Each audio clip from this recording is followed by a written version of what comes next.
Assalamu alaikum everyone, this is Hulkistan and Stani Army here for the very first ever Stani Army watch-along of the first test between New Zealand and Pakistan.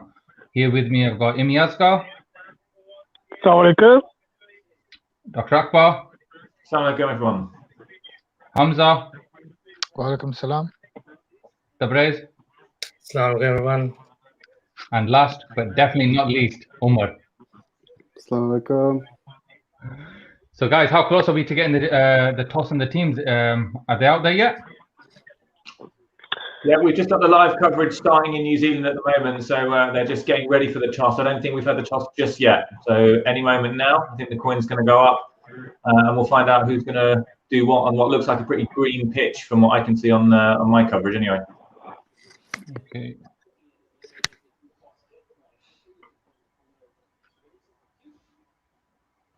Yeah, any news on what 11 we're starting with? I don't see anything. We've won the toss. Oh, brilliant.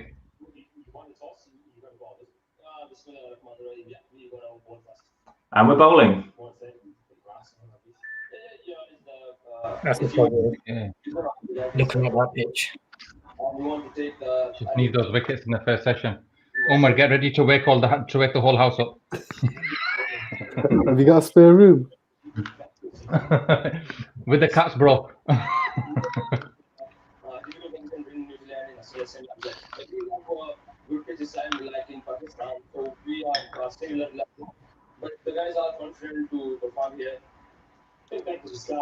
I'm watching it on my phone on the app. I think. What are you guys watching it on? I think you guys are about 20 seconds ahead. Yeah, I'm watching on BT. Yeah, they've literally just done the toss on mine. And Riz is talking. On my stream, we've just got a hat trick. Alhamdulillah. Abbas.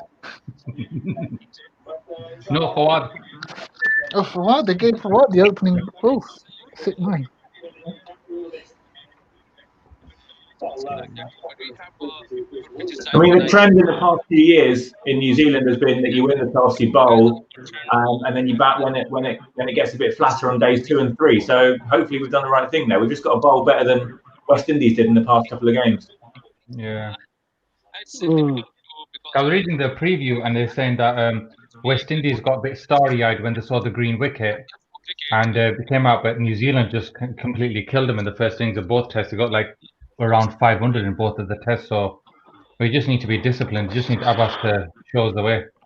I think as we talk in England, we're going to be a different proposition to West Indies. Ken Williamson, he just broke it. He just said, yeah, that like they've already lost his 4th in the game. I'm trying to lip read at the moment, yeah. So I mean, I can see him. That's all I know. I'm trying to lip read the guy, so. Kenny Williamson's got a proper Shia beard as well. He looks like an Ayatollah. Alhamdulillah. Not that I'm a Shia, but we're all the same people. You know what I mean? Yeah. Any news on the 11? What are we going with? I really hope we go with 6 batsmen and a keeper. I'm quite good at giving 11, so I thought you might have got your 11. I've already got my 11 out about 20 minutes ago. I said I'd go with Fahim and 3 seamers. Play Imran Butt, and I still don't understand why Hussein Talat is not in the test squad. Just ridiculous. So our coaching staff get a lot of flack for not doing too well, missed by Vigardiunas, etc. This is the kind of day that you have a coach like Vigardiunas for, right? You're bowling first on a green top. This is the day he kind of earns his corner as a coach, no? We got Imam actually as an expert. Who saw that coming? What, they done the team yet, the 11? I think it's on social media somewhere. They've not announced it on the TV just yet. Oh, okay. Think about bowling in New Zealand, yeah. You either got to have a lot of pace, like you got to be shy back to Brett Lee pace, or you've got to have good control with your outswingers, like Jimmy Anderson or Tim Southey. The thing is, the West Indies, if you watched it, they were gun barrel straight. They couldn't get any movement. That's why they got battered. They had a little bit of pace, not that much. None of them were bowling at 95. They're all 85 miles an hour to about 88. So if Afridi can get some movement, Abbas can get something off the pitch. If Nassim can get movement, we'll trouble them. If we don't get any movement, you're screwed.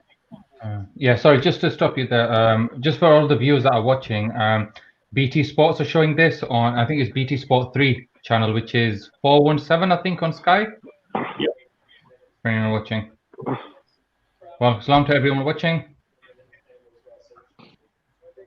Alhamdulillah, we're good. Unfortunately, Omar, we're not going to be streaming the game. We bid for the rights, but unfortunately, we lost out, bro. Sorry. Yeah. A packet of crisps and 30p wasn't enough. You don't need the game streamed, don't you? We'll keep you up to date with everything that's going on. Yep. So one thing I do know is that Santner's playing for New Zealand. That's the only thing that Quick Info's saying so far. So Yeah, they've gone with a spinner, as it were.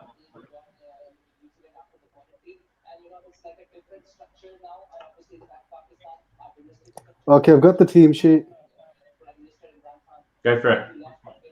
Disappoint me. Sean Masood, Abid Ali, Azhar Ali, Fawad Alam, Haris Sohail, Muhammad Rizwan, Fahim Ashraf, Yasir Shah, Muhammad Abbas, Shaheen Shah Afridi, Nasim Shah. Gonna get battered. Yeah, Well, New thank you, Zealand are. everyone. That's the end of the game, and we'll see you for the next test. Anybody know care you- for the New Zealand 11? No. Okay. Yes, please. Walk on. Yeah, can you announce it, please? Tom Latham, Tom Blondo, Kane Williamson, Ross Taylor, Henry Nichols, BJ Watling, Mitchell Satner, Kyle Jameson, Tim Southey, Neil Wagner, Trent Bolt. Mm-hmm. We all knew Yasser was going to play, didn't we? It's just absurd. Why do we Yeah. keep doing this to ourselves? He's got a century against Australia. It also Thing said is though, looking at a green top is one thing, but if it does start like going into day 4, day 5, and the pitch does go into day 4, day 5, it might require some sort of spin. Who's gonna Now- take us into day 4, day 5 with this batting lineup we've got? Hmm? 5 batsmen plus Riz. How are Hamza you gonna ever get into day 4 and 5 with 5 batsmen plus Riz? And Abid's a walking wicket. Jesus Christ. Right, so Umar, I'm just filling it out on the ticker. Yeah, who was it? It was Sean, Abid. Who was number 3? Sean Abid, Azhar Ali, Hang on. Yeah, Fawad at 4, go on forward with the promotion. Go on. Haris 5, Yep. Rizwan 6, 1 second. Rizwan. Yeah. Fahim 7, Yeah, and then Yasser. yes, Abbas Afridi, Nasheed. Okay, 1 second. Abbas. The pitch is not as green as we first thought it was. I mean, It never is. it's like, if you look at it right now, it's it's green. It's got a tinge of green, but it's not overly green. It's not the picture that we were looking at. No. The difference is, right, New Zealand, unfortunately, we're playing a really good team. So New Zealand in the past couple of years, whether they bat first or whether they bowl first on these green pitches, they just find a way to win. So I would, again, did a little bit of looking up, and you think, okay, New Zealand must have won all these games by bowling out the opposition for like 100 in the first day. It's not. They when they bat first, they still make 350, 400. So we are playing a really, really good team here, regardless of the pitch. They find a way to win. We're gonna have to bowl really well today. They are the world number 1 team, aren't they? Nearly by about 0.02 points. They're not, unfortunately, but for them. Oh. Is I it don't know Australia about- now? Yeah. I don't know about everyone else, but I know we're all whinging about Yasser playing, but they're playing a spinner as well. Yeah. So And they obviously know their home conditions as well, don't they? I know. Satner's Afi and Yasser's Yeah, a but leggy, Yasser average is like 90 in these countries, man. Come on. How many times do you need to like bang your head against a brick wall before you're surprised that you're bleeding? He averages like 94 in South Africa, Australia, New Zealand. It's not working in this country. Who wouldn't have played Yasser today? Who wouldn't have played Yasser? Well, yeah. And I would have played Shabab. I needed. He's injured. Batting as well. Yeah, I would have played Shadab instead of Yasser. But obviously, Shadab's injured, so I would have went with the extra batsman. Apparently, Shadab wasn't fit for the T20s, so they had to make a decision. Either Shadab missed the T20s and be fit for today, or he captains us in the T20s, and they went with the T20 route. So that's that. So Ali Raja saying that Yasser can bat. He scored 100 against Australia. So he does it did, mean but he that's can bat? it's just a one-off, though, isn't it? That's the thing. Man. You don't base your. He's played like 70-something Test matches. Yeah. He's never come close to doing something like that ever again. It's just you don't base your lineup on that innings. That's not how a management works. Yeah, look, Jason Gillespie's got double hundreds. There's all kind of tail enders that have got big every once in a while. You don't base your selection around that. And I hope he's not in the team for his batting, because that doesn't say much for Imran Butt, does it? If they're picking Yasser for his batting, essentially over a proper batsman who's on domestics. So effectively, we're batting down to 7, aren't we? Then down to Fahim. The thing about this Imran Butt is as well, though. Yeah, he's averaged about 60 odd in the last season or two, but overall, I mean, you look at his overall record and it's pretty average. And again, he's an opening batsman. So yeah, but just got it should have been Talat in the squad. And right now, I'll be arguing for Talat to be in the team as well. Yeah, because he gives you that bowling option. And sometimes in a place like New Zealand, a bowler like Talat, a bit like Colin de Gondom, it just works. Yeah, that medium pacer, because if you can hit the seam consistently enough, something might just happen enough. But haven't we got Fahim in the past for that, though? We dropped the anyhow. But if we've got Fahim in a bus, don't we have enough of our kind of 80 to 82 mile per hour doing a bit? I guess he's more of a genuine batsman, though, isn't he? With the option of the WWs if needed. Yeah, Ali Raj is saying, but it's not easy to score 100 even as a one-off. But you don't build your strategies on outliers. That's any management, whether it's in business or sports, will tell you that. You don't build strategies on an outlier. His 100 against against Australia was an outlier. You don't build your team plans on that's a good point, Rob. But then Misbah would say that's what he's building his team strategy on, because our bowling is always strongest. So that's going to win us the match. I'm just trying to say what Misbah's probably thinking. I don't think they're picking Yasser as an all-rounder. They're picking him because they think he will take wickets, which, okay, whatever. But it's just, I've seen this movie. We did the same thing in New Zealand. We did it in South Africa. We've done it in Australia. It just doesn't work. Yasser doesn't work in these countries. In Australia, he'll work in maybe 2 places, maybe the Gabba, and I don't know, Wacker or something. I don't know what the new Perth pitch is like, but he just doesn't work in these countries. You can come up with 101 reasons why. I don't know exactly why, but he doesn't do it. Maybe it's because he doesn't have. He's got this reputation of being a regular. I never thought he'd be dropped for this test. Yeah, no, neither did I. Yeah, that's why like this. The management's always, they're so incapable of making. What do you call it? Horses for courses or something? We just say, look, you're the man. Yes, I get it. You're the man. You're an A-star. We love you. On this pitch, you're not playing. You're not winning us anything on this pitch. Chill out. It's management. You can still say, yeah, you're the man. You're not getting dropped. It's just you're not going to do anything on this pitch. Was it Lords in 2016 where Yasser picked up 4 or 5 in the first innings? Yeah, in England he does it. I don't know. Maybe England is better. Similar examples. What the first? If anyone can remember or get it up quickly, the first test in. Did he play in Manchester? The first test this year. I can't remember. I seem to recall he did. You know what? His record in England is quite funny, because it's like on the two London grounds, he's got a decent record. But then outside London, it's pretty average. And it's very average in Australia, in New Zealand, in South Africa, where the ball doesn't spin as much. His record isn't great. So I see where Hamza's coming from, but then I see where the management wants. They won't want to like take that risk and say, right, let's have a spinner, let's have more control from one side. If it goes bad. If they played Yasser, why are they playing Fahim? I don't get it. Why are you playing a fifth bowler for then? What's the point of a fifth bowler? Fahim has been coasting along for a few years, hasn't he? Though I don't understand what he's doing in at all, regardless of whatever he did in the T20. If you're going to play, a question mark, definitely. I'm telling you, Fahim, they just sort of rate him as they think he's capable as a number 7 batsman, and he'll just he's someone like who'll just give you a longer spell than the others, and he'll give your seamers a break.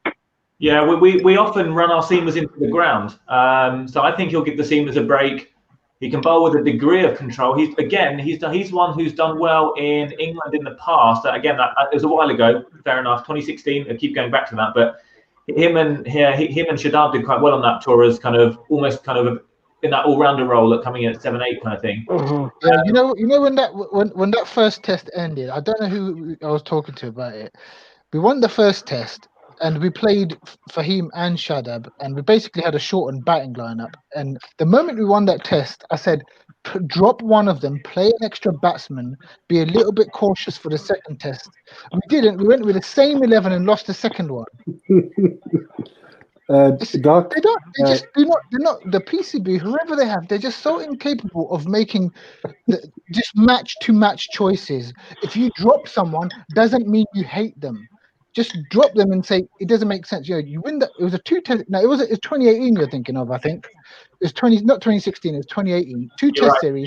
We won the first test, and we had and Shadab and Fahim had a good partnership in the first innings, helping us rebuild. The second test is such an obvious call. Just drop one of them, play a 6th batsman, and they didn't. They just went with this, and then we got blown away. And Shadab and Fahim, they didn't do bugger all with the bat because they're not test back quality batsmen yet. You can't play them as all-rounders. They're not Flintoff, they're not Imran Khan, they're not Stokes, so you can't rely on them like that. That's why I would have played Fahim for this, but bat him at 8 and as a 4th seamer. No spinners. If you play, you got Harris and Fawad. You can have them as if it turns, get them to bowl it. They're not frontline spinners, though, are they? At the end of the day, they're part-time bowlers. We've seen when it's turned, we've seen Harris and Fawad take wickets. So if it suddenly turns, get them on. I'm telling you, there's no one in New Zealand. There's no one in New Zealand who's better than Harris as a spinner. Who's better? Ish Sodhi, he can do that. There's no one better than Harris. There's no one better than Harris as a spinner in New Zealand. Where's that come from? My uncle can bowl better than a New Zealander. They're rubbish at speed. Their spinners don't win them anything. But you know what? You know what I can say is I think we've got a new Roy Keane. I was just gonna say, should we all leave and just leave Hamza to run for the next one cameras? If he's like this, imagine what he would have been if Malik had got selected. No, Fahim did well in South Africa as well. Yes. You know, the test series we lost it 3-0. But I'm sure he got kind of 3 wickets in a couple of the innings, maybe in that last test match. So I agree, Hamza, I think you should play. I think it's 50-50 whether you go with an extra batsman or play the spinner. I probably would have come down just being a bit defensive, to be honest, on the batsman side. Yeah. I think Naseem Abbas, Afridi, Fahim, I think those 4 are enough. I just think they're enough against the New Zealanders. Looks like we've got a thief on board here. Umar, what have you been doing? I don't know what you're on about. You stole someone's headphones, Umar. What's going on?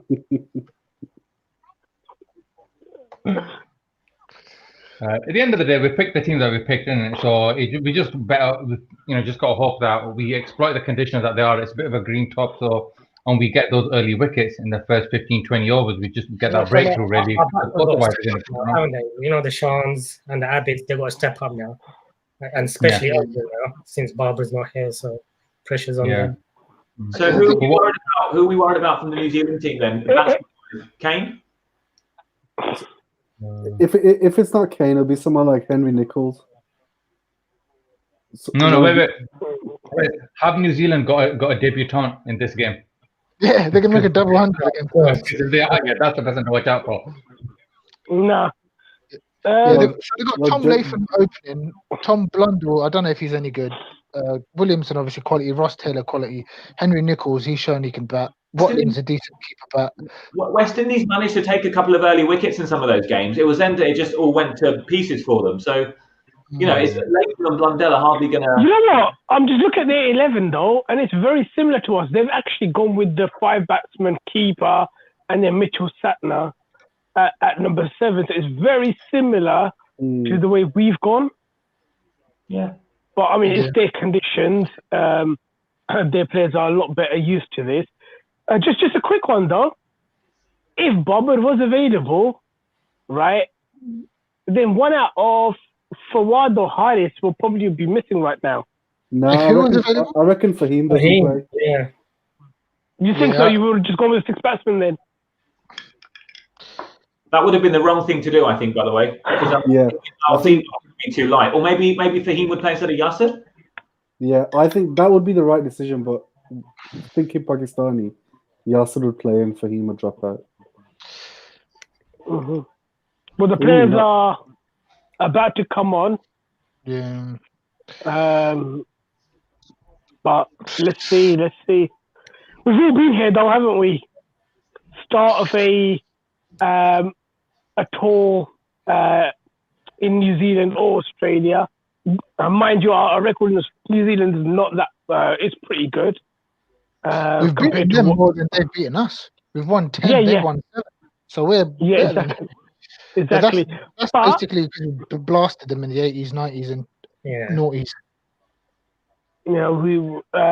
But saying that, we've all been here, yeah.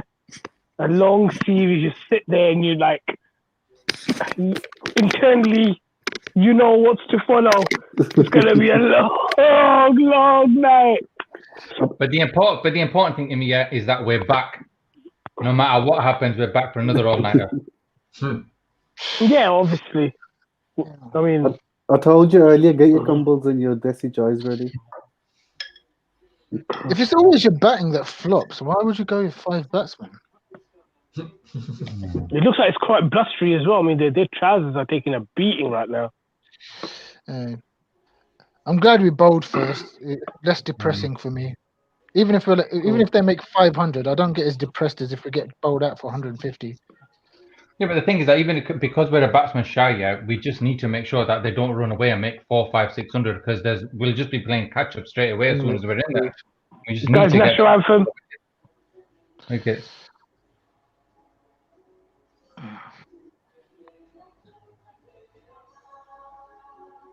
It's well windy, isn't it? Look at their legs. Their sort of pants are just wafting away. Must be really windy out there.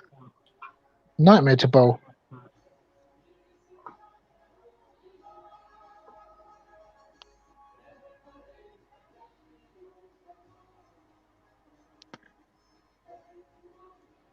I really hate Abid Ali. There's something about him really irritates me. He's just rubbish. Come, boys. Harris is the one that gets me. Harris always looks like he's just got out of bed. Literally 2 seconds ago, just got out of bed. Please white it. No, he's been scared by a ghost. That's King Fawad. Who saw Yasser at the end of the national anthem? Pumping it up. Hamza, he's going to take a 7-4 and shut you up. Who's that? Yasser.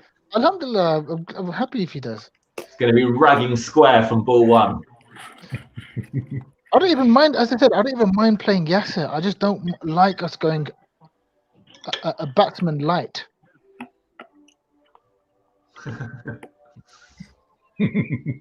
Give me some. Who is this Habib? I think he got a stalker over. What is going on? It's Omar's younger brother. Is it? Is he Who is this downstairs? Habib? Habib, go to downstairs? his room. Habib, go to his room and get some right now. It will be ultimate classic. Live video, and we see him fight for Pringles. I want to hear the New Zealand national anthem. What's that?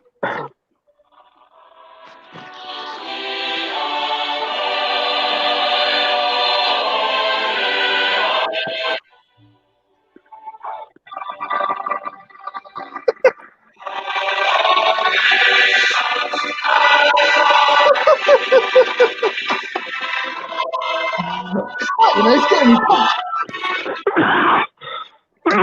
Sorry.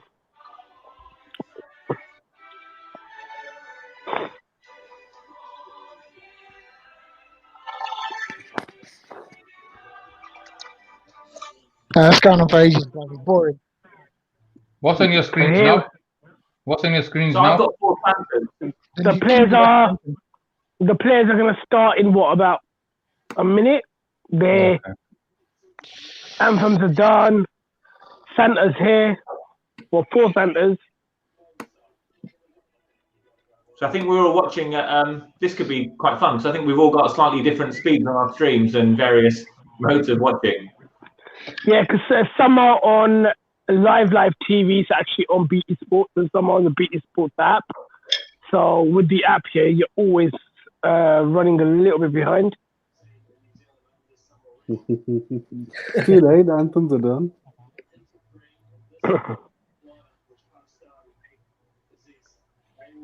And then, who do you guys think is the danger man for New Zealand batting and bowling? Williamson and Southey. Well, One of the main ones, isn't it? So we've got one here where Omar Mirza says Steve Waugh quoted about Rahul Dravid on the lines of like, if you cannot get him out in the first 15 minutes and stop and try and get all the other attempt batsmen out, this is the exact same as Williamson. He's got a good record against it as well, hasn't he? Yeah. If you get the quick wicket, then obviously William can easily save New Zealand. Yeah, we just need to. To be fair, I don't think the New Zealand batting lineup at home is a one-man band. I think a lot of the other guys are making runs against the West Indies. Yeah, Nichol's got 100. Go on, boys. Yeah, knowing guy like we'll get him and Ross Taylor out real quick, and then some other guy make a double 100 who we don't even know. That's all right. That'll be in the second and third sessions that we're not doing the watch along in it. So as long as the first session is all good, that's all that matters.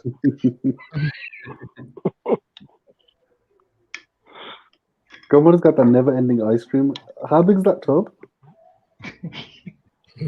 Well, how small is that spoon?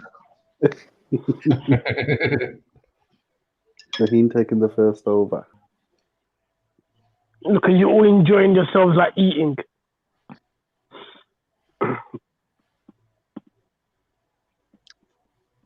We're a person in isolation right now, dreaming of food.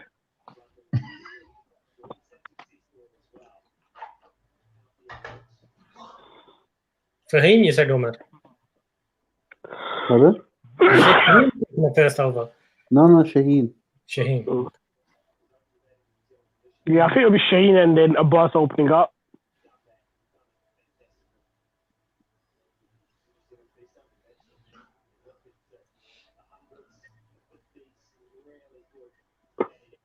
I mean, none of our seamers, I'm not sure if Yasser has, but I know none of our 4 seamers have ever played a test match at New Zealand. Yasser has. He did last Yeah, time. only Azhar has. That's it. Has Yasser played away? Yeah, he played last time. Yeah, he played last time. Didn't do anything. But Blundell averaging 41 so far in his test career. Not too bad. Right. So what's on your screens at the moment? I've just gone on my live thing. Latham stat. Shaheen's at the top of Yeah, his Tom run. Latham stat. I'll let you guys know for me when Shaheen starts running in. See, Latham's all right as well, man. 42 averaging in New Zealand. That's not too bad. 55 tests. People underrate him. All right, we've got Shaheen. And Mark. Shaheen's running in. Here we go. Come on, boys. Make him play early. Make him Brilliant start. I'm still waiting for my start. Yeah, Shaheen just at the top of his mark on my one. We're all going to get delayed reactions to the wickets. This is going to be this is brilliant. It's going to be like a virtual Mexican wave. Where did that go? That went just through, just past third slip. Almost went to hand. You'll see in a second, lads. I've just seen it now. It wasn't a catch, was it? Half a chance. Quarter. Yeah, Shane running in for his first ball now. This is very good. Are you on the England series, Hamza? Oh, edged. It's a good score. Make him play. Went for 4, lucky bugger. Yeah, I hope Shaheen gets some movement. Because we've got a short leg in as well, so that'll keep him on it. Keep him on the back foot. He's getting a little bit of movement from the football that I've said. No, Habib, we haven't got the scorecard. You can just go get that from Crick Info, really. Oh, I don't know what I'm cheering for yet, but come on! Oh, great start. I thought he dropped it. I thought you dropped it as well. I don't know what I've just cheered for. I'm waiting for it to catch up on mine. Tabriz, I thought you were watching BT Sport as well. From the movement. Are you watching the app as well? Yeah. All right, so yeah, I'm still waiting to see it. I've just seen it now. That was brilliant. That was. Hit the movement away from him, and Asad caught it. Second attempt. Here we go. Shaheen, top of his mark. Yeah. It's going in. And did you see it to Asad? You almost dropped a dolly, you idiot. At least he took it. Well done. Alhamdulillah. He juggled it a little bit. Yeah. So Latham's gone. Who's next? Is Williamson in next then, or? Yeah. Yep. Big wicket. Get him in early. I think that all Can you hear me? trade. Yes, we can.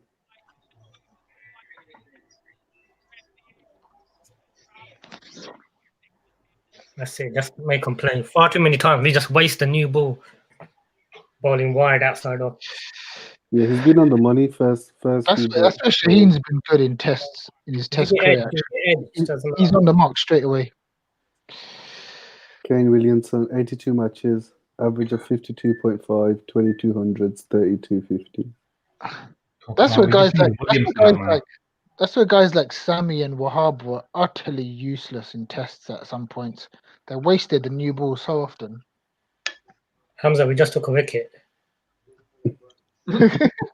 Cheer up, man! Cheer up! Play the batteries. I know, but they're going at 8 and over, aren't they? So can't get too carried away. Hamza's not going to be happy until Harris gets a hat trick. Oh yeah. When that day comes. Okay, Shane's top of his mark. Williamson first ball. Oh, what a start this is, man! Just get one to nip into him. Oh, just like that! How is that? Out. With an LBW shot. Yeah. Possibly too hard, possibly going down leg. I don't think they're going to review it. At least it's keeping him guessing, though, that there's definitely some swing now. Yeah, just make him play. Get a little bit of movement. You get a bit of natural movement in New Zealand all the time. Who are the umpires anyway? Are they both New Zealand umpires now because of the COVID stuff? Probably. Yep, so there'll be an extra review.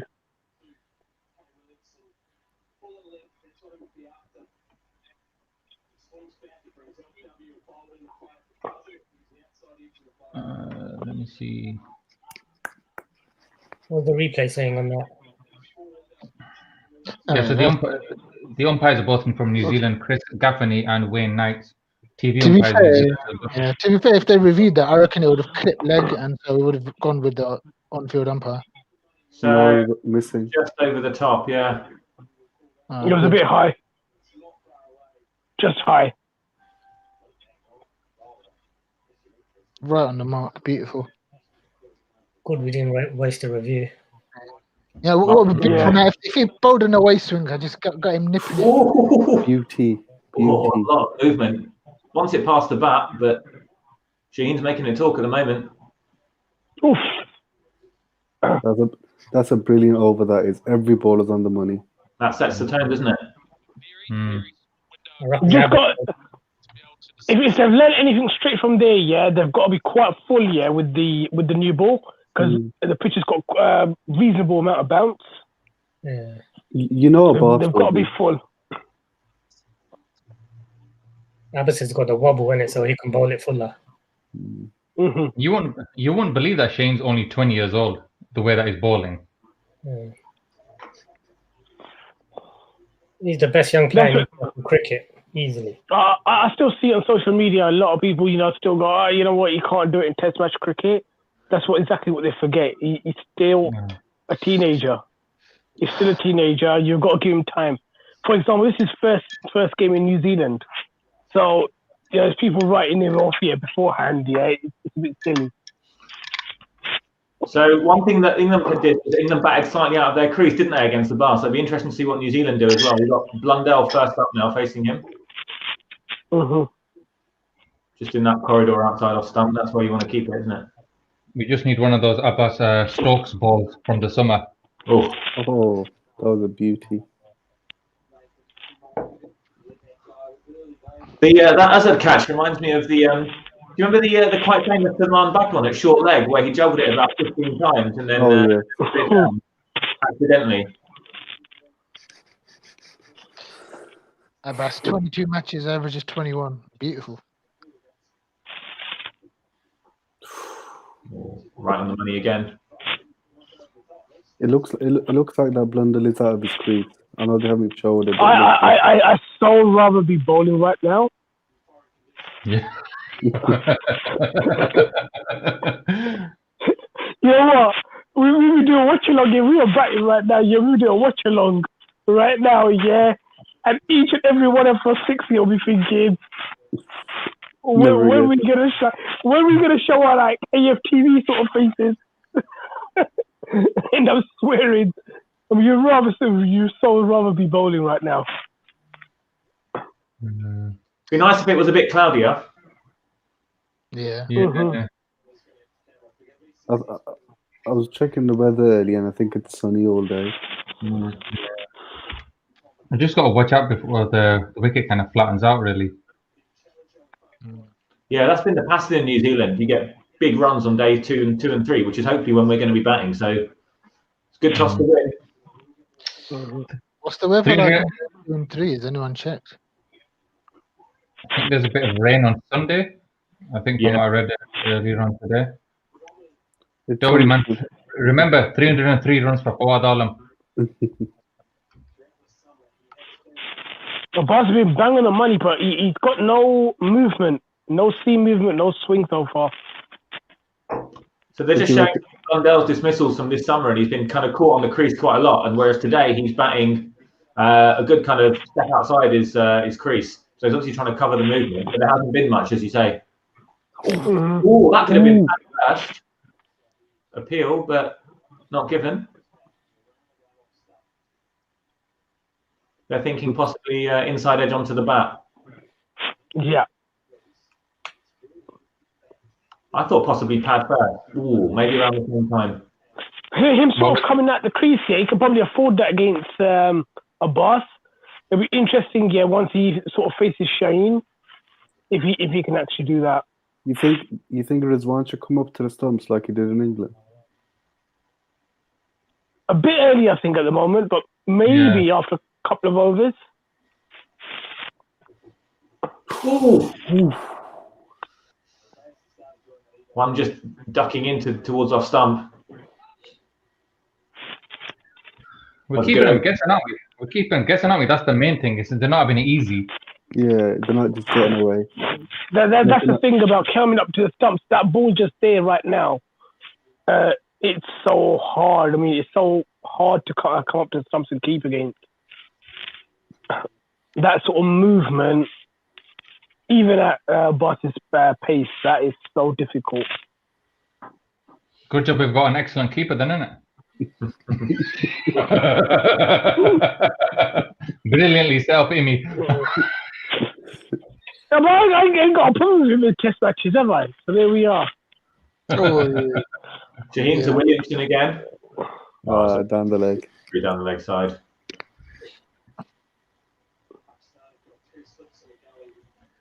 So that ball was 135 kph. How many miles per hour is that? I've only been watching cricket like 25 years. I've got no idea. So 144 is 90. So it's about 84, 83, something like that. Yeah, mid-80s. That's about the pace Bolt bowls at, by the way, about mid-30s, 136. It's interesting when Naseem comes on because he hits 90, doesn't he? Yeah. Yeah. You know we're all waiting for Naseem to come on, though, aren't we? No matter what these two do, yeah, we're just waiting for Naseem to come on with that fiery pace. Mm. No disrespect to these two. He had the knack in England of bowling these magic balls, didn't he? Every once in a while he'd get one just to bounce a bit more on. There was one against Root as well. I specifically remember that wrapped him on the gloves. The main thing is we just don't want them to get away too much, like scoring 4, 5 and over.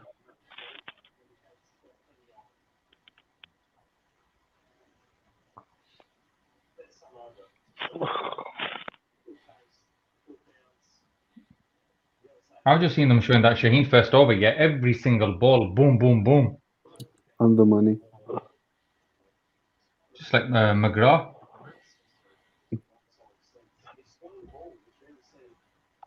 That ball, so third ball of the over, you see Williamson leave it. That's the sort of balls that our players will like go after, and they'll push at it and end up nicking off.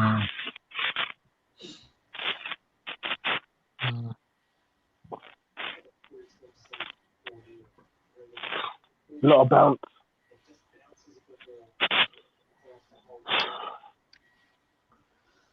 I guess the difficult thing about reading the conditions here is that there's only ever been one test match at this ground ever, I think, and that was England-New Zealand a couple of years ago. Really high scoring. I think England made about 300 and New Zealand made about 500. So maybe that's why do you reckon they've played it safe by picking a spinner to think, well, we haven't got a lot of history to kind of go on.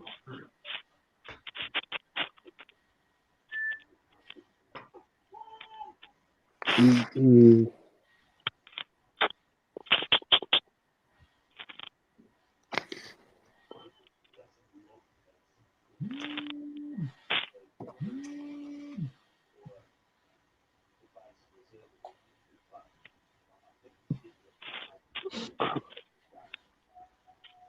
You wanting us to read your fortune at the Tabrez? You keep showing us your hand.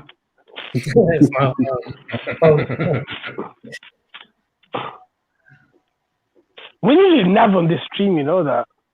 Yeah, we wouldn't get a word in. That'd be the greatest thing right now. He'd just be bloody lobbying to get Sarfraz back in the team. That's all he'd do. We need Sarfraz back here. You know what happened? Sarfraz was there. The first real proper scoring shot. But did you see even when he drove at Williamson, it was kind of a check drive. He didn't kind of go all the way through with it. Yeah. Quite trust the conditions, which is good batting. That's why he's so good in these conditions, isn't it? Mm-hmm. Because the other four was off the outside edge in the first ball. He's playing it really late. He's good at that, Williamson. Plays it right underneath his eyes.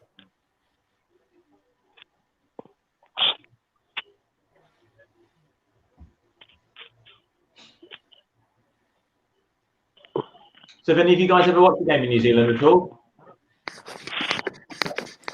No. Not yet. It looks pretty beautiful, doesn't it? It does. There's a ground in Peshawar that they're redeveloping called Hayatabad, and it's going to look like It's going to look like that, where one half of it's like going to be a green bank. Looks quite nice. They're rendering it of it anyway, so let's see how it looks when it's done. But apparently that's going to be one of the 2 international grounds in Peshawar, so that'll be fat. Because then the main one's getting redeveloped as well, and that one looks really good. 30,000 all-seater. Mm. Ooh.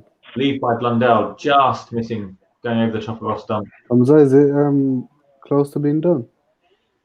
No, the one in Hyderabad will be done, I think, August, September, and then the main one, Arbab Niaz, that's the main one, 30,000. That'll be done by the end of 2021. So they're not going to get it done in time for PSL.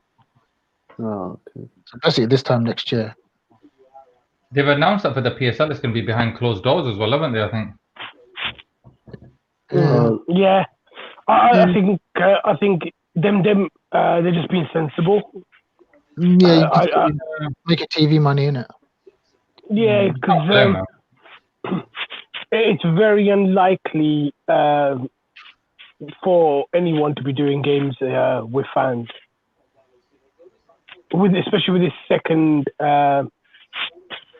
sort of variant out there, and apparently the third one as well. That's come from South Africa. So it's one of them, where it's very hard for them to sort of put people's hopes up. Abbas got a couple to nip in. 2 to Blundell. I think it's good captaincy by Rizwan, isn't it? That as we've mentioned, that he's got that short leg in. And it just shows that they're not finding it easy to score as well either. It just keeps that pressure on, doesn't it? That was about his 10th ball, and it's the first time he's conceded a run off the bat. So, yeah, we've kept it tight. This is already, I would say, this is already so much better than the West Indies bowled in their 2 Test matches. Yeah, they were bowling half volley every over virtually. Oh, beauty! Abbas just beats him outside of stump. He nibbled at that. Probably didn't need to play it. That was about 5th stump, wasn't it? So looking at the figures, so what are you saying? I was just looking at the figures earlier on, and we need to win 2-0 to have a chance at the Test Championship final. Easy. You never know. I'm finally going to go to Lords. So what were you going to say, Hamza? I was going to say I'm looking forward to seeing Fawad Alam back here. I don't know why. I'm just looking forward to him. The brother's been waiting so long, and I'm happy for him. Is it me, or does the pitch look a bit soft? I thought it was carrying not too bad. Because if you see where they've done their mark, it seems like it's coming up a bit. You know, where they mark the guards. I don't know, it's probably normal. Seems a bit spongy. We'll get a better gist of that when Naseem comes onto ball, won't we?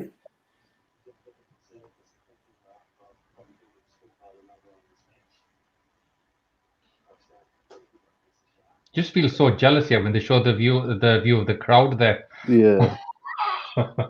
Well, it's interesting. We were talking about fans at the PSL. So when is the PSL currently scheduled for? I think it's March. Yeah, March. Start of March. Because it's interesting. In England, they're selling tickets for matches in May, June. But in Pakistan, they've already said March, no chance for fans, which is a shame. Yeah. Bit of a misfield there, a short leg. That's Abid, I think. Yeah, Williamson sneaks through for a 1. You want to keep one batsman on strike, whoever it is. But I'm not sure if Shaheen's bowled at Blundell just yet, actually. No. First ball.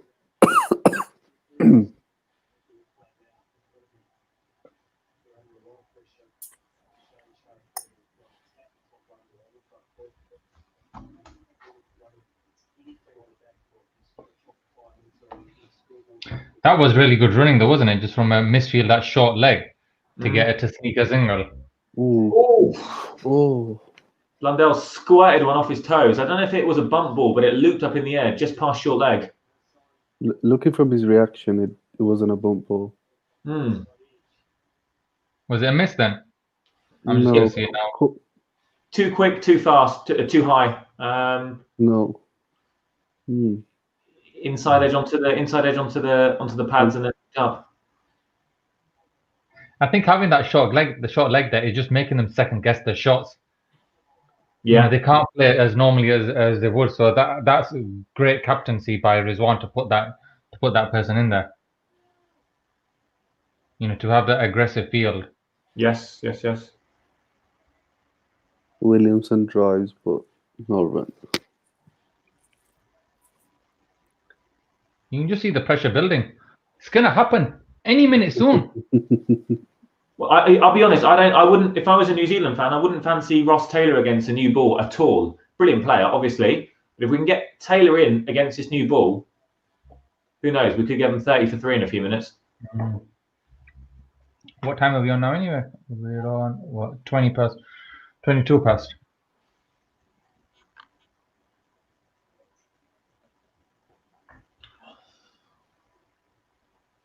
How many overs are we giving the opening bowlers? 5 each? Yeah, 5, 6 each, I think. I'd go for maybe 6. Yeah, I would be in no rush to get Naseem in with the conditions the way they are. I think the 2 we've got on now are probably best placed to exploit it, aren't they? I was thinking I'd make Fahim first change instead of Naseem. Yeah, I think that's not a bad shout, actually. Ooh, short one. Williamson ducks underneath.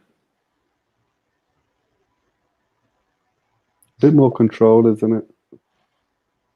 And Naseem can be a bit wayward. Yes. Just takes all the pressure off. I mean, I don't associate, not these days, I don't associate New Zealand with a lot of reverse or anything like that. So that's one thing that Naseem is, I think, pretty good at. But I don't know if he's going to be able to exploit too much of that. It's pitches. I don't know if the pitch is hard enough. I don't know if the conditions are quite right for it. I doubt it'll happen. End of the over. 5 overs gone. 10 for 1. That was quite professional, bro.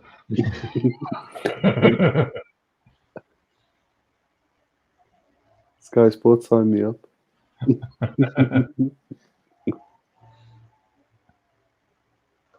What are you saying? We're not a professional broadcast? This game. Sorry, I was going to say we've got this game through till 5 o'clock. You got Australia, India starting around about an hour's time, and then South Africa, Sri Lanka, 8 o'clock tomorrow morning. So, and then all the Boxing Day football. So, good luck to anyone trying to get some sleep tonight. And he's back. So I'd grab some prawn cocktail crisps and move to the other room. Where's Janjua gone? No. What he really means, is that his wife's kicked him out of the other room and he's had to come here. This guy's yeah, my wife's putting the daughter to bed. So I was like, don't worry, I'll go to the lounge. There you go. It comes out now.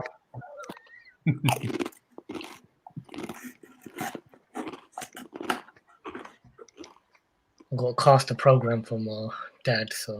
On the pad, going down leg side. Probably. I get too excited when it hits the pads. I just scream. Omar, I'm still waiting for you to scream here so your dad comes running in.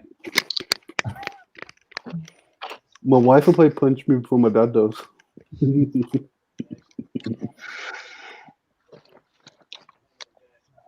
Great start from the boys. 5.1 overs. What is it? What are you guys on? 5.3 overs or something? 5.2. I'm on 5.2. 5.3 coming now, defended by Blundell on middle stump. We need a wicket. Desperately need a wicket. I think Rish should come up. Yeah, I think we've had a bit of a look. They've had a bit of a look. They're enjoying batting out of their crease. I agree. I think Rizwan probably should come up. I think he's troubling them enough, though. Don't you think? If you bring Riz up, you sort of, the keeper's out of the game then, with edges anyway.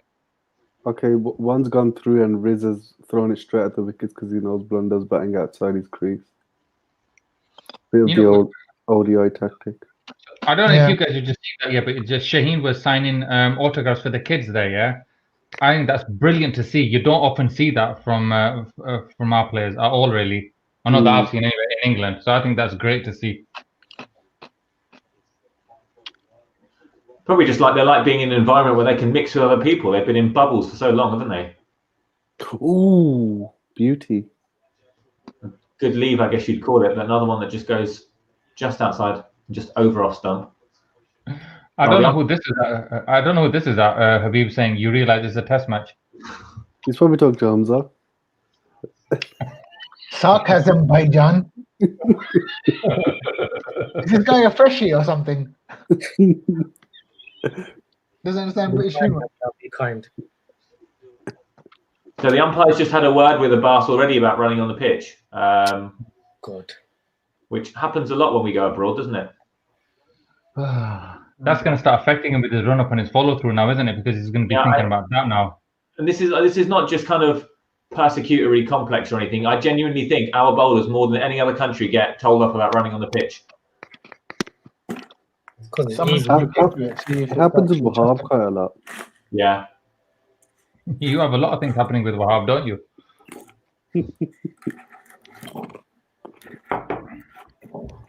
I think they know we don't have a petulant captain who might say something. What crisps you eating, Gummer? Big question. What Pringles though? What ones? Oh, peri peri. Chicken. Nah, bro. We talked about them cream cheese ones. Oh my god. The sour cream. Yeah, I just go through that. Yeah, Like. they're nice. My dad didn't have any.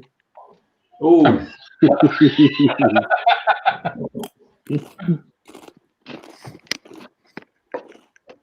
This is only the second test match that's actually been played on this ground. I think the first one was against England. I don't know if it was last year or the year before, where New Zealand won. So it's obviously a test ground. But I was having a look at the. Doctor earlier, then. Sorry? You weren't listening to Doctor. He already said that. Do you not listen to the GP? No.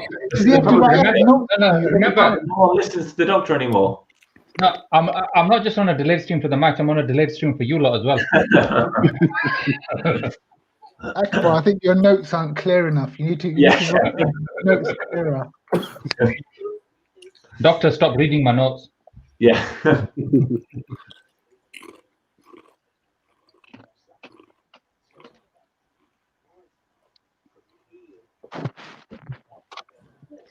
Slightly off topic, but did anybody see Labuschagne leaving in the last test match? Yeah, what was I that thought, about? yeah. I've never seen him do that before. Has he done that before? I don't. He's remember. turning into Steve Smith more and more. He's been hanging around Steve Smith. Or is he like trying to seduce the Indians for an IPL contract? What's going on? Yeah, you guys read that Michael Clark article where he says the Aussies will suck up to Virat Kohli to get IPL contracts. Yep. So, it's like an open secret that. Doesn't Michael Clark commentate for them as well, though? I don't know. I mean, it goes way beyond Michael Clark. You look at the relationship. The relation between the two boards. Basically, if India want them to play test matches, they'll play test matches. Was it last summer? I think they interrupted the Australian summer to go and play some limited overs games in India, and then came back and did the rest of the summer. They will bend to their will always. And that Dennis was saying that if they could play a full series here, why couldn't they just play the World T20? Yeah. Also, weren't they supposed to play Bangladesh or Afghanistan this winter, and they didn't as well? Yeah, both of them, and they cancelled it to play India. Well, they cancelled that and the World T20 to play India. I mean, they cancel on Bangladesh all the time. I've lost count the number of times they've cancelled on Bangladesh in the past few years. Oh, beauty. Into an outside off stump. And that wasn't a leave. I think he played at that. Pace is up as well, almost 140. He played at that. He left it. He made it look like he left it at the end, but he definitely played at that.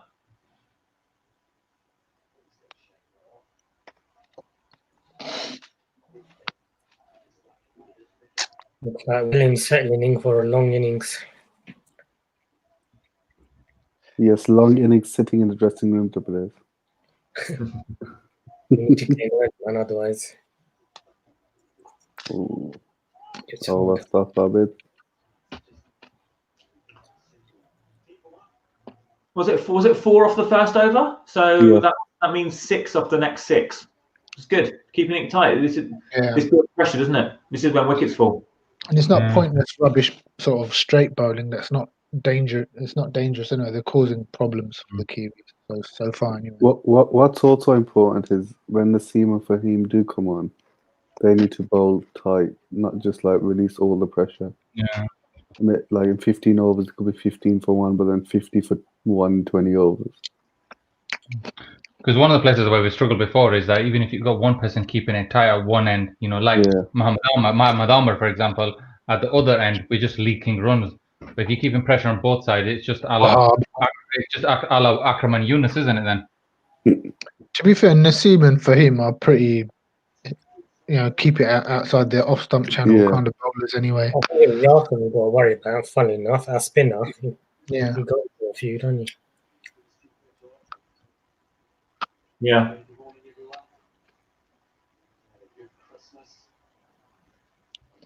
That's the other reason why I don't like us going to 5 batsmen. It's just it never worked historically in the whole season, in the whole series for us. All of our good times have always been 6 batsmen, keeper, 4 bowlers. Always. Even when Imran Khan was about, he never used to bat at 6 and stuff. Well, Hamza, we can't change it now, so let's just.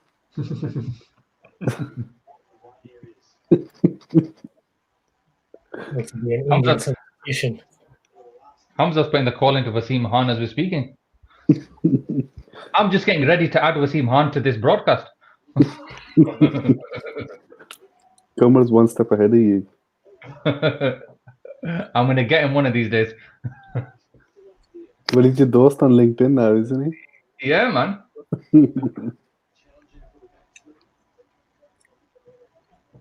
When we finally do a Stani Army tour to Pakistan, I'll drop him a message, say we're going to be at, Pindi Stadium or the Lahore Gaddafi Stadium and stuff, and we'll see what he says.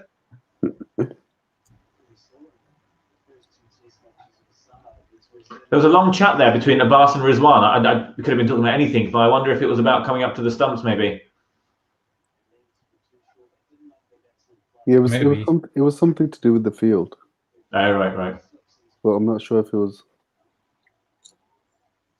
On mine, I've got Abbas has bowled 3.3 overs yet, and he's given 2 miserly runs. That's brilliant. That is. Well, wasn't one of them the misfield, or was that Shaheen? I can't remember now. But he's been really good. Yeah, the short leg misfield.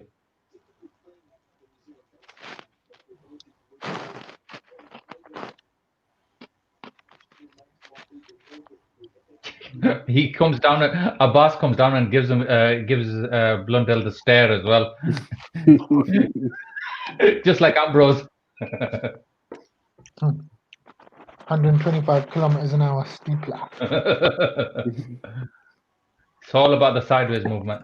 Yeah, exactly. The funny thing is, you look back at the footage of McGrath in his last 3-4 seasons, maybe even more than that. He was bowling 120, 128, 133.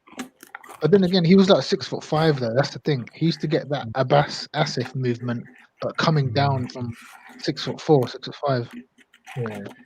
The thing with McGrath was that he was just pinpoint accurate. He very rarely did he bowl a bad ball really at all.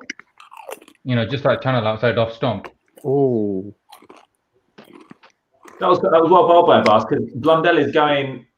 Obviously, he's coming forward and he's going across on off stump, and that was a straight one right on middle, but he obviously played it away. But we're thinking it's a bit of a game of cat and mouse at the moment.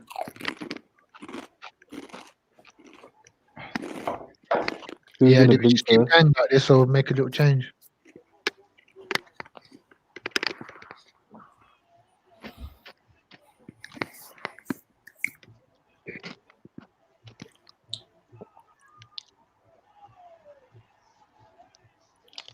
They've done 4 overs each, so we can't be that far away from first change. About another 10 minutes or so. Depending on how this over goes, possibly. Do they have any seats at this ground? Because it looks like everyone just sat on the grass. I think they. There'll be seats for the members somewhere, but apart from that, I don't think so. I've never been to a ground where you have to sit on the grass. This time next year, brother, Hayatabad. Inshallah, bro. Oh, catch that down the leg side. Big appeal. Ooh, Not out. I heard a noise. so did I. I think it was thigh pad. Usually it's thigh pad, isn't it? But they look pretty confident. Nah, it's thigh pad. He was miles away from the bat. We've got 7 seconds left on the DRS. Doesn't look like they're going to go for it, but it is Williamson. He's gone for it. 2 seconds to go. We go for the review. I think it's thigh pad. I think he was miles away from it. How- Probably have walked. No. Love if he gloves it. I hope he How many gloves it. reviews do we get anyway per innings now? Is it 2 or 3 because of the COVID It's stuff? 3, isn't it? I swear it's still 3. I think 3? it's still 3 because of domestic umpires, and they obviously think that there could be, whatever they want to cover for mistakes, don't they? Oh, We might- we've gone for the review. Yeah, we have indeed. Okay. Almost right. I think this doesn't look like it was particularly close. Although Williamson did that telltale thing of looking behind him. It's just going on ultra edge now, and there is absolutely nothing. After thigh pad. He looked at his Did pad. it one? I think that was the Williamson factor. Yeah, Oh, and it's and they've got the extra one, so it's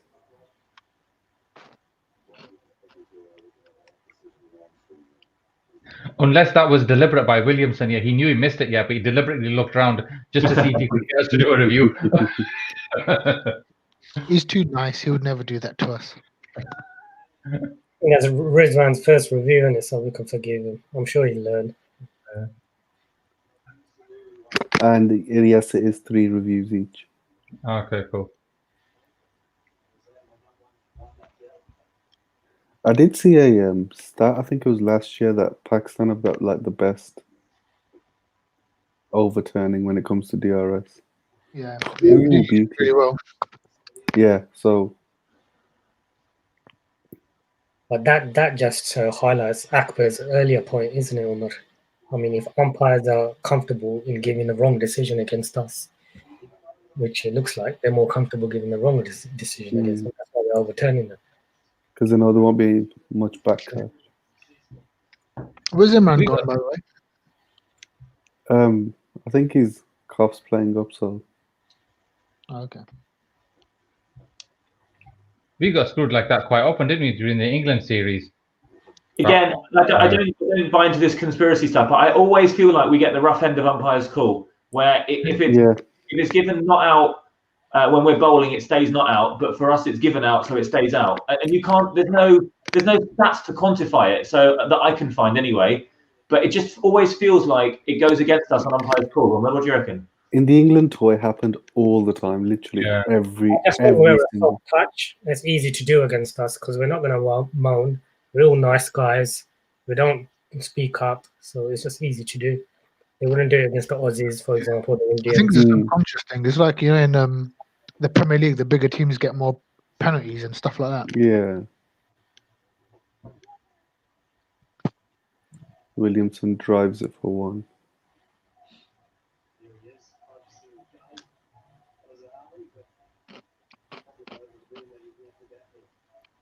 Yeah, you know you're going to have fewer recriminations if you do it against Pakistan than if you do it against, you know, one of the big three.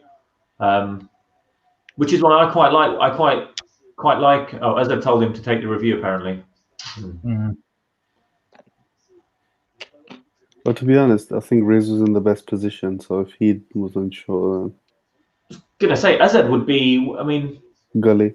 Yeah, I'm not sure he was the right person to be making that judgment. Well, it should have been like Abid or Rizwan. Mm. They're probably in the best position. Ooh, beautiful. As a former captain, isn't it? Yeah. Shaheen's lines have been really good. Yeah, I think he's had one or two stray down leg, but generally, I think this is his 29th delivery. He's about 25 of them being on the spot.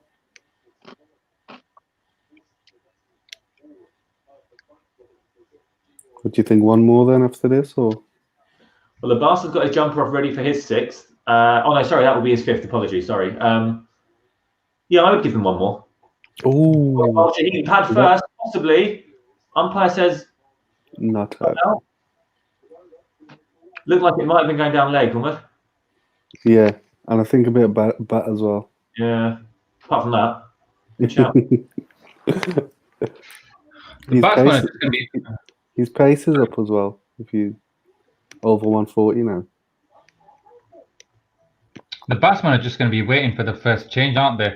Just to get some of the pressure off, whether it's Fahim, Naseem, or whoever, because they can't get these two away. Also, they're just trying to survive now. And that might be the difference in the two teams, because our change-up bowlers are Naseem, who is good, but obviously not bowled in these conditions before, and Fahim, who he's not going to rip through a batting lineup. Whereas their first change is Wagner bowling 135 bounces at your head, and Jameson, who's on a bit of a roll at the moment. So I'm not sure there's going to be much of a let-up when we bat. I don't know how Wagner takes so many wickets. He doesn't. Yeah. He's got about 200 odd, hasn't he?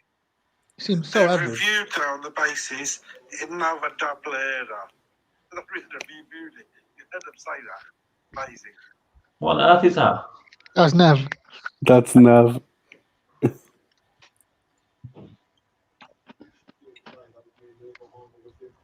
One thing I hope doesn't happen today, which has been happening a lot, is that our slips sometimes stand quite a few steps further back than they need to, don't they? We see a lot of edges not carrying. Yeah. Like that. Oh. What? Well, exactly what Doc said. They just showed the side on angle, and they looked like they were standing a little further back than they needed to. Although he played it with hands. Bars to Williamson, he edges it. Genuine edge. Let's see now. Yeah, nah, that's short of Shan. To be honest, that was way short, I think. Oh, yeah.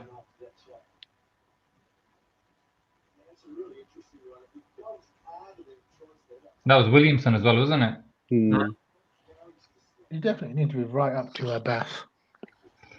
Oh, They'll damn. get a position for Rizwan, don't they? And Rizwan, he's not been really taking it low, so maybe just another ball that kept low. I mean, he played it with soft hands. That's what he's really good at, Williamson. You look at in one-day cricket, that shot he plays down to third man. That's bread and butter, isn't it? Root does it as well a lot. But it's like they say, your strength is also your weakness, isn't it? Because if you play a shot a lot, you'll end up getting out that way a lot. But if you've made 110 by then, does it really matter? But you think they're still too deep, Doc? Looking at the replays, that looks like a genuine edge. He wasn't guiding that.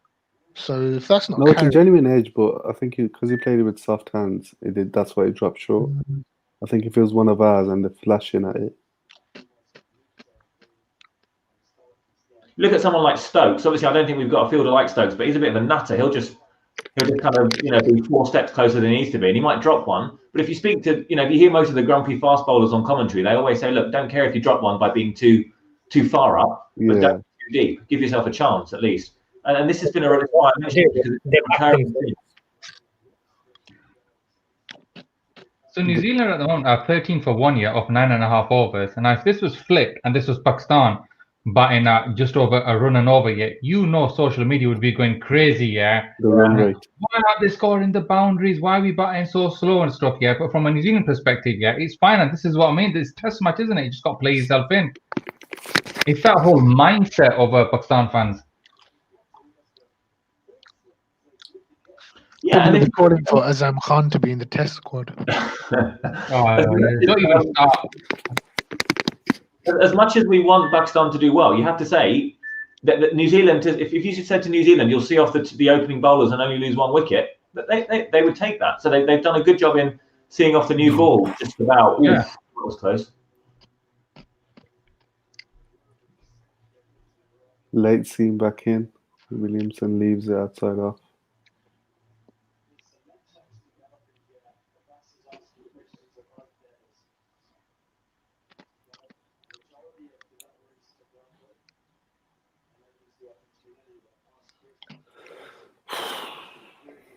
Williamson's got a bit of a funny leave, hasn't he? Just like Labuschagne and Smith now, where he just kind of swivels around.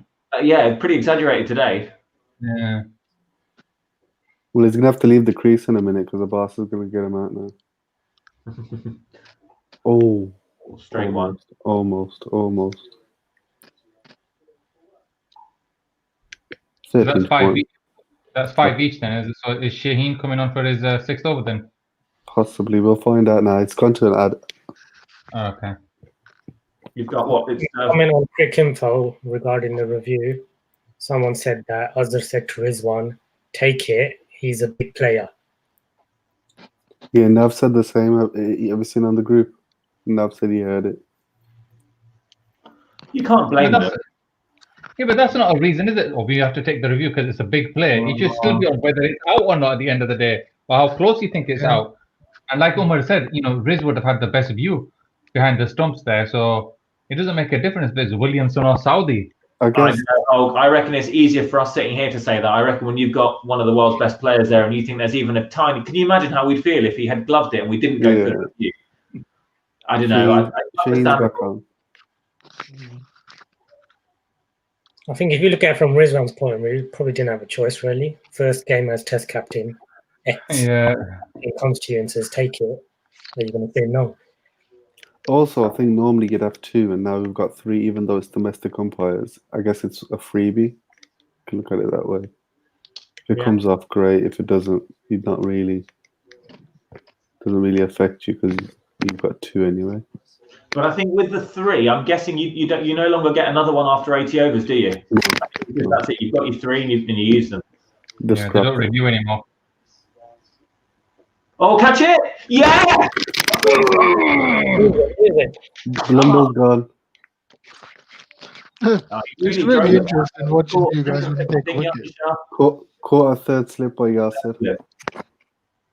Brilliant catch. Well, I'm glad he stayed on. It's slightly check drive, but he went at it quite hard. Oh, I thought it was Williamson for a second. Williamson can stay on the other side. We can get him out on the other end. Was it Umar that said, someone on the comment said, just get the other 10, isn't it? So Taylor's in next, isn't it? So this is the main partnership now, isn't it? Williamson and Taylor break this, yeah? And we're into effectively the lower order, yeah? Well, is it Nichols? He's been in good form. I think he hit a ton against West Indies. Was it? He did. To be honest, up until Bolt isn't out, anybody can make runs against Pakistan. Sorry, Umar, are you sure that's a Pakistan top you're wearing, bro? I'm preparing for the next game, the Australians.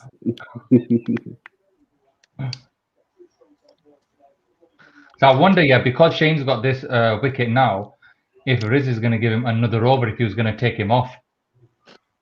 I think Ask him how he's feeling. Ask him how he's feeling. Another one. If he feels he can do another couple of overs, give him a couple more. Did Shaheen play the last OD? Oh, yes, he did. So Ross Taylor, 104 matches, average of 45, 1900s, 33.50. Nice catch by Yasser as well. I don't know if you guys have been watching the guys that has trophy. I'm telling you, some of the catching has been atrocious, especially the slips. Yeah. To be fair, none of them are the guys that have international experience. These are all the sort of the domestic trundlers or the newer guys. But Dolly's being dropped in the slips, man. Hamza, what worries me is that whenever a new player comes into the international team, like you look at someone like Heather, they come into the international team and their fielding is awful. And it feels like they're so used to domestic standards, which are, like you say, are really bad, like in the QEA trophy. And they've almost need like 6 months just to get to kind of basic international standard. It shouldn't be like you should be ready for international cricket, batting, bowling, fielding, whatever your strength is, when you get called up. But the standards in domestics are awful. And it's, you've got these like 24, 25-year-old, 23, 24-year-old kids coming through, and they can't field. It's ridiculous. Yeah, because it seems I was watching her in the T20s, and it doesn't seem like the most nimble or the quickest. No, but I don't. I'm telling you guys, Taylor's not going to last long here. I really fancy us getting him out early. Oh, Yasser have a thing over him. Boundary first ball. Oops.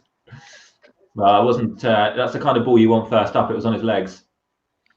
I don't like Ross Taylor. Every time I watch him staying up all night, he always scores runs. Yeah. Okay, I'm going to say he was falling over a little bit on that one.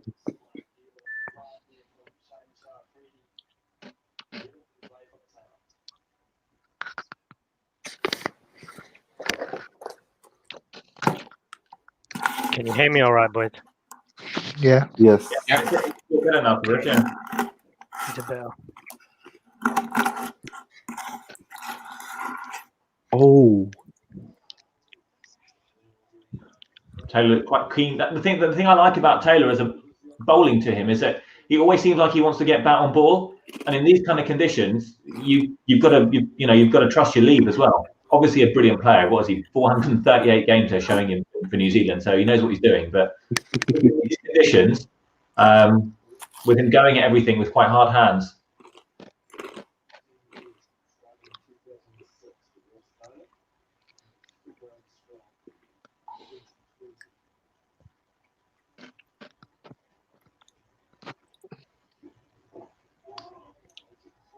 I think Shaheen's getting a bit greedy with the swing.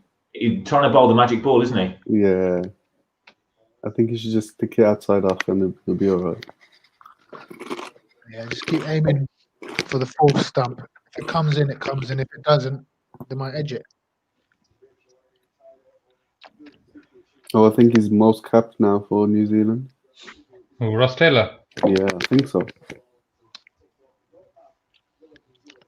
Number 10, Chris Harris, one of my heroes. I remember World Cup. Yeah, I remember him in that World Cup, yeah. He was fat at that World Cup, man. I don't know how he did it, but he was fat. In which World Cup? 92. Oh, can't remember. I wasn't born. Twanging, man. Have you not seen the highlights and stuff about it, though? Shaheen's bowled quite poorly for the rest of the over, actually. It's all been on the left. Maybe he's getting a bit knackered. That's 6 overs, 2 for 14. Brilliant. 11 overs gone, 19 for 2.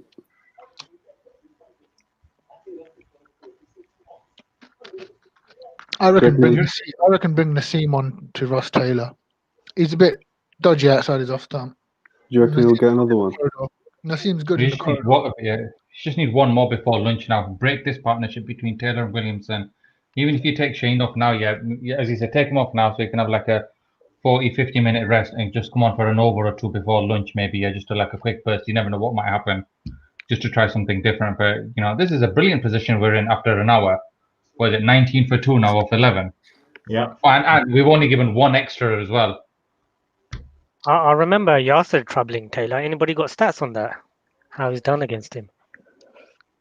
I think mainly in the Emirates. I haven't got the stats to hand to Rose, I have to say, but from memory, mainly in the Emirates rather than abroad. Yeah. 2018, where was that?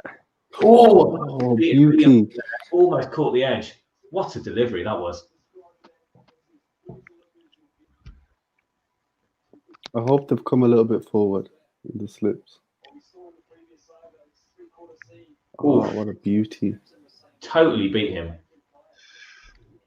You know that Stokes ball is coming. Yeah. Almost. Squared him up. And that was Williamson as well, wasn't it? Yeah. Yes, it was. He's 32. Yeah, 6 overs in, over 6 overs. 5 overs, sorry.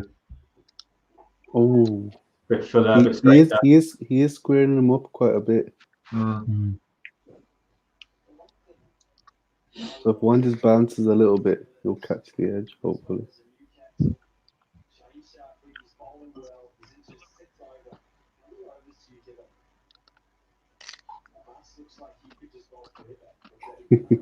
That last ball, doing that to Williams, it's unbelievable. Yeah. I am listening to the commentary as well. They're just talking about how many overs they should give Shane. They're just copying our commentary, really, aren't they? But they Yeah. So whatever they're saying, they're just repeating it. Yeah. Sorry, go on. They're just saying it looks like a basketball forever. Doesn't need a break. You just come in, put it on a line and length every over. Have they got all New Zealand commentators? It looks like it. I don't know why I hated that in the T20s. Yeah, it was just so biased, and so you need someone, even if it was not a Pakistan commentator, it's just someone from a different country, just to give a bit of balance to it. I'm surprised though. They always have like Ramiz or Akram. Yeah, but I think the rest of the world has wised up to Ramiz. What the likes of, me anyway, have known for a while, in that he's basically a bit of a rent-a-quote. And you think Sky don't bother with him anymore. In fact, quite a few, like New Zealand, Australia, I don't think bothered with him last summer. They take Wasim, don't they? Both of them. Wasim with his wrist. Yeah. He's just got to lock the wrist like this, and Yeah, he's got to lock it. 10 wickets every game. It's the same thing, same story every Wasim. When I was a youngster. Until you see Wasim do this, let's be honest. Come on, until that's happened, just play the back. But we laugh at it, but they're mesmerized by it. Yeah. Oh, another edge falls quite away short. Another edge, but yeah, I was never going to carry. Fall short. I'm surprised the foreign media companies don't sign up Bazid Khan for the Pakistan matches. He's always good. I like. Yeah, he's good. Yeah, but he's good as well. I don't think he has the verdict, wasn't he, back in the summer with with Dominic Cork. Yeah, Cork and stuff. Yeah, Cork and Butcher. That's it. Yeah. Yeah. Well, so far, Muhammad Abbas, 5.5 overs, 3 maidens, 0 for 4. Well, he's going to get one now. Williamson's gone. Last ball of the over to Williamson. Oh. Wrong line, played away, but no run. We have miscommunication from Ross and Kane there. Taylor's loving the fact that Williamson is not slashing or anything to Abbas. He needs to come right up. He's not going to suddenly start swinging the bat to Abbas. So if you're the slippers, you need to, Riz or whatever needs to take a lead and say, listen, he's not going to start playing a big swoosh. Just step up by 2 steps. He's playing everything with the soft hands.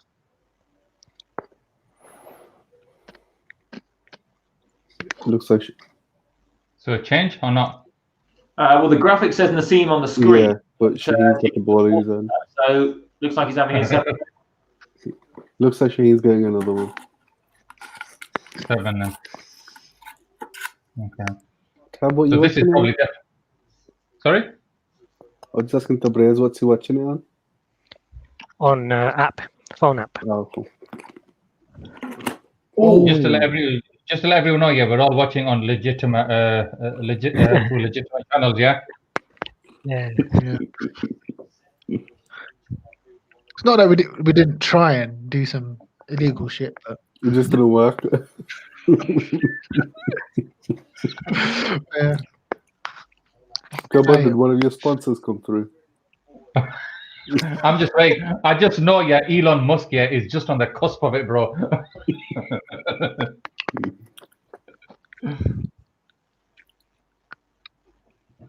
Oh, that one kept a bit low, didn't it?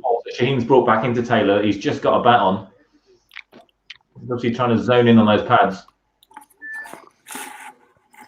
In a minute, if you like, I can turn my laptop around and we can stream the game and see how long we last on here. And we all get shut down. Yeah, we'll be banned. I don't know who these guys are. Just landed on me by accident, by the way. Anyone that's watching.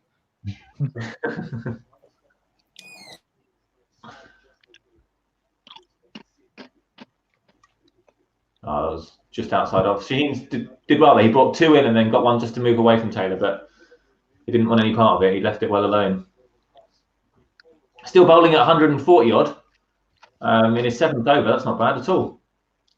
He's got the cardio then, hasn't he? Hmm.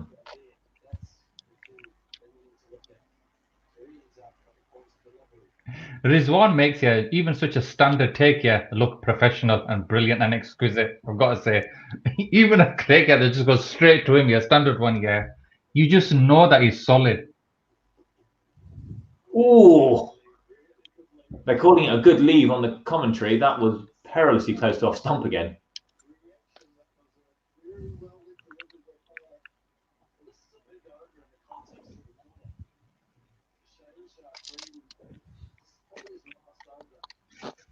Shaheen has troubled every batsman he's bowled at today.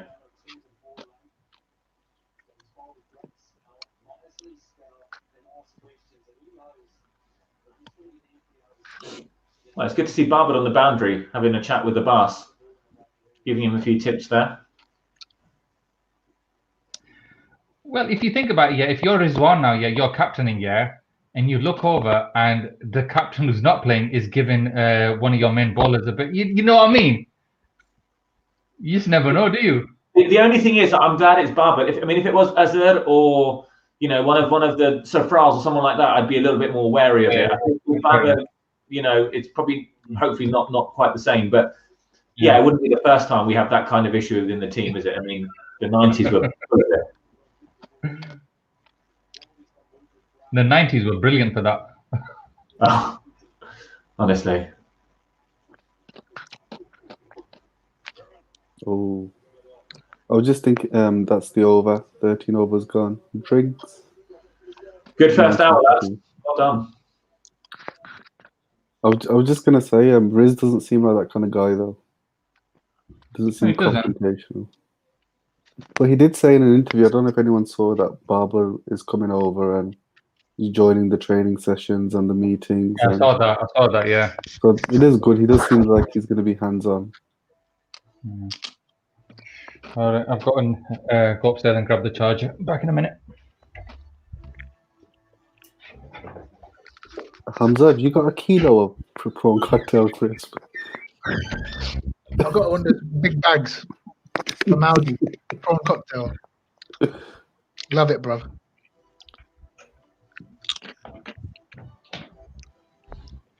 Yeah, really good 13 overs from the boys. So who's coming on next then? What do you reckon, Naseem or Fahim? Then I would go with Naseem, even though I know we said all that good stuff about Fahim. I'd probably go with Naseem now, to be honest. I think I'm gonna go from the graphic and say Naseem was about to come on. Right? Yeah, cheap. Yeah. But I think I'd give it to Fahim. Seems like there's a bit more control there. But Naseem all the way, man. Naseem all the way, man. I don't. There's no thing is with Fahim, you got to give him something on the ball, whether it's an old reversing ball or some lacquer on it, because he's just that. But then again, if you do bowl him, then you're losing the pace you're going to get with Naseem. So. Almost moves up the comments. Very optimistic. Something tells me the partnership's going to be 400. Oh, thanks for bringing the mood down there, man. We were quite optimistic till we heard that.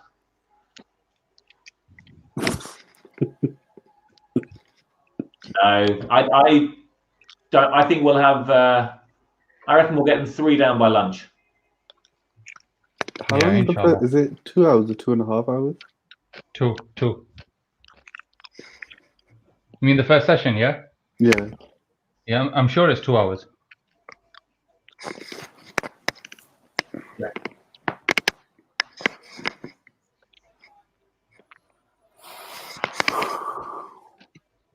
So you've got to say, first hour, good lines, good lengths, good catching, decent fielding. Yeah. The only misfield we saw was that short leg one, didn't we? Everything else has been bang on. Because normally we'll play on green tops and we'll try to overdo it, and it will just go everywhere. And by lunch, the batting team are like 40 for no loss or 50 for no loss, and nothing happened. That's what West Indies did. They saw the green top here and they just kind of overdid it, and they were just behind throughout. Well, the figures are Shaheen 7 overs, 2 maidens, 2 for 14. Abbas 6 overs, 4 maidens, 0 for 4. 6 maidens in those 13 overs, man. So that West Indies were bowling far too short. Yeah.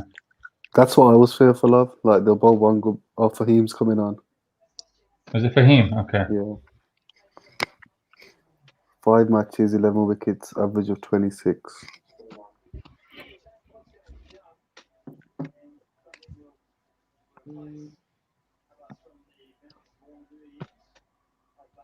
Well, I'm guessing Naseem will just come from the other end, won't he?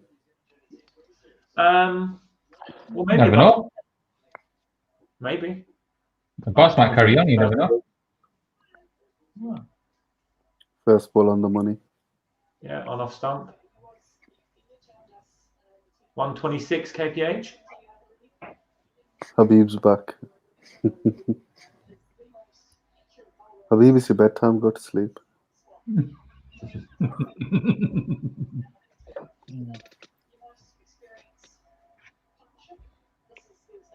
Akbar, if you can, I would look up that Ross Taylor, Yasser Shah thing, because I think I might be on this. I think. Oh,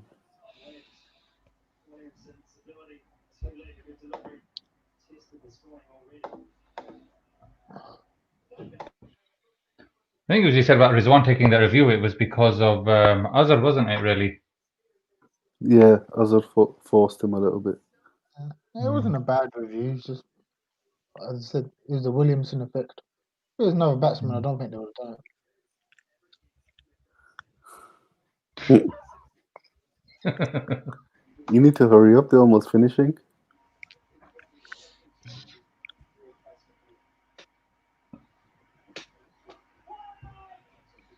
It's funny because all over Twitter, they always have this Fahim, Stokes, Klusner, Ashraf kind of gag, don't they? You know, I'd love it if he got Williamson today. You know, that will explode, won't it? Fahim, Klusner. Fahim, Stokes, Klusner. He's getting a little bit of movement, isn't he? Yeah, there is a bit of nibble. Well.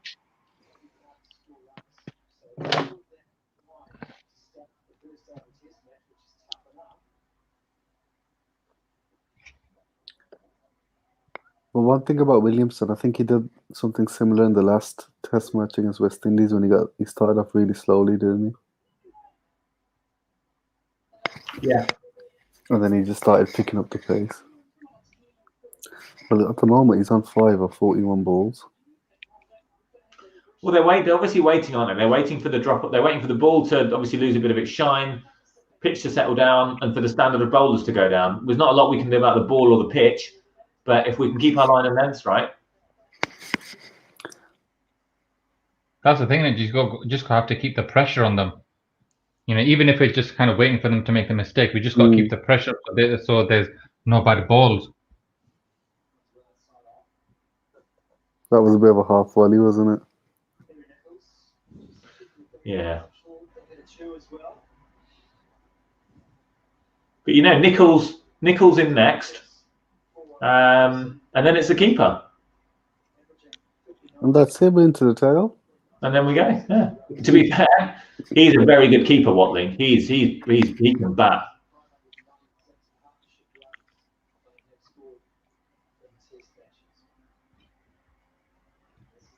No. Williamson pushes it to cover for 1.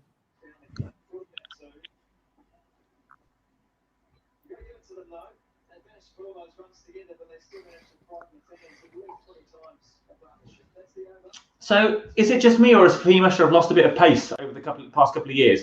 Because I remember when he was our rise to number 1 in T20 cricket, we'd have Fahim opening quite a lot, especially in UAE conditions. I'm sure he used to touch 85, 90, no? I do remember him touching 140 in South Africa as well. But Tabriz, have I made that up? I'm sure he used to his pace used to be right up there. I think it's mid-80s, to be honest. But the problem here is he gets too low at the crease. Right. That's where he loses his pace. But yeah, maybe. I think PSL is a bit nippier. Kind of lost it. He crouches at the crease and it gets low. And yeah. All right, here comes Naseem Shah then. Wearing number 71, 17 years old. About to 17? Yeah. Well, his brother's on the scene as well now. I don't know if you guys have seen. What's his brother's name? Somebody help me. No, not slip my mind, I'm afraid. First ball, short, wide. Played away to deep point for 1. Not the best start.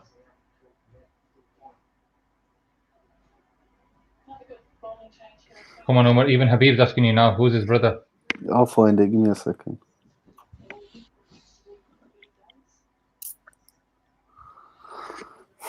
So this is what's going to happen now, isn't it? Within a seam, they're going to start, throwing the ball around. Was it no ball? Was it no ball? Oh, looks like Habib's beating you. Let's see for him to send it. No. Come on, Habib, what is it then? Ooh, beats Taylor outside off stump. A wide ball, moved around a bit. There he goes, Hunain Shah. Yeah. 16 years old. Looks like we've got the wrong Ashraf on here. Habib, get up here now. He's playing for under 90 Central Punjab under 19s this season. It's almost saying that Pakistani don't really look after the ball. Well, this is where you'd expect someone like, whenever you see the, it's another short ball. It's been cut away for 4. That was poor from the team, really. I think this is what they were waiting for, weren't they?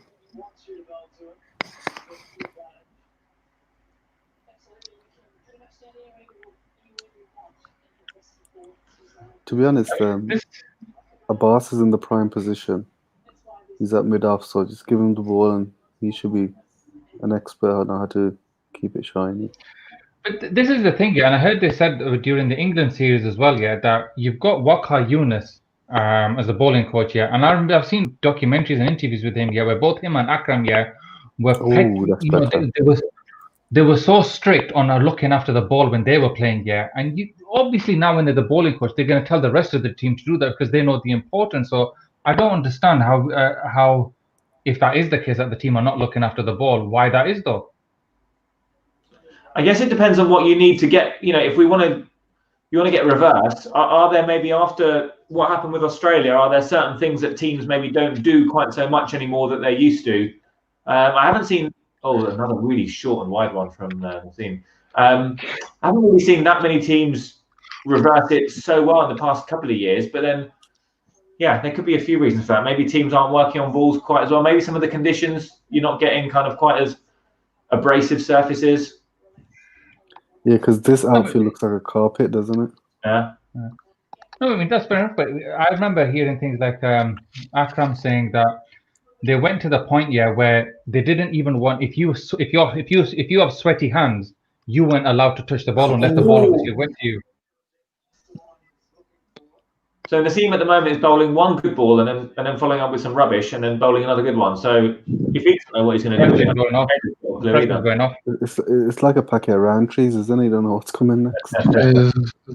He's basically in Mohammed Sami mode. Oh, give him a chance. Give him a chance, man. It's his first over. I will not have Mohammed Sami's name denigrated like that on this show. The hero of 2004.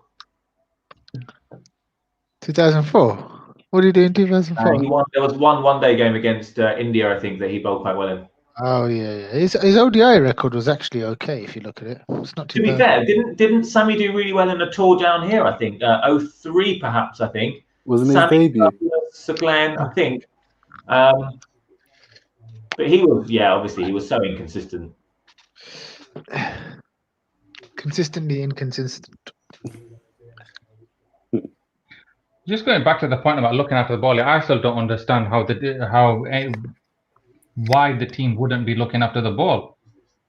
Yeah, because following up on what you said, Kamar, Saki always used to go like this. Oh no, yeah. So I don't know, but the point is that Akram, but Akram Yunus would have seen that, and they when they found out, they stopped him doing it. So obviously, as the bowling coach where Wakar Yunus is now, they know what works and what doesn't work. Sweaty hands, this, that, whatever. We should be, would you call it, one of the best teams that are looking after the ball. The thing is, though, there's one. I mean, it goes back to coaching, doesn't it? There's one thing being good at it, and there's one thing coaching it. I mean, I know we've spoken about it before. This is Wakar's fourth or fifth stint as bowling coach, so something's not going right. But Doc, all you got to do, you just got to lock your wrist. That's it. Easy peasy. Umar's got the in swing and the out swing going. Oh, God, yeah. Don't ask me which one's which. As long as one of them gets a wicket. What time we are now? So we've got about 45 minutes left till lunch. I think one more here, and we're in. It's a pretty poor first over by Naseem. Yeah. it How's was- his run up? Is it shortened or is it long? Who, Nassim? Yeah, It seems the same as. Didn't I seem think much he needs to different. lengthen it a bit. Just Yeah, again, maybe. get into a rhythm a bit more. Yeah, exactly. Because when you're short, you struggle at the crease, and that can put your line off. Like obviously, it looks like it's doing.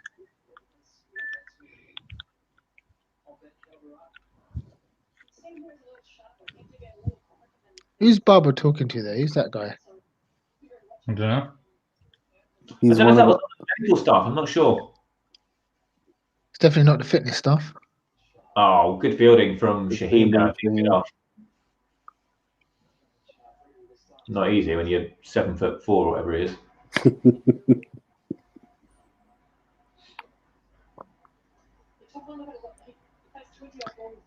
I think one thing's obvious though: the quality Mm. between Abbas and Shaheen and Fahim and Nassim. Yeah.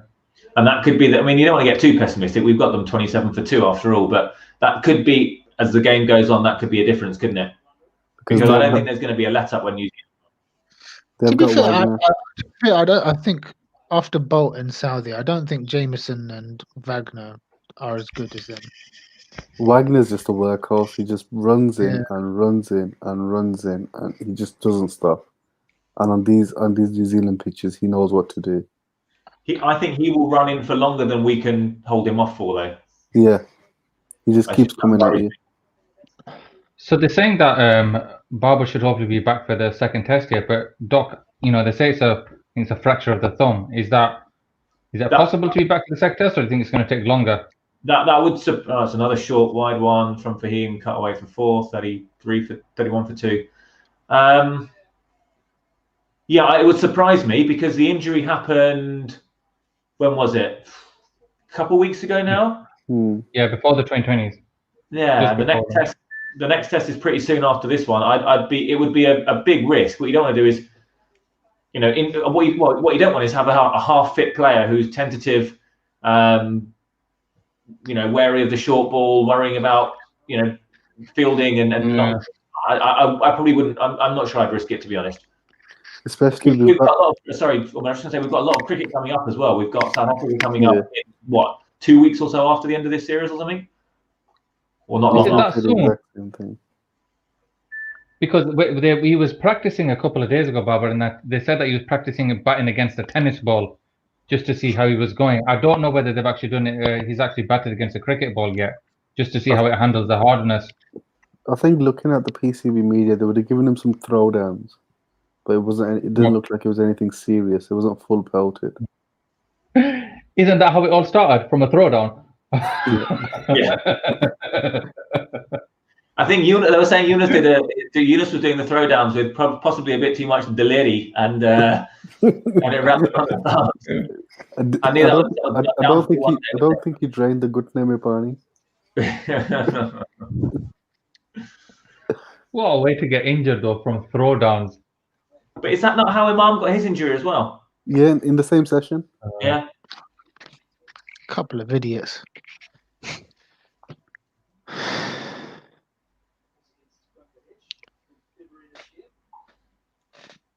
That seems like another lifetime ago, doesn't Do you reckon it? we would have opened with Imam if he was fit? No. Do you reckon they would have dropped Abid? No. It's Misbah. He's not that eccentric to play. Even though Abid's been useless outside of Asia. Well, he didn't do that well in the England series, did he? He was okay. Who did? Sorry. Abid. I thought Abid did a good job of seeing off the new ball. I would have. I don't think Abid and Shan did enough. I mean, Shan obviously dipped after his big score in the first match. I think they did enough to keep their place for this. I think it's just good that we've got 3 openers, 3 good openers, and you pick your 2 best at any one time. See, going off track, we were talking about Imam on the group the other day. Not Imam, Sami Aslam. I was just saying Imam, Sami Aslam, Abid, and Shan, they're probably all at the same level. Yeah. And Abid and Shan have probably done enough to keep their spots. Oh, that's a good shot from Williamson. Over pitched by Nassim, I think. Driven through covers for 2. Well, it's probably safe to say that Williamson is well in now after 47 balls. Yeah. You know, there are some pictures that the batsmen say you never feel in on. Yeah. I don't know if this looks like one of them or not. It certainly feels like it's doing a lot less in the air off the pitch generally than it was about half an hour ago. I think, like we said earlier, it just depends on how these two bowl and how early we have to bring Yasser on.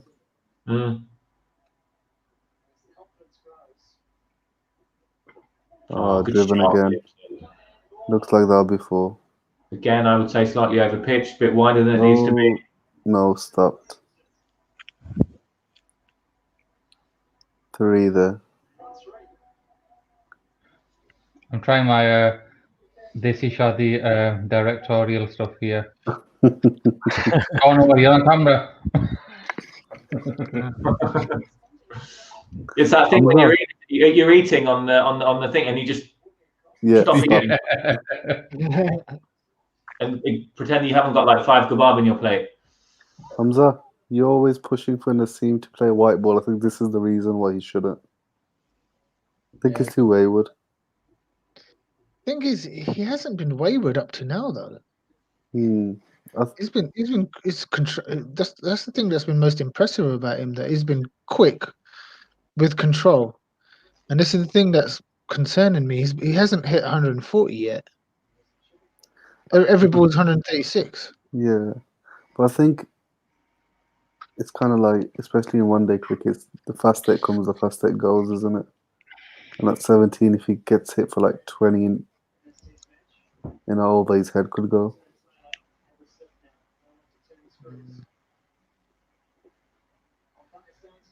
Who would you expect that from a bowling perspective would be coming down to talk to him? Because, we don't have a Abbas. 30, 32-year-old. Yeah, it would be Abbas, wouldn't it? Yeah. Is he doing that? Is he doing that? Because what Akram Yunus said, that when they were bowling, you'd always have the other one standing at mid-off or mid-on. So they talk in between balls. Is there anyone talking to Naseem in between balls or every 2 or 3 balls? Abbas is there, but where's Abbas fielding? Mid-off. You can't really see him though. Okay. All right. Okay. But the thing is, you don't want to overflow him with information because he's. Oh no, yeah. But you still want someone that just, maybe every 2 or 3 balls or something, just a little bit, and something to see how you doing and stuff. But this is it. not When you ask who's the leader of our attack, who is it? There's not one bowler you can say, yeah, he's the man. It probably should be Abbas, but he doesn't seem like that. He hasn't got the personality, exactly. Yeah. But that's why it's waiting for Shaheen, though, isn't it? Give him a couple more years. Okay, the stat on Yasser and Taylor, guys. From the 12 innings Taylor's played against us, Yasser's got him 7 times. I was just about to come out with that because you asked me to earlier, but yeah, no, well done. Thanks. It would be interesting to know, Debrez, where they were. Were they predominantly abroad, or do you know? Sorry, I just lost you there, guys. I was just going to say those 7 dismissals, were they predominantly abroad? In the Emirates or kind of in New Zealand? Do you know? Sorry, I just lost you. Did you say something? Can you hear us, Gav? Yeah, I can hear you now. Yeah, he's saying, where were those wickets taken? I was asking something. Yeah, the dismissals that Yasser's got Taylor, where were they? Were they in the Emirates or New Zealand? You've lost him. I'm asking again. No, seriously. Text him. Someone text him it. I reckon Tabrez is just trolling. Something about the dismissals, yeah? No. Where was it? कौन सा मुल्क में wicket मिला था? I'll just make it up. I think 6 of them were in the Emirates, actually. No, the 7th was in Pindi. Right.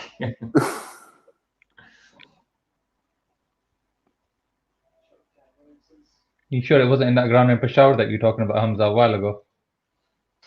So, lads, in the last 27 balls, 21 runs at a rate of nearly 4.7 and over. So, Yeah, they you've picked got to up. give New To be fair, Zealand to be fair, credit it's as hard. well for seeing To be off fair, the it's new hard. ball. It's hard to maintain that level of control. It's Yeah. a few overs where it's going to go. They're going to take a few wickets. Sorry, make a few runs. And plus, this is their best batting pair. Yeah, yeah.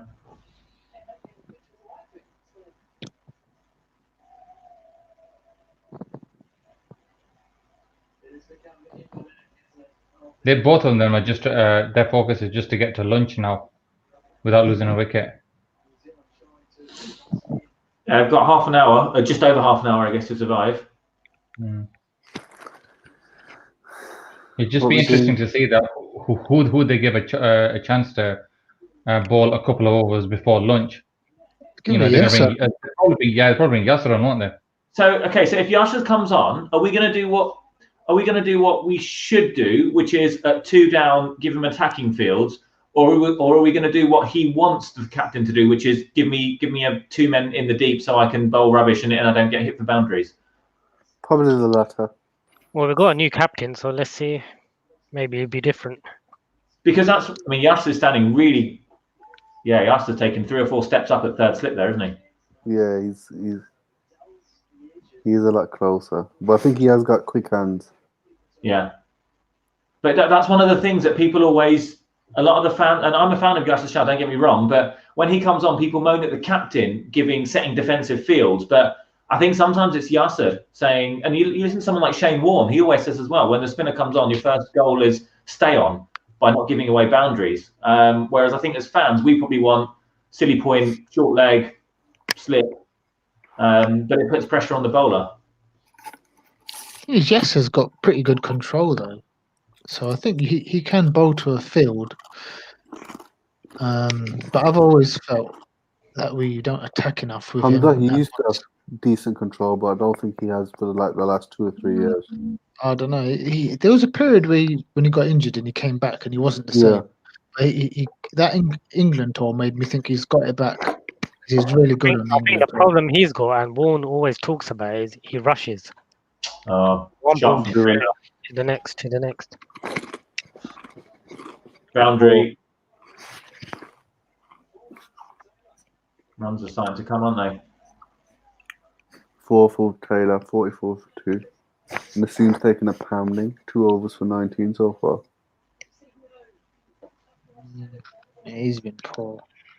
He can drive through the line with a bit more confidence now. This is the slight concern I have about Nassim, even though I know he's only 17, is that it's a bit gun barrel straight sometimes, isn't it? Hoping his pace will get him out of trouble. Yeah. No pace though. He's bowling at 136. Yeah. So when you're bowling at 136 and it's not doing anything, and you're bowling at their 2 best batsmen, that's not a combination for success, really, is it? His run-up looks short to me.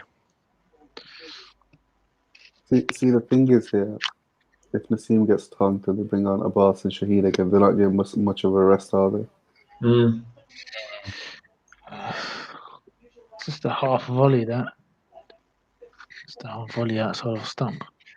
But that's why they're going to go to Harris and Fawad, aren't they? Just to give the pacers a bit more of a rest then. I think what they do is to give Yasser one end and they just switch from the other. Yeah.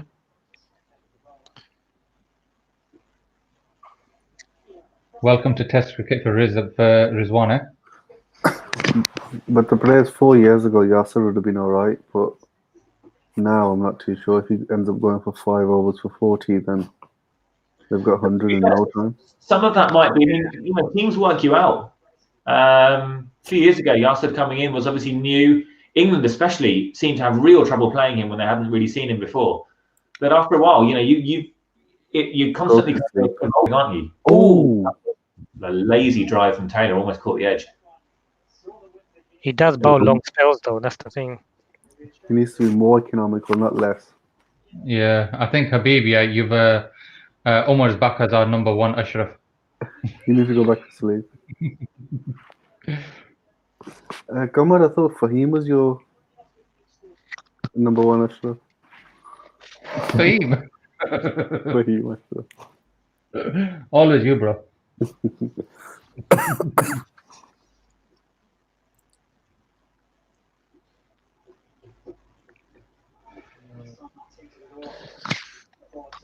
That Why was does an that easy This is one. why Why doesn't Hosnain ever get considered for tests? Is it because they don't think he's got it for the longer form or something?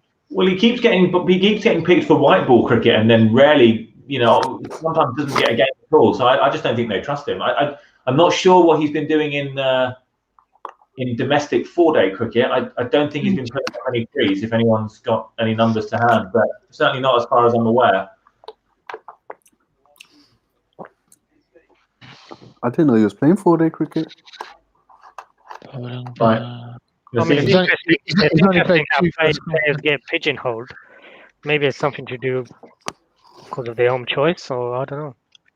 He's only played 2 first-class matches. His name.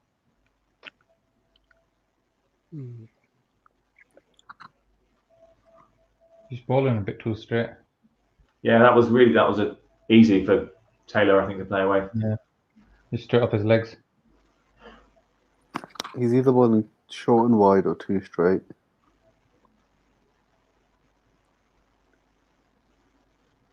overs gone 46 for 2.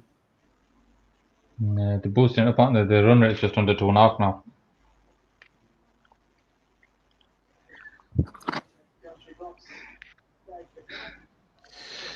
So, if you think of the success Wagner gets on these pitches, at some point, would you say to Naseem, right, just bang it in halfway down, see what happens? To Naseem. Is that really what Wagner does? Or is that a bit of a cliche? He's not that quick. Every time I see him, he's about 132. How's he getting wickets on bouncers? So I've seen him bowl quicker than this. So I don't know if they're, sometimes. Oh, Imam's on commentary. This will be fun, I'm sure. So I wonder if I don't know if he's maybe bowling a little bit within himself. Yeah. I always wonder: is Waka Yunus actually a good bowling coach? That's the thing, isn't it? You can be a brilliant player. Doesn't mean that you can coach, because you have to have leadership skills. You have to have man management and stuff. Yeah, you've got to do more than just that. I mean, at the end of the day, it's not a direct hit. Oh. I think he might have been gone. Taylor is always involved in runouts. We only He hit was direct when massively there's gone. no chance. He was gone Have by the miles. commentary team here? It was hit so hard to mid on. Oh, I think he might have been gone if a Bass had hit.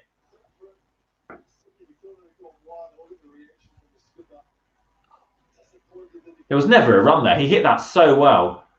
I think he might have. It's difficult to tell from the angle. He might just have been in there. You need to take one of these half chances, especially with your Run. Omar, that was going to be the run out. Anyway, I know what's gone wrong in the first hour to now. My mascot fell down. There you go. Let me put him back up. There he is. You don't know how much I've got to look after that. Yusuf keeps asking me for it. And if he gets his hand on it, I don't know where he's going to bury it in the garden somewhere. So just going back to Guardiolas, obviously he's had a lot of time employed by the PCB. He has a lot of time not employed by the PCB. I'm just thinking, have there ever been? And I know teams don't always go for bowling coaches; they go for bowling consultants for a series or two at a time. I can't remember Vogard ever really being recruited for any period of time by any other team. That's the thing, isn't it? Yeah, that's the thing. There was at one point where I think he was. I don't know if he was on the shortlist or not, but Australia were looking for a bowling coach, and his name was being mentioned, but he never got it. And that's the point I was making a couple of days ago, that all our legends, how many of them? The only ones I know that have gone to other teams is Saki and Mushi. That's it. None of the pace guys. Where's Akib Javed gone? UAE. Yeah, but no one major though, is it really? I could go to UAE. Did Wasim Akram not do some work with, was it Calcutta? Yeah, an IPL. But we don't talk about that. We don't talk about that. So that's a yellow card for you, Doc. One more and you're out. Yeah. No, but that's the thing. But none of them have gone to any of the national teams, have they, for any of the test playing nations? And that is such a big thing, isn't it? They were legends when they played. But coaching is a completely different game. To be honest, Wasim Akram has openly admitted that in a few interviews that he hasn't got the temperament to coach. Yeah. He says, "I'm not patient enough."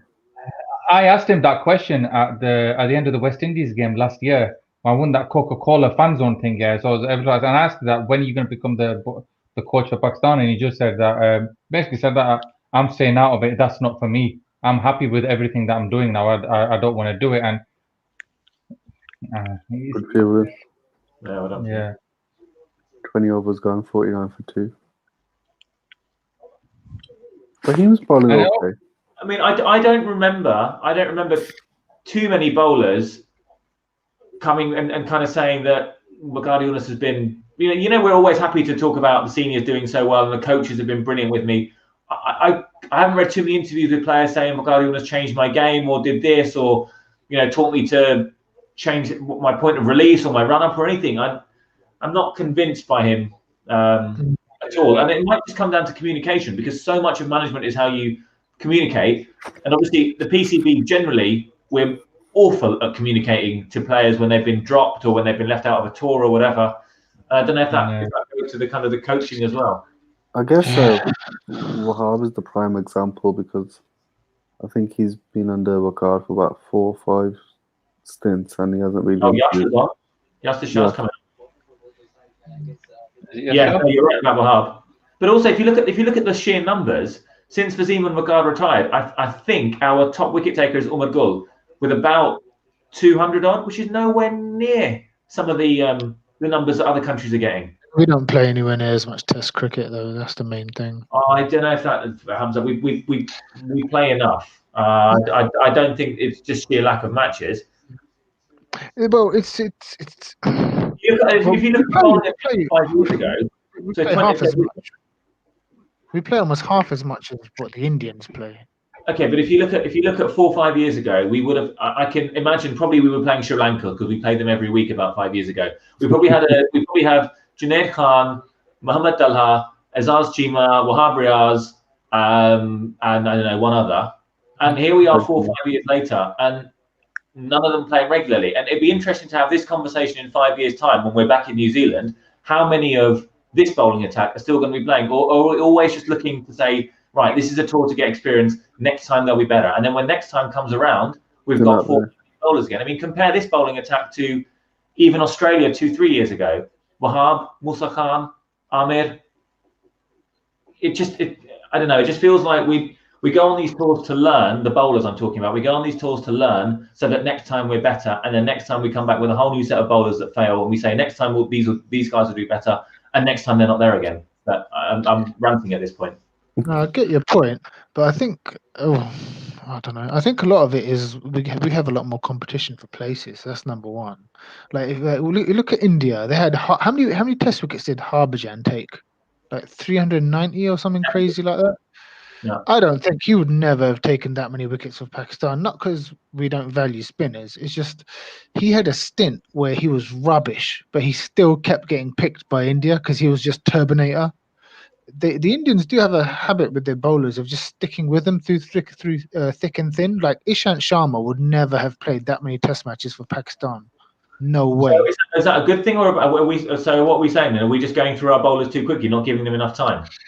No, it's a mixture of not having enough matches and having a lot of competition, and none of the bowlers have really stood out enough either. So it's been easy to drop them. It's easy to drop Wahab. It's easy to drop Sami. It's easy to drop all of these guys. They haven't done enough. Like Afridi, he's played a few now because he deserves it. And I think Abbas has played a few now because he deserves it. But realistically, before then, what bowlers were really looking like they could do that? It was basically Amir and Asif, and then they screwed themselves over in 2010. Yeah. So a lot of idiots getting on the seams back online after 3 bad overs. Ridiculous. That was a good first over from Yasser there. Actually, he was good lines, made the batsman play. Yeah. Sorry, has Yasser just got told by the umpire about running onto the wicket? I haven't seen anything. I don't know. I was ranting about 2014, so I didn't see that. Sorry. I just saw it now where he was talking to him about something, and I'm sure he was pointing down on the wicket. He's probably asking him how to make biryani.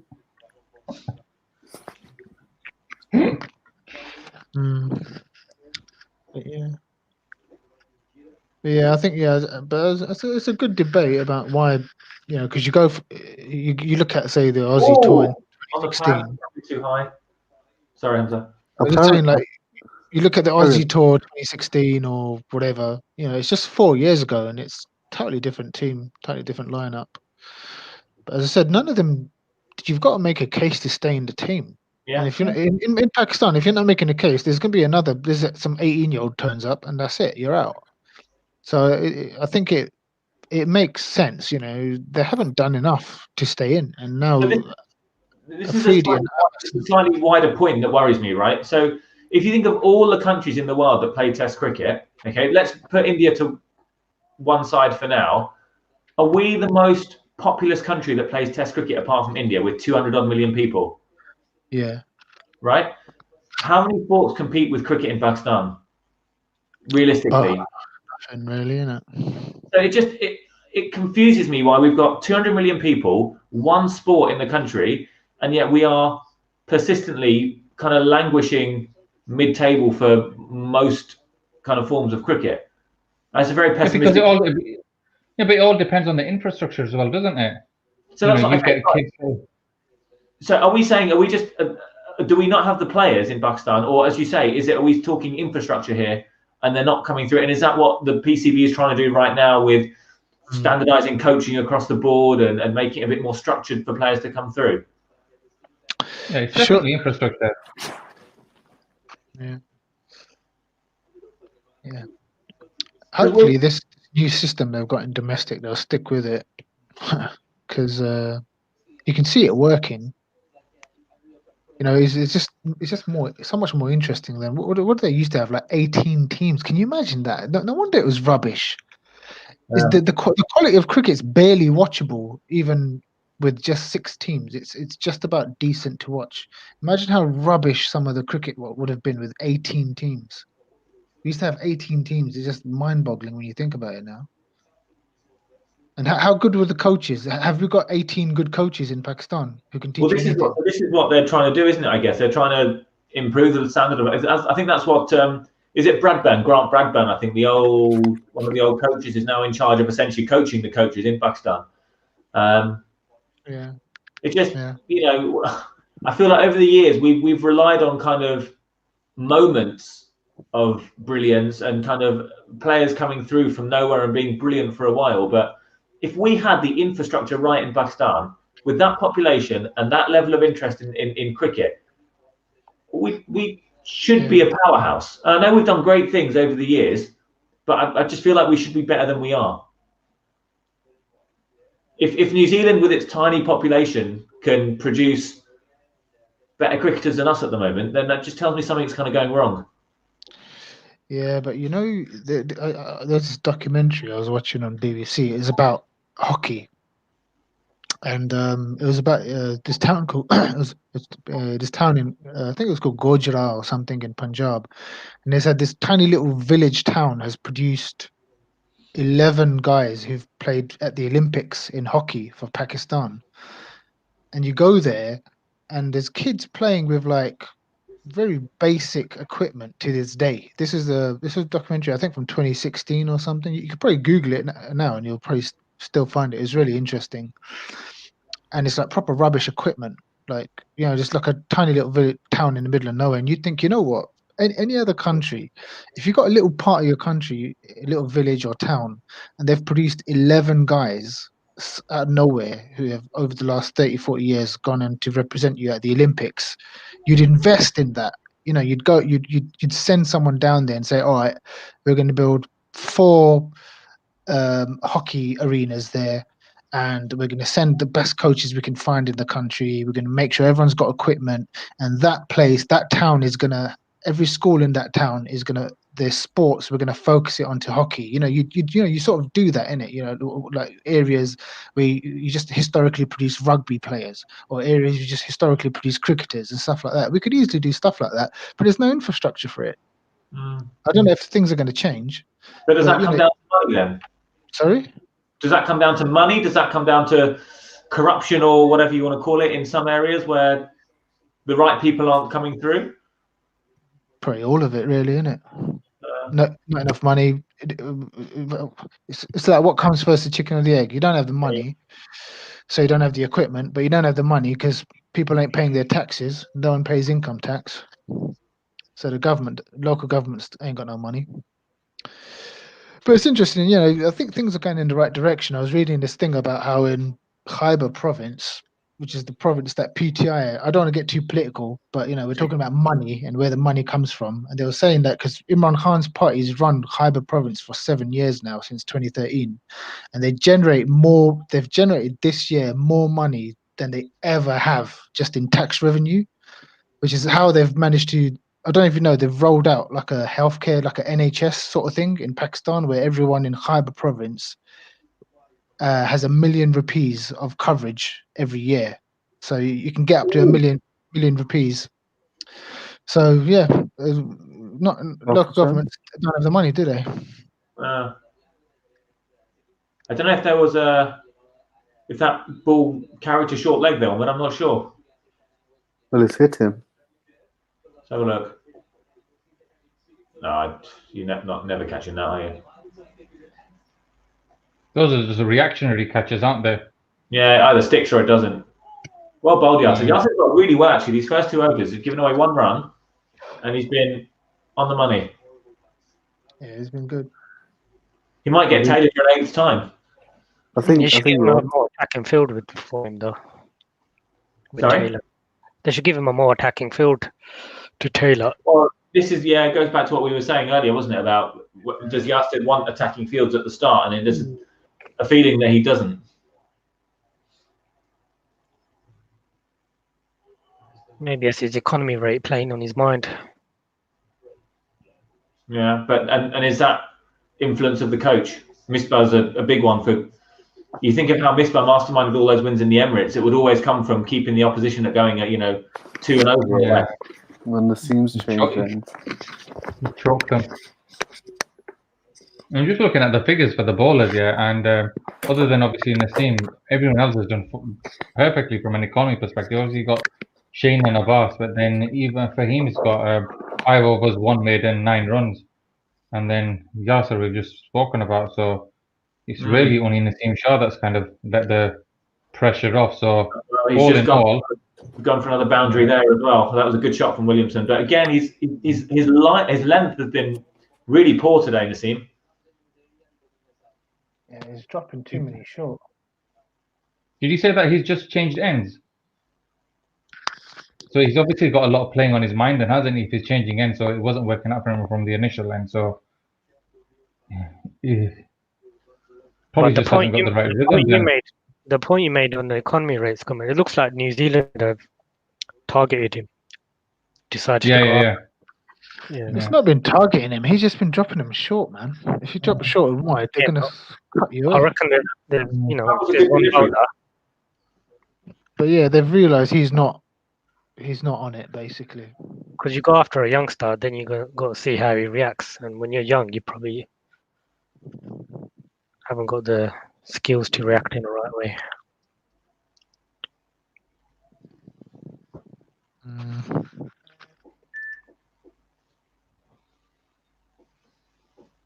Yeah, he's all about length. If he gets his length wrong, then that's it, because that's all he's really got. It! Oh, drop short again. Slips. Yeah.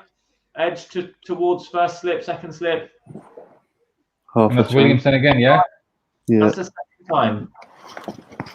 Again, genuine edge.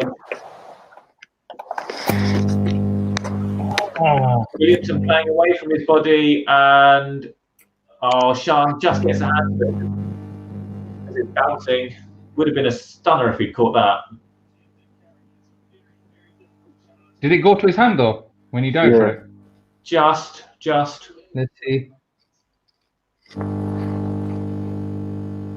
Oh, his hand was just over it, wasn't it? Yeah. Oh, 3 half chances now. You can't call that a clear. You can't call that a clear chance, though, can you? Really? Half No, chance. 'cause Half he, chance. he dived across the first slip to try and get to it. So yeah, it was a good try. Yeah. He was never getting to first slip. No. No. well, Have the commentator said got anything about them got his standing a bit hand too there. deep? Not that I've heard. They were talking about it earlier. They were saying they're probably a What? meter too far You just back. want to, you just want to take those though. Yeah. They're the ones you take it and you that's it, bang, 3 down.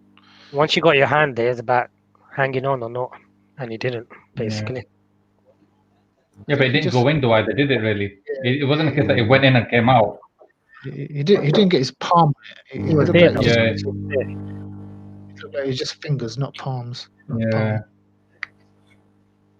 It was a It was good barely. try. It was half a chance. Yeah. It's strange the way he went. It was almost with the elbow rather than with hand. Is that maiden?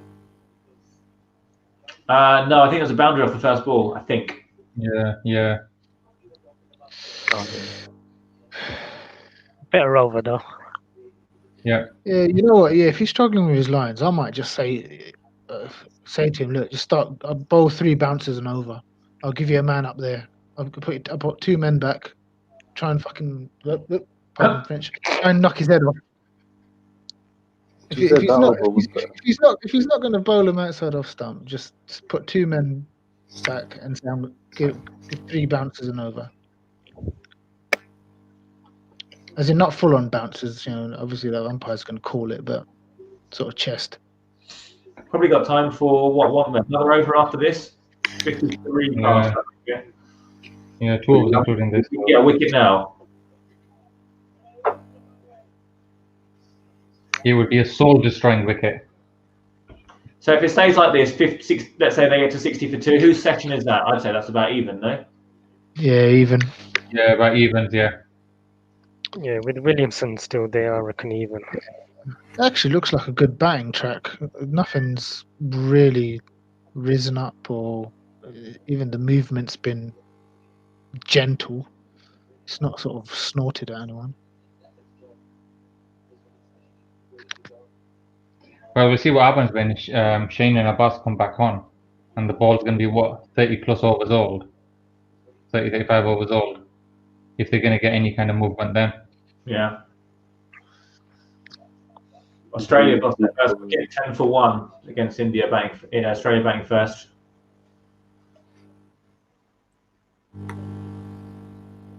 Little boss agrees, bring covering. I said, deep cover's coming in. I said, little boss agrees. She's nodding her head. Okay. Bring him in.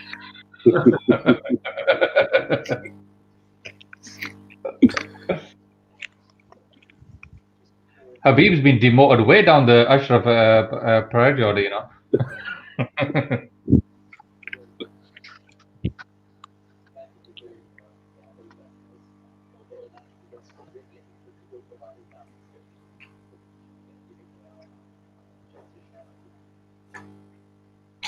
Who's this Asian chap commentating? Imam. They must have heard us here when we said that, you know, they thought New Zealand heavy, the commentary team. They go, I know, who can we get? Let's get Imam. Because when have you ever seen that before? Yeah, that someone from the squad who's not playing yet, they brought him up to the commentary team. I've never seen that. Not first morning of the series, no. I think they were impressed by his pre-match little. Oh, Taylor went for the sweep. I was wondering if he got a glove. It went through to the keeper, but not caught. Maybe they were impressed by Imam's. Was it that video he was doing on the flight over when they pretty much all caught COVID? No, you know what it is, yeah? It's a birthday present to him. It was his birthday yesterday, the day before, wasn't it?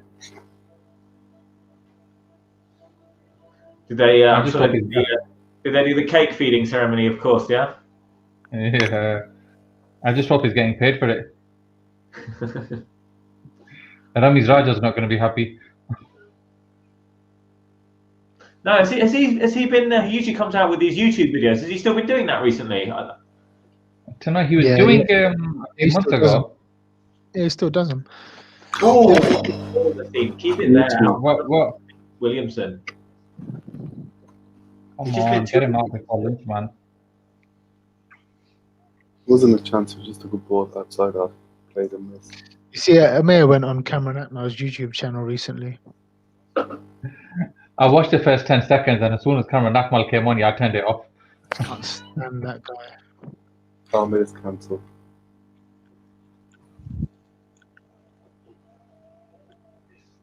He's playing this party 10, I think. Yes. Rightly or wrongly, whatever they've done in the past or whatever. Again, the main thing Ahmed talks about that he's kind of annoyed about is lack of communication from the PCB. Didn't he found out on social media or something that he'd been dropped? Because I just wish we could be better at that kind of stuff. Yeah. Oh. I thought it was that one they're showing an old one. Yeah.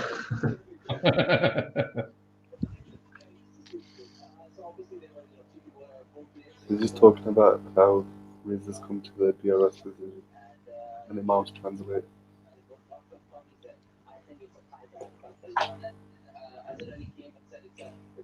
He's getting a bit of movement in the seam still. Yeah, in and out actually. Imam on commentary is grassing up Asad for taking that review.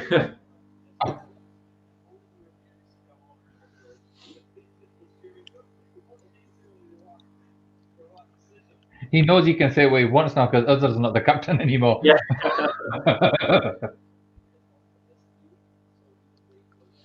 Everyone agree with that, by the way, to get rid of Azhar? Yeah, 100%.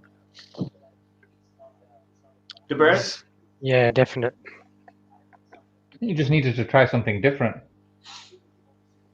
Sometimes he's just not captaincy material. He doesn't come across as inspirational.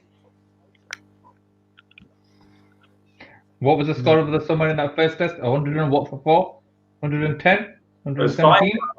5 down. Yeah, 100 and something, wasn't it? Yeah, chasing 270. Yeah. Oh no, sorry, Omar.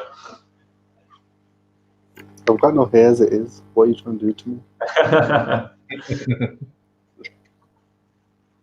We'd have won that series as well, 1-0. Yeah. Yeah, so I've noticed that he's not really hitting the 140, 144 at all, really, and he was hitting 90 before. Maybe it's just nerves as well. He just needs a bit of time to settle in. Oh, is that lunch? And it is lunch. Lunch at 55 for 2. 26 overs bowled in those 2 hours. Was it Bumble? Get on with the game. That is slow. It's 4 seamers, isn't it? Even I think if you'd offered us 2 wickets, we'd have taken it. I think if you'd said to New Zealand, you still have Taylor and Williamson at the crease, they'd probably take it. To be honest. Yeah. I think it's fairly even. But you just want to make sure that in the next session that the game doesn't start to run away from us now. Well, this is the thing because conditions are becoming a lot easier to bat in now. So yeah. Nassim seems to have found his length and line in that over though, so hopefully he'll continue with that. Yeah. Because the ball is still doing something for Nassim. It's still moving. Yeah. He bowled a couple of nice outswingers in that over, that last one. Yeah. So did he change ends? Yeah. Yeah, they're saying they changed ends, yeah. I wonder who suggested that, whether it was Nassim himself or Abbas or Rizwan for him to change ends, because whoever suggested it, it's obviously it has worked, hasn't it? Yeah. Yeah, I think if we take another wicket soon, like when we come back out, you never know, we could run through him. I really think we could. To keep plugging away. Yeah, it's on a knife edge. The good thing is it's 26 over and it's not, 95 for 2. They always say you add a couple of wickets to the score and see how it looks. We get a couple of wickets after lunch, we're in business. Yeah. Because that's the thing, in the first 10 overs, they were, 13 for 2? 13 of 10 overs. That first 10 overs was just brilliant by Shane and Abbas. And that's what set us up and brought us here. And as I said, if you look at it, it's only been Naseem who had, where he leaked a few boundaries, and that was it, really. The rest of them has just been bang on, really. Nichols and Watling next, and then it's the spinner, Santner. So it's basically a couple more wickets and you're into the tail. I don't think Santner's a proper bat. I mean, he can bat, but I think his batting's probably not even as good as Fahim's. Yeah, breaking this partnership is going to be tough, though, isn't it? Easier said than done. Big afternoon ahead. Yeah, with the aging ball as well. Reverse swing, bro. Come a bit later. The team was getting quite a lot of movement in that last over. Yeah. Especially getting it, whip it out. I think it might be good that, obviously he's gone off now and stuff, so they can have a bit of a breather, a chat, just to kind of calm his nerves down. Because it must be, daunting as well coming into this. After all that COVID quarantine stuff that they went through, and this is like his first main big game on the big stage. So, go off, get some lunch, get a bit more energy, come back refreshed, knock them over. Easy. Australia 17 for 1. Yeah. Are they batting first? Yeah, lasagna's in at 3. Let's put it on. A loose bus change.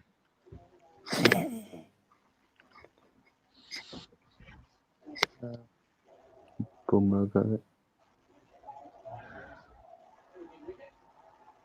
So what are we doing now then? Having I'm lunch. just going to say what we were better lunch. Yeah, what are you having for lunch, Tabriz?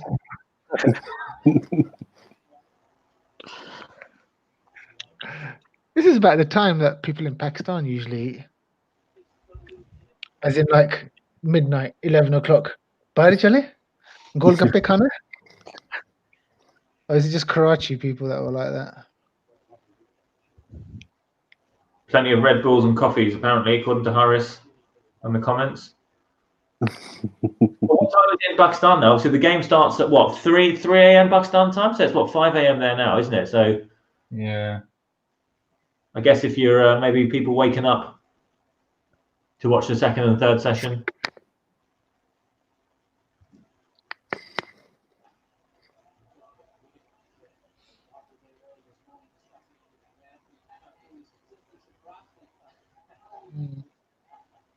Yeah, what was that comment about when Naseem did the no ball and the commentator said, good thing he isn't 18, he would have been a foot over? Does he mean... Yeah, Digger Ahmed. Was that a dig at Amir, or was that saying if he was bigger, another year older, he'd be taller and he'd be a foot over? No, obviously it was a dig at Armour, wasn't it?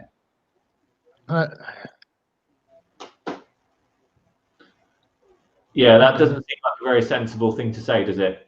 Unless you're kind of trying to take the mick.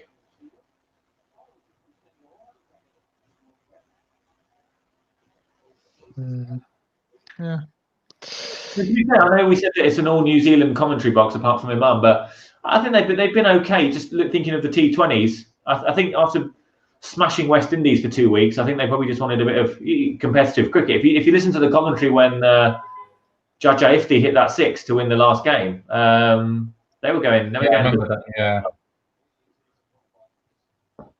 Yeah, the Kiwis are quite fair usually. They were, but I think it came across in the 2020s that it wasn't overly biased, but you were just leaning that way. So I didn't like it. I would have preferred something a little bit more balanced, even if they had, I don't know, a West Indian commentator or someone. Smith was okay. Ian Smith. Yeah, it's funny. So they don't have the rights have changed in New Zealand. So it used to be Sky Sport. Now it's Spark Sport have got the rights, and they I don't think they don't use Ian Smith, and they don't use Simon Dool, who's now on radio commentary. I always quite enjoy listening to Simon Dool. Actually, he's quite a good commentator. Yeah, he's quite good. So that's a bit of a change. I mean, the absolute, let's be honest, the benchmark for, I think anyway, for neutral commentary is Sky in England. I mean, apart from now that Botham's been moved on, you get the likes of, He's the only weirdo. yeah, you look at Atherton, Hussein. It's very much down the middle. Want to see good cricket. Happy to call it if it goes in someone else's favour as well. Yeah. Always good to listen to. Because tomorrow the South Africa Sri Lanka games on Sky Sports. So Yeah. our tour of South Africa in January, that must be on Sky Sports as well then. Yeah. So South Africa coming to Pakistan first. Oh, they're coming to Pakistan first. Yeah. So that tour in January is in Pakistan, and then we go there for some white ball cricket in March, I think. But that's going to be after the PSL then, the return tour. Probably, yeah. Talking about commentators, where's Danny Morrison gone? He's hit that to the moon. Where's he Harry gone? Hale. I don't know. I mean, I think he's probably a bit too eccentric for domestic, Test cricket and kind of their international stuff. I guess he does the Tamasha IPL, doesn't he, and the PSL and all that stuff. Probably weighs a bit more at home. Did he do? He didn't do the last round of PSL. He didn't do it this year, did he? I don't remember. Well, maybe not this year, but I've heard him plenty of times before. I'll be honest, he annoys me. I'm not going to lie, but he did annoy me. But now that he's gone, I miss him. I want to see him in Test cricket. Ooh, Wade's flashed at one there, nearly got out. They're saying the Sean drop was big. Yeah, I'm just reading that now. A bit harsh to call it a drop, isn't it? I think that's harsh. Yeah. Why is he getting slated for it on social media now? I'm just watching the coverage. Oh, have you finally caught up that you've just seen the drop catch? No, they were just talking about it.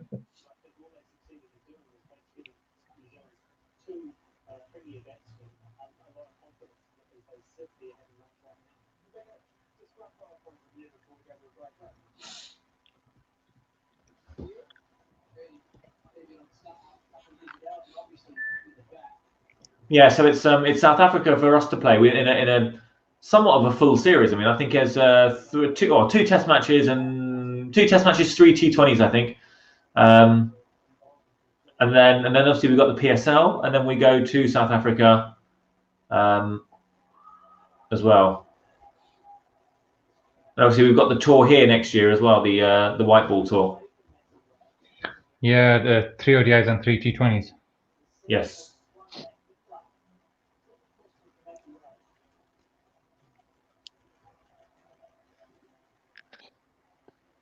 Yeah, that'd be a good series because South Africa are quite a weak team right now, so you'd hoping we'd win. I have to be honest, I've got a soft spot for South Africa, just because you know what the big three are like. You've got England, Australia, India. They're playing each other every week. I feel a bit sorry for South Africa because they always produce good cricketers, but it's all the off-field nonsense that kind of holds them back. Whether it's they were in exile for 20 odd years, they've got this transformation stuff they need to do. They're not a particularly well-off board. So yeah, quite. World cricket is better when South Africa when countries like South Africa and West Indies are strong. Cricket generally is better to watch. I mean, to be honest, even when they're weak, they always beat us though. That's the slightly annoying thing. But I remember reading something a couple of weeks ago that said South Africa have, if you look past the past couple of years, they were generally quite strong. And even when they played Australia, but against Australia, they haven't had a 5 test series. I don't know how long. I don't think they've had one for like 20, 25, 30 years yet. And that's just tells you about some of the politics. Is you think that South Africa really big, Australia really big. Why can't they have a 5 test series? And I think the most they ever had was 3. South Africa, like Sri Lanka, like Pakistan, like West Indies, like New Zealand, we're all boards that make more money from white ball cricket because the interest in 5-day cricket is just not there. So how many tours can you think of that Pakistan have been on in the past few years where the initial itinerary comes out and it's like 3 tests, 3 one-day games or something, and then they revise it and it goes down to 2 tests and 5 ODIs, or 2 tests and 4 T20s, or something like that. And it's always the home board, whichever board it is, one of these poorer boards that says, well, look, we're not going to make much money from the 5-day stuff. So we end up playing these rubbish kind of 2 test series where, it's not the volume of cricket you want, is it? Yeah, but I think that even if you look at Pakistan, that the last 5 test match series that we played was back in '92 when they came here against England. And then, then when you came over in 2016, we played 4 tests, which was still a big thing. But we don't really play more than 3 test series against 3 test match series against anyone. We haven't played more than 3 test matches against anyone that I can think of apart from England. Yeah. And the brilliant thing about test matches in England, is that generally the grounds are always about 70-75% full at least. And when you look at grounds in other countries, it's bare. You could just walk up to the ground on the day and get a ticket. Like here we plan a year in advance, whether it's test matches, even for test matches, to book in the tickets. England is just crazy, and that's great to see. But in other countries, they just don't seem to be able to do that. Like you said, just whiteboard cricket. That's a big thing there. I know it's a money thing, but it still surprises me. Why don't the non-pig 3 countries just play more matches against each other? I know it's going to be money. That's the first thing to say. So why doesn't Pakistan play a 4 test series against South Africa? It's money. But you still can make money. You're not going to make probably as much as if you played just 2 tests and say 5 ODIs or 5 T20s. But then I don't know. Find a window where you can, break it up a bit, but play 4 tests, and then you do your PSL, and then you come back later on and do 5 ODIs or something against that. I don't know. It seems like the obvious solution. If India, England, and Australia refuse to play you for more than a 3 test series, in case of India, they don't even play us.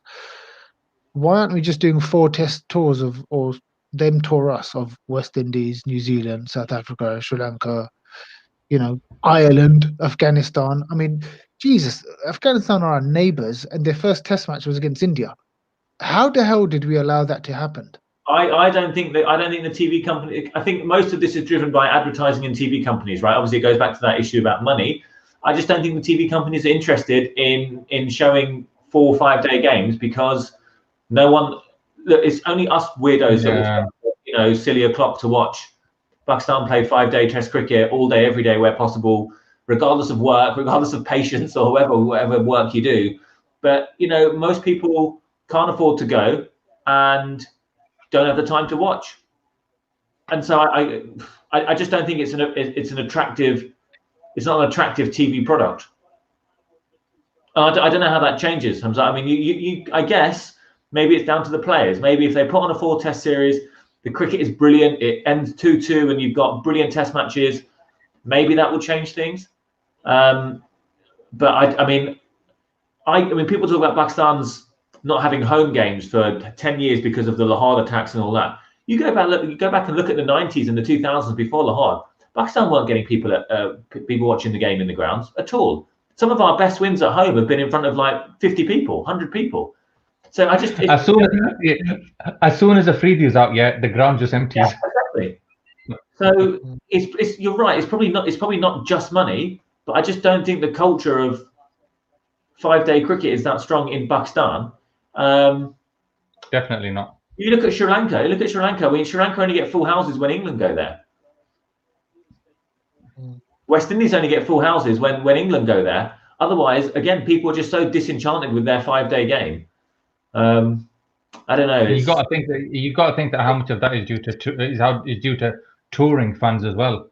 If you look at England, because England do have the Barmy Army travel. Yeah, it's the Barmy Army.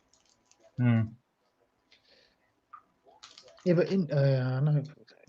But then you can make the argument about television money or something, that it doesn't matter that if Pakistan are playing,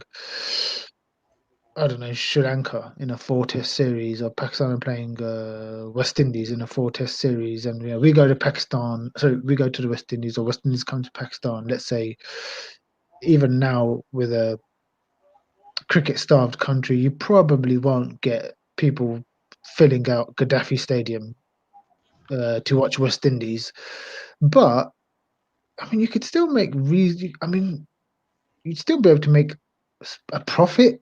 So surely off of it. I mean, how expensive are these things? You know, you sort of the television money is 220 million people.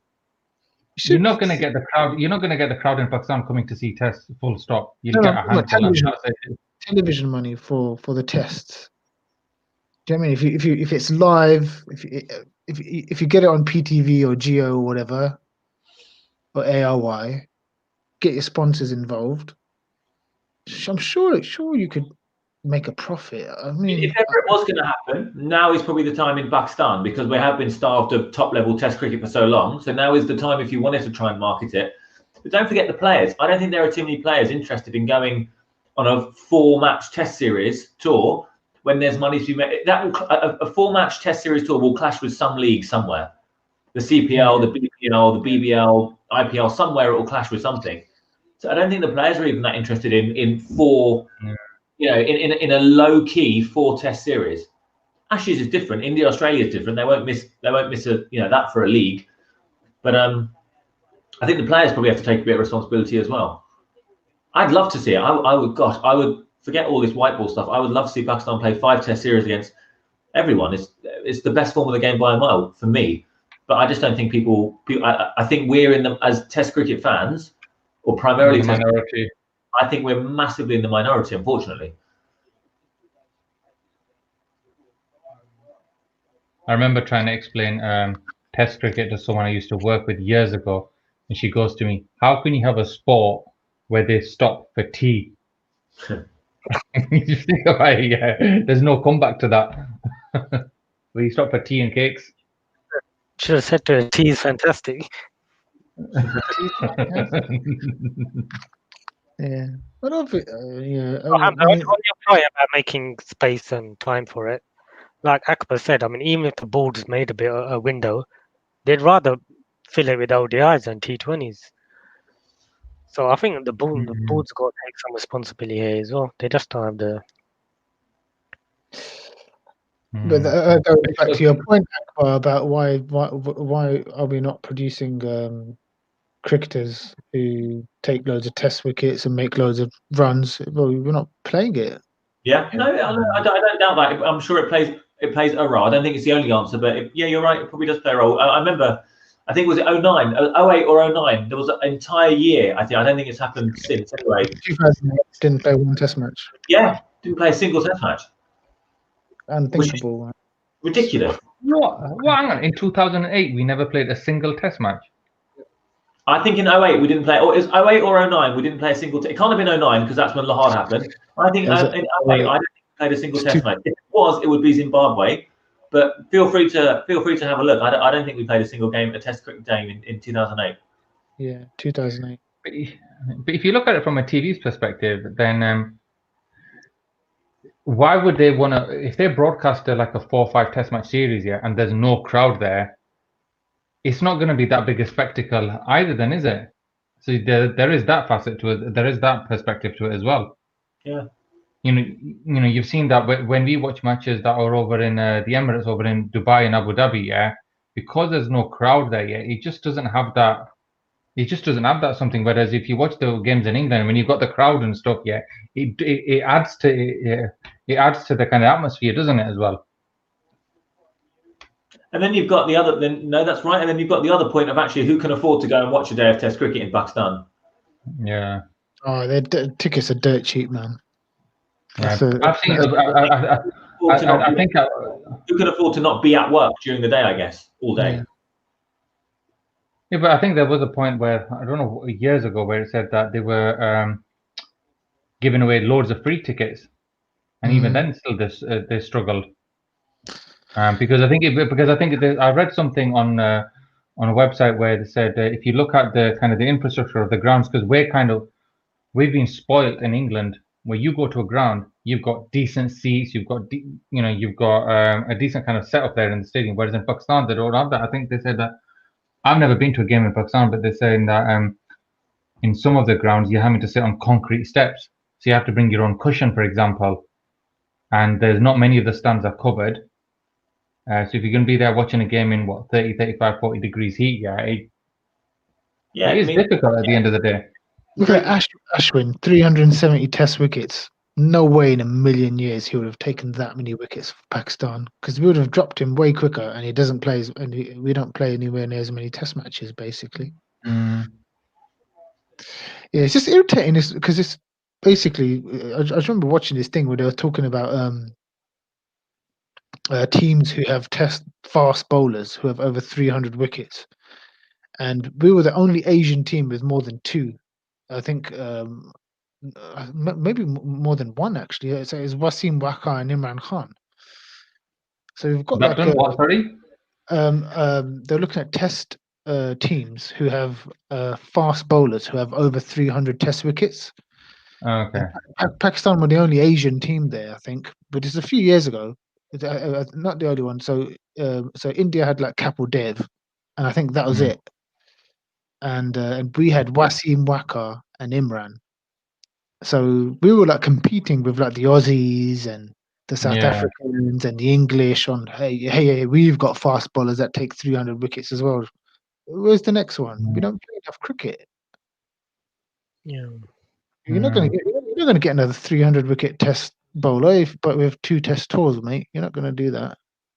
Well, plus it's also that now there's the attraction of white ball cricket, isn't there? And or just these domestic leagues where you can earn a bit of money, and so they are playing more cricket, and it's like they're weighing it up. Like you look at the West Indian squad, that over the past this decade has just been decimated with their internal politics and all the other stuff going on. I just think if there's a will, there's a way. You've got to play 10 Test matches a year. That's got to be the bare. You have to aim 10 Test matches a year, and it can't be that hard. That's three series tours. That's it. Yeah, but that was the thing, wasn't that with the World Test Championship thing? It was you'd imagine that okay, they're going to make that fair to some extent, but they haven't. I think when the schedule came out, I'm pretty sure that we were playing either the least amount of tests or the second least. Yeah, when you totted it up and stuff, and it's like, who agreed that? Oh, we didn't. I don't know how it's all run, but there's got to be a way we just sit there and say, okay, every year we've got to play 10 Test matches by hook or by crook, even if the 10 Test matches are 3 against Bangladesh, 3 against Ireland, 3 against Afghanistan, and a couple against Zimbabwe. We will play 10 Test matches, no matter what, minimum. And we are not negotiating beyond that. If the future tour thing doesn't work, we don't give a damn. We want to. If they say we're going to get 6, no, we're going to hold our ground and say we want 10. I think we'll do that if our priority was producing Test cricketers. And to be honest, at the moment, it doesn't look like it is. Because if it was, we would do what you just said. Yeah. Because think it's just the Indians, the Aussies, and the English. They don't even have to think about it because they have an Ashes. England and Australia have an Ashes every bloody 18 months. So that's 5 tests automatically. Everyone wants. Both of them play India constantly. So that's 4 tests constantly with each of them. So they just naturally get to 10, 11, 12 test matches every year. Okay, fine. With those series, there's this rivalry created. And I think that's a big loss to us that, India don't play us. Because imagine test matches against them. We'd play 5 if they were arranged. And the stadiums will be packed out. If you look at rivalry, the one that we have here is with England. Yeah, we've got a really good one, and we don't work on it enough. No. We've got a way better rivalry with them than India. I know, India get humiliated. It's packed, though, against England. Say again, Tabir. Sorry, I missed that.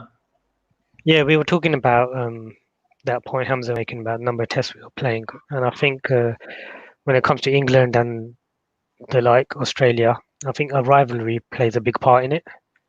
So the point I was making is the fact that India don't play us, that's a big loss to us as well.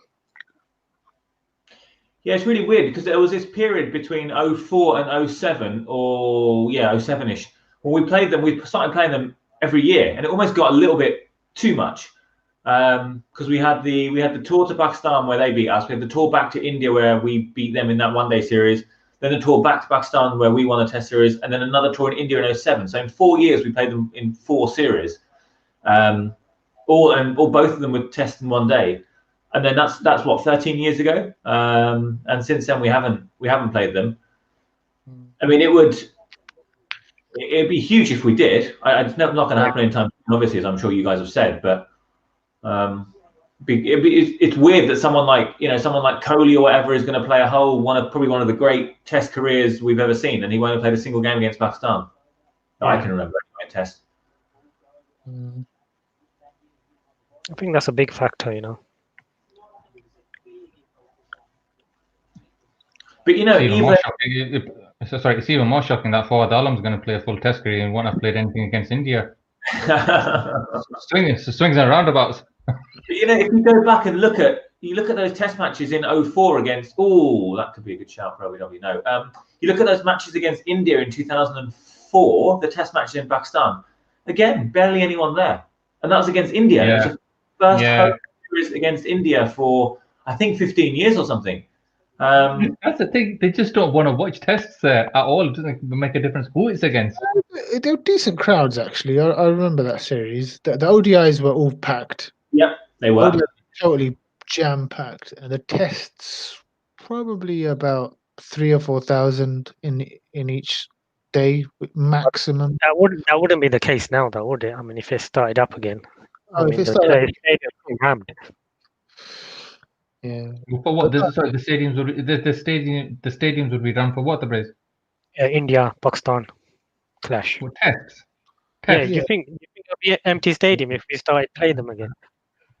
No, it might not be an empty stadium. It might not be empty, but I'd just be very surprised if it was 100. If it was 90% full. Very surprised.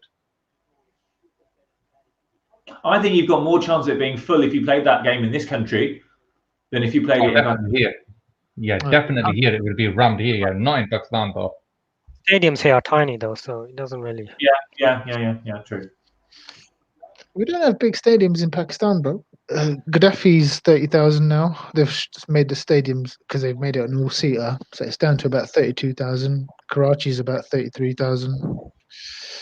We don't have big stadiums, bro. But yeah. But anyway, yeah. I was just saying, isn't there a way that the board could just guarantee that we play at least 10 tests every year? It can't be that hard. We just sort of say one way or another. It doesn't matter who we're playing. If the big teams refuse to play us, we'll play Zimbabwe, Ireland, Sri Lanka, and Afghanistan if we have to get 10 tests a year. Because I was saying to Tabriz and Pakistan that where's our next 300 wicket taking fast bowler coming from? We're not, bloody India's with their rubbish fast bowlers. They're going to start bragging soon. Oh yeah, we've got 300. We've got a few fast bowlers in the 300 camp now. Yeah, we're taking wickets at 33. Yeah, I don't know. I would. This is the thing that happens. I would watch that. You would watch that if we played Zimbabwe from the 5-test series, probably. But I just don't. Not even 5, just 3 or 4. Yeah. Why are we playing Zimbabwe for a 2-test series? Just make it 3-1. Yeah. Why haven't we played Afghanistan yet? I just don't get that. That would be a full house. All of the bloody Pathans would come out and watch that. And all the illegal Afghans who have lived in Pakistan for 30 bloody years.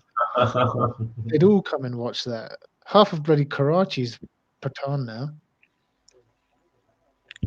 But it's just we miss a trick with these things. Like Afghanistan playing their first test against India. What the hell was that? We're the ones who gave them cricket. We're the ones who gave them coaches. We let them play in that. We gave them a team, an Afghan cricket team. In our T20 league, I mean, where we specifically let all of the Afghans come along into our national team, our national T20 league back in like 2012 or something. We let them use our facilities, all sorts of things. And then, there's like the relations between the two boards right now are rubbish, aren't they? I don't know. I think it's better than it was a few years ago. But I don't know. Just got to be a way to deal with this kind of stuff. You know, it's like same with Bangladesh. They would have had to wait for another 10 years, like the Irish, to get test status if it wasn't for us. We're not cashing in on all of this development we do for other countries. Afghanistan should be eaten out of our hands. I don't mean in a pejorative way, but you know, we should have a relationship with them where we can just have them come over for a 3-test tour, and it's not happening. Why not? Same with Bangladesh.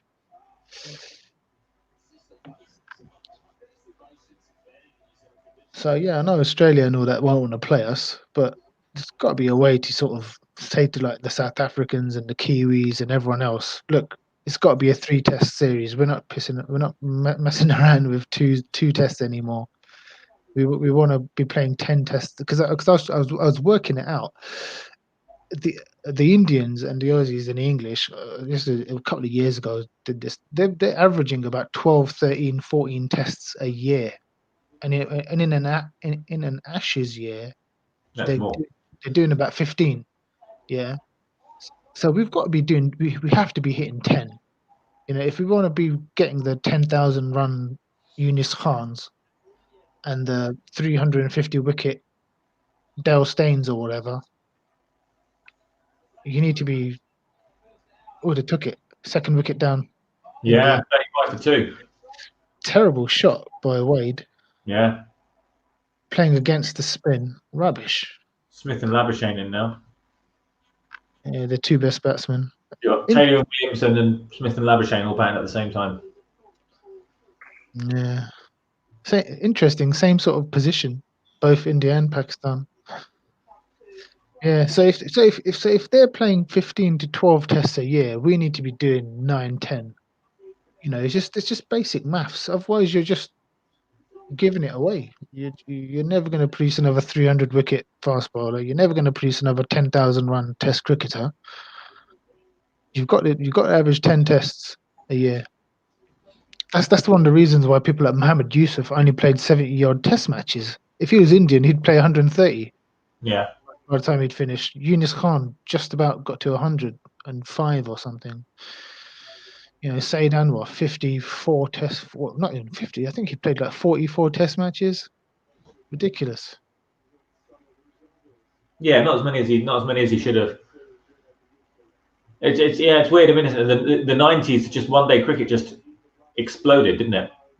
With coloured clothing and all that kind of stuff, and it exploded more. I think probably exploded more in the subcontinent than it did anywhere else. Let's not kid ourselves. To be fair, there's not a lot of India play a lot of test matches, but they don't play test matches because they get huge crowds. They play test matches because every board wants to play them and make money off them. If you look at India's home games when they're playing test cricket, there's not that many people in at all. But India can sustain it because they're such a ridiculously rich board. So it really is it's only England that I see that gets persistently big crowds for test cricket. Even Australia, day one of the test matches, you know, you look at the MCG or whatever, or anywhere else, day one is always, you know, packed. You go on to day 2, day 3, day 4. And it's only England that will have consistently the first 4 days sold out pretty much every year. Yeah. Anyway, this is a problem that we've had for 10, 15 years now. Yeah. But yeah, as I always say, if there's a will, there's a way. If they really valued, you know, us having sustainable test cricket, you know, saying, you know, in the next 10 years we need to play 100 test matches, there's a way to do it. It might be playing a lot of test series against Zimbabwe and Sri Lanka and West Indies and Afghanistan and Ireland. It's still test cricket. This is it though. What's our board's priorities? We don't know, innit?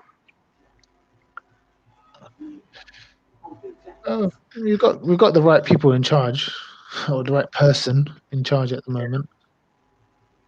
He's just got a lot on his plate. Just gonna say. He's got a heck of a lot on his plate, isn't he?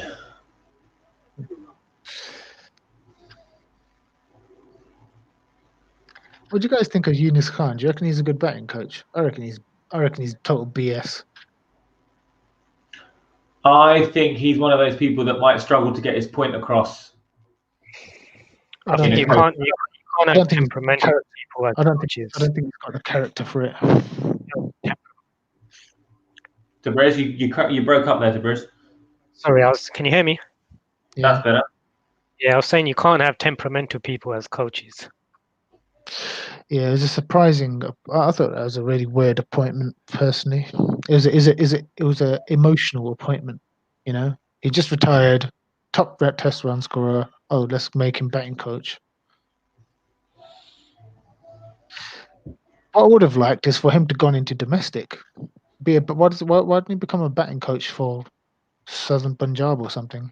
Well, that's what quite a few of the players are doing, aren't they? They're kind of at the national, the NCA. You got the likes of Yusuf and. That's good. Mohammed Zaid. Yeah. I'm not convinced. I think it's probably going to end in tears at some point. No, I think with all of them. To be honest, I think Misbah is on the way out as well. Which will probably see Amir come back, I reckon, and Waqar Yunis, Misbah, Yunus Khan, all of them. That's a good point. Whether someone like Waqar, obviously, I think the language restrictions is going to be an issue. Even although Waqar's, I think his English is better than it was 10 years ago. Eunice's English ain't that great. Not to sort of have like a technical discussion with someone. Do you know what I mean? Yeah. So that will limit where he can coach. I think players don't like Waqar because he's a disciplinarian. They don't really like that kind of thing, especially our players. Which is funny because obviously there's such a junior-senior culture in Pakistan cricket. You'd think, if anything, they'd be kind of, quite submissive almost towards a legend like that who's got so many wickets and things. But maybe that's not the case. What's the time, boys? 12:40. Yeah, second session's just about to start. I had Yusuf come down, Someone's that's why I had to getting go put him back to sleep again. Recitation. Who was that? He must be getting rest. Someone's getting a Marlish, man, on the ground. That was Fawad, I think. What's he done? Yeah, exactly. He's getting ready for his. He's getting ready for his triple century. Injury, is it? 8-hour stint.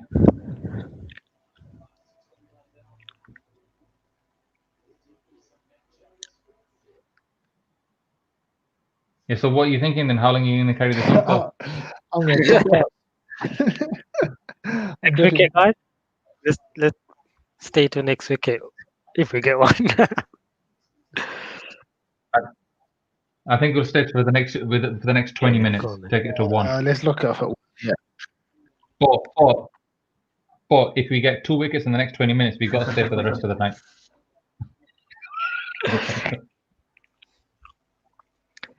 I think those days are gone when we should sniff the towel and that's it. We should wipe it out.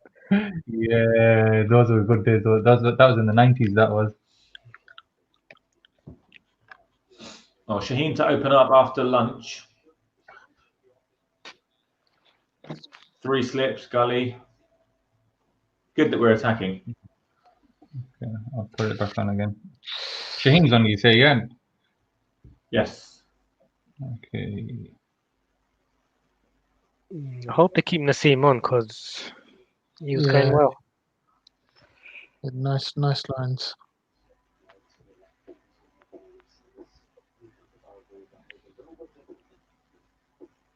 Come on, boys. Ooh, first ball on the money.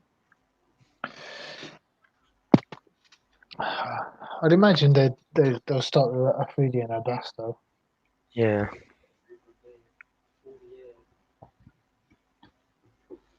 For how long though? They're not going to let them go for an hour again, are they? No. Maybe just have Yasser at one end and rotate the seamers at the other. To be fair, Abbas didn't cause as much problems as he should have, to be honest. Who? Abbas. I reckon he should have done more. You bloody That's harsh. I think he beat him out a few times, didn't he? I think he did okay. No, I think as in starting this session, I would go with Shaheen and Naseem.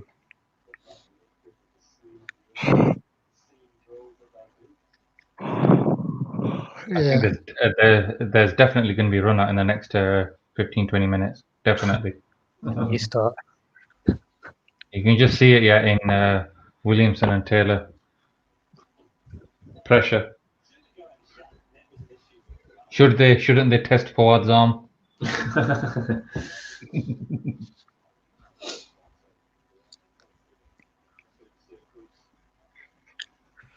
This Kookaburra they're playing with. Yeah. Think so, yes. They should ban that ball.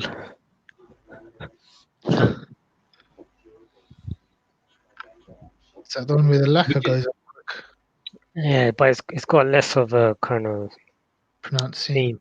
Yeah, Yeah, pronouncing. loses all kind of movement and shape within 15, 20 overs, really, if that. Boring.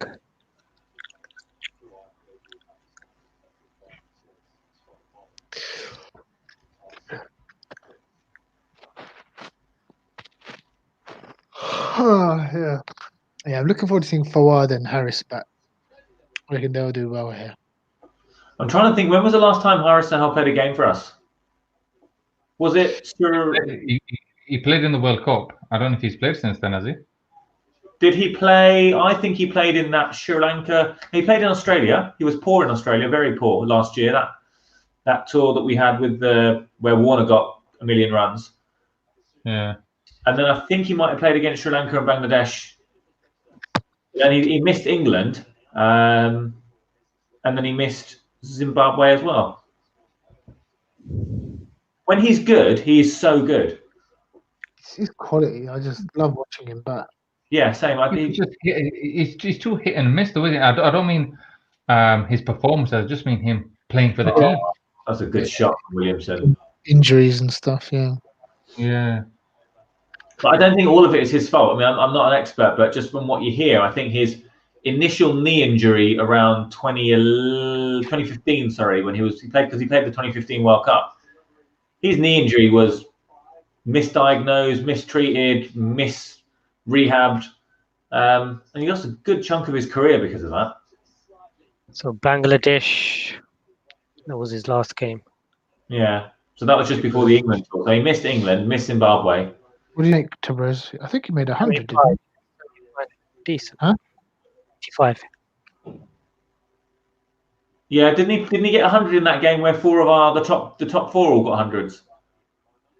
The last 100 he made was New Zealand, 2018. Till he didn't then.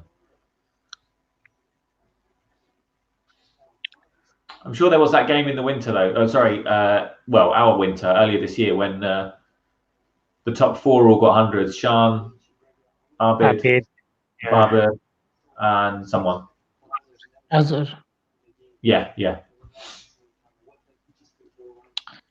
So Sri Lanka or something, wasn't it? Or Bangladesh? Yeah. Yeah, Sri Lanka's bowling attack in Pakistan. That's the dream for any batsman. Even Abid made runs. There's Abbas from the other end. Yeah, he's loosening up, isn't he?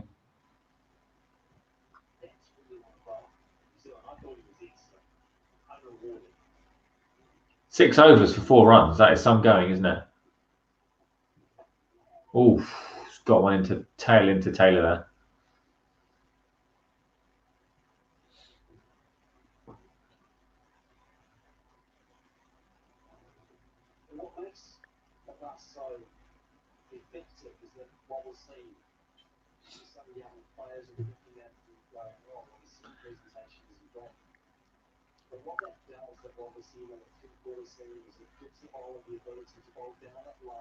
Sometimes you want him to be at least 5 miles per hour quicker.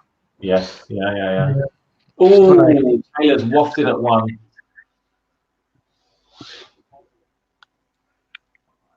Almost caught the edge. Yeah, if it was just a little bit quicker. Yeah, so he's bowling at 125. That was more like 133, 132. Yeah. But you don't know if that affects his seam movement. Maybe that's why he does it. Because he can. I'm sure he can bowl that pace.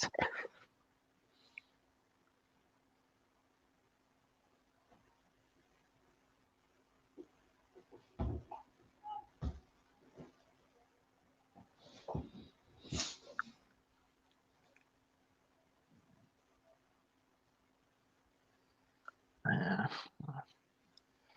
Yeah, you just sort of think, what if Amir and Asif didn't do what they did, and Salman Butt just, they just didn't do it.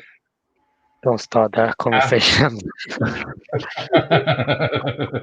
It's 1 o'clock in the morning, bro. What else am I going to talk about?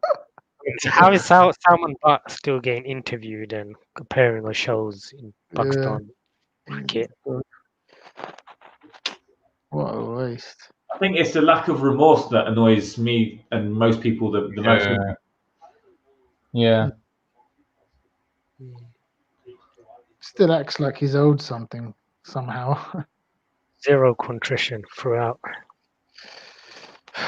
What does that mean, Gav? It's a big word for me. Tap it in. when you feel guilty about something.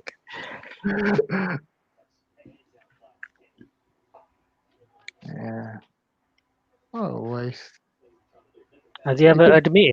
For me, Asif is for me the worst out of all of that. Yeah, we lost a captain and a decent opening batsman. We lost a brilliant bowler who lost 10 years of his career, but Asif was the one for me. That guy, Yeah. the things he could do with the ball to some of the best players in the world. Oh, unbelievable stuff. Just unbelievable. He's one that would have retired with 300. To be honest, yeah, he had problems anyway. He would never have fulfilled his potential. Head was not at all. Yeah. He had controversies every few months Mm. outside cricket, outside off the playing field. But we had this little period. So we had this period under Bob Woolmer around 05, 06, where we had openers were kind of Salman Butt and then kind of one of Malik or Hafiz, who I think often Malik. And then you had Inzi, Yunus, Yusuf in a slightly different order, 3, 4, 5. And then I think maybe Malik coming in 6 or Afridi sometimes, Shoaib, Asif, Ahmed coming through. Cameron catching the ball. And just for a couple of years, that team, we got to number 2 in the world. And then it all just started unraveling from that England tour coming here in 06, when Shoaib and Asif got injured just before the tour. We lost that game 3-0. We had the ball tampering stuff. And it just that must have set us back 10 years or something. Sure, Bakhtar's another one. Just didn't keep himself fit. Underachieved. Yeah. He's too arrogant. He would, if you sat down and talked to him, he would blame everyone else. Well, he was going to become the chief selector last week, wasn't he? That would have been brilliant. Yeah, he's another one. He's like a pound shop Wazim Akram. That's what I think he is. He's a pound shop Wazim Akram. Who, Shah? Yeah, he's like, give me Mohammed Amir, I would have done this, and this with him. What would you have done? Locked his wrist. But this is the thing, because you can imagine Shoaib being roped in as a bowling coach, but then when the way he comes across in his videos and things like that, he'd be an awful bowling coach. Awful, yeah. And that's what worries me about someone like Wakar Yunus as well. Is he coming out with the same? No, I think Wakar's not as dumb as him. Yeah. Wakar is. Before that, it was Azhar Mahmood, and I'm not sure Azhar was that great for any of our bowlers. I don't think Azhar has got the intelligence. Sorry? Cricketing intelligence to really coach. Azhar. Yeah. What's he doing now, Azhar Mahmood? What's he doing? Nothing, because none of our coaches are wanted by any other team, really. Oh, no, sorry. Actually, sorry. No, tell a lie. Didn't Azad help the England team in the summer? Sorry. For the T20 Oh stuff? yeah, he was there for the T20s, yeah. Yeah. But that was just a couple of weeks, wasn't it? That's probably teaching him slower balls or something. Yeah. Only our spinners have ever really been wanted by other teams. Mushi, Saki and Mushi, yeah. I think That's they did more, a stint over in the West Indies as well, didn't they? yeah, and that's more like you can imagine why they get hired, Sucklane and Mushi. It's basically if you're like a West Indies or a New Zealand, you don't have a pedigree. Catch it? Oh! Flashed it through gully, didn't quite carry, but a full shot from Williamson. No. Yeah, you can see why Mushi and Sucklane get hired though in those countries. I don't think because they're working at a lower base. I think they give them like a really crap West Indian spinner or New Zealand spinner, and they're like, "Listen, can you just teach him how to bowl leg spinners?" Mushi's like, "Yes," but when it comes to higher level stuff, when you're working with say Naseem, a guy who's basically got everything, and you got to find those little changes that will make him 5% better. Yeah. That's the difference between just teach him how to bowl a googly to what does this guy have to do now to become the next, like Joel Garner or something. Because even when you see with some of the bowling coaches, in between, like in lunch intervals, where they come on and then viewers send in clips of their kids or something like that, you'll see them talking about making small little changes to something that will kind of help them to get that 5%. I've never seen Waka Yunus or Wasim Akram do anything like that other than obviously the locking thing, yeah. But you're 100% right, Hamza. Yeah, it does all come down to that. They were taught naturally. I think a lot of it's I think we coach mentality quite well. Be aggressive, don't be aggressive, slower balls. But that kind of, the technical side of things, I don't think we're that good at. No. And that's why all our bowlers end up getting stress fractures of the back. How many of our young bowlers end up getting stress fractures because they're not coached properly coming through? You can't be a fast bowler until you've had a stress fracture in the back. I think the technical aspect comes through understanding the game, and whereas we always relied on natural ability rather than nurturing talent, we maybe don't have that grounding or that understanding to be able to. That's why I wasn't very impressed by us appointing Yunus. I can't imagine him being technical. I can imagine actually Mohammed Yusuf being a bit like that, although he's got a bit of a temperament as well, which I don't like. But I can't imagine.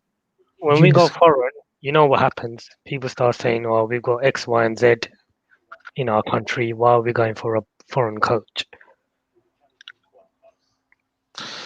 Boys, your thoughts on fine leg versus second gully in this Test match? Not in this Test match, in Test cricket. Oh, in Test cricket. Yeah. Another gully a minute ago would have been nice, wouldn't it? I think for certain Yeah. It depends on game situation, depends on kind of what the ball's doing. I think teams used to do it against Cook, isn't it? Alistair Cook. Because he used to fall over a bit. Well done, staying awake is the next comment. Oh, yeah.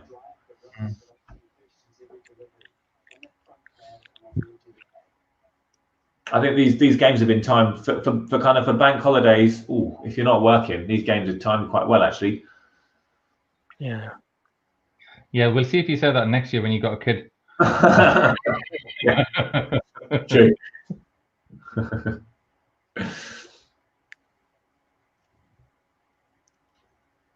That's why I had to step away that's why I had to step away during the lunch interval. My son woke up and came down. Oh, really? How old? 4. He's itching to do a cricket all-nighter. Yeah. So that's 2 maidens from Abbas after lunch. four overs. Sorry, 8 overs, none for 4. That's brilliant, isn't it? They're really watching him. And the thing is, there's bowling dry, where you're just hiding it outside off stump, or you're bowling short and it's not threatening. But actually, Abbas has bowled quite good lines as well. So I just think he's been a bit unlucky so far today. You can see in between the overs, yeah, they're actually running, they're hustling to switch ends, you know, just to keep that, get back on that over rate thing as well, because what you don't want is to get any fines or anything like that. Yeah.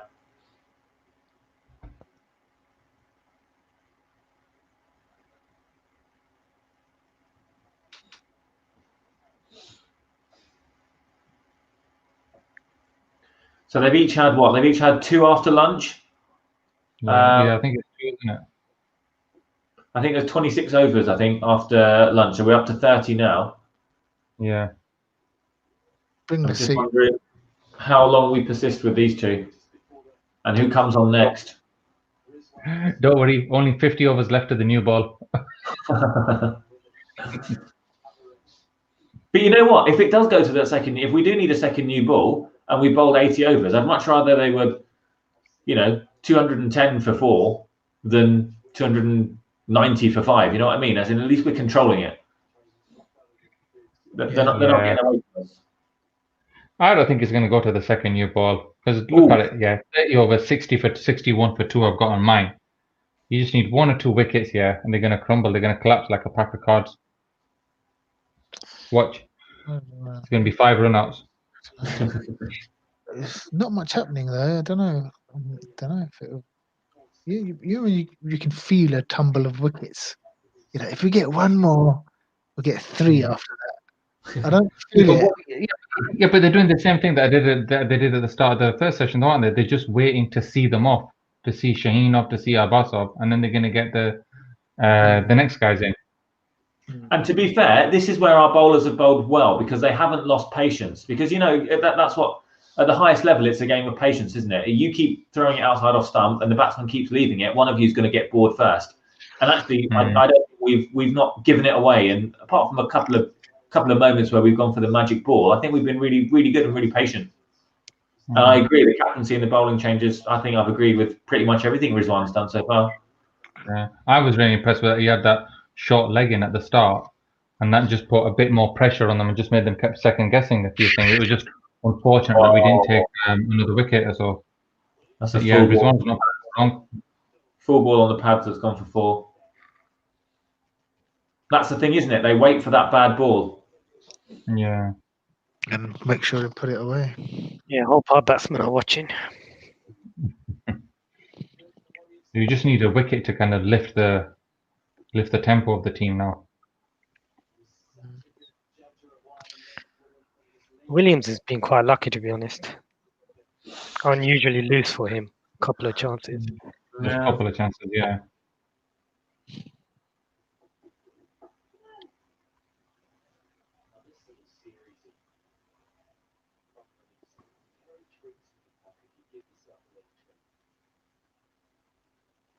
...50-run partnership. 52 from 123 balls. That's not a good strike rate, is it? Barber's fault. Dog cricket, isn't it? You just imagine if the tables were turned, yeah, and if this was us at 65 for 2 of 31 overs, yeah, people would be going crazy over it, wouldn't they? It's the Misbah effect. They'll be blaming him for everything. Yeah. But, comes in at 20 for 3. What do you expect? It's just after that, the T20 series, the amount of idiots on Twitter who are like, "Oh, this is Misbah, this is Misbah." It's like, oh yeah, I remember us over the last 7 years annihilating everyone from Australia to New Zealand to South Africa until Misbah came along. Jesus Christ! You know, a lot of them follow that twat Dennis, and all he does is talk about Misbah. Yeah. Time for plan B. Square leg on boundary, some short stuff amongst the full ones. Yeah, I think getting a seam on and say, look, I'll give you, a couple of men deep on the leg side. I want 2-3 short ones every over. The thing is, if the ball was still doing loads, you'd say probably not. But It's not doing much. That's the not thing. doing a huge amount, is it? So I don't think. And I mean, look, I know you shouldn't go necessarily with tradition, but when I think of kind of great Pakistani spells, you think of kind of fast bowling nose and toes from one end and leg spin from another. So I don't think we're too far away from Yasid bowling one end unchanged throughout the afternoon, and maybe Naseem has taken it in turns from the other, starting with Naseem in a minute, just going short. But it's interesting how the batsman affects the bowler, because we saw in Australia you got aggressive Warner, and Naseem bowled quite a few short balls to him. Whereas here, no, I don't think he's even bowled one yet. Yeah, he bowled one in that last over that he had before lunch. That was a Short and wide. Warner, he was proper peppering.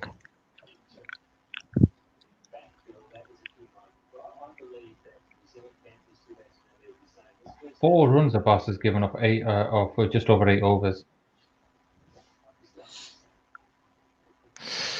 Oh, full shot through gully for 4. Should have been stopped, not caught maybe, but stopped. He's doubled the amount of runs he's given away. Yeah, just thinking that. He needs to start filling his wickets column as well.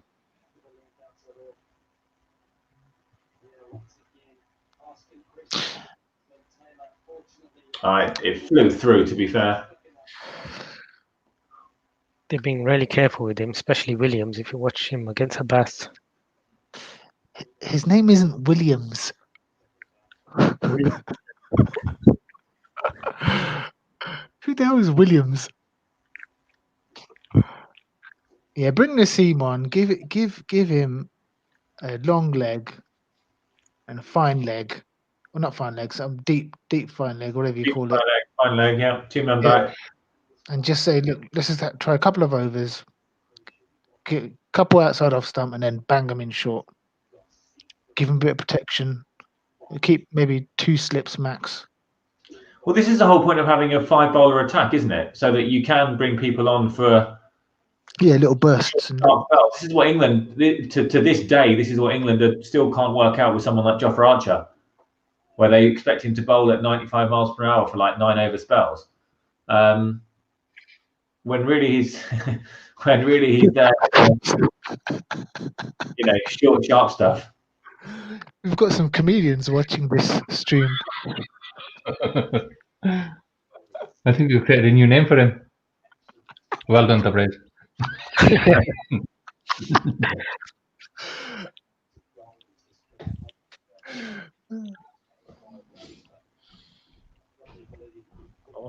We haven't even discussed the legend that is Fawad yet, what he can offer. No, what you should think about yet is, what can he not offer?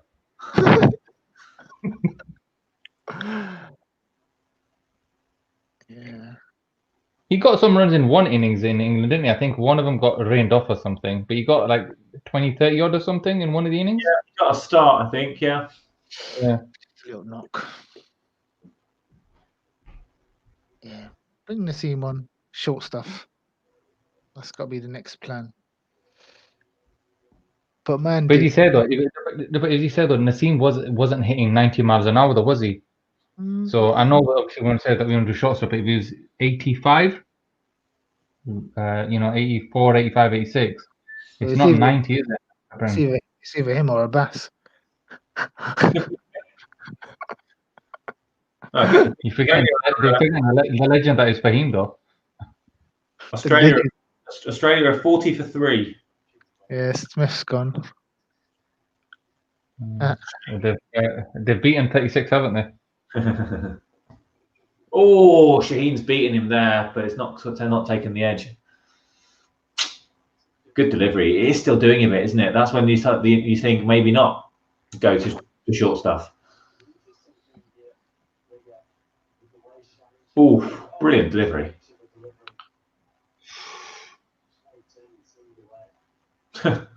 Taylor's reaction when you see it is pretty funny.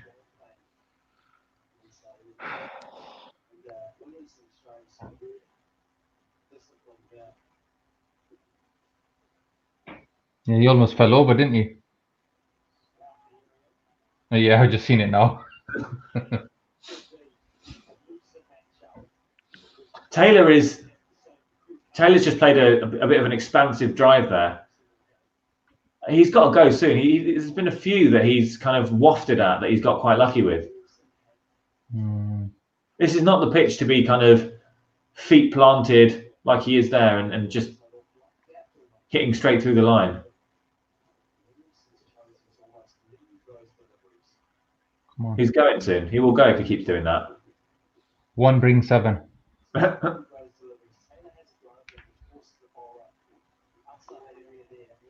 they're just comparing Taylor and Williamson's approach to it. And obviously, you got Williamson leaving everything until the bad ball comes. You got Taylor going at most stuff.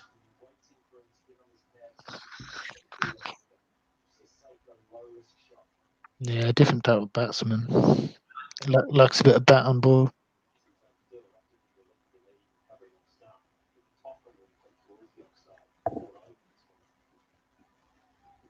Need to get Abbas bowling at him then. If he's going to nibble, I'd like him to nibble against Abbas, yeah. Yeah, to be fair, he's just been seeing Abbas off. Well, we've got other YouTube channels advertising on this show now. Yeah. Free.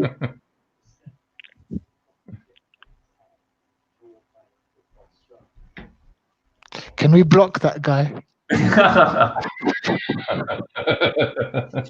Should report him for something.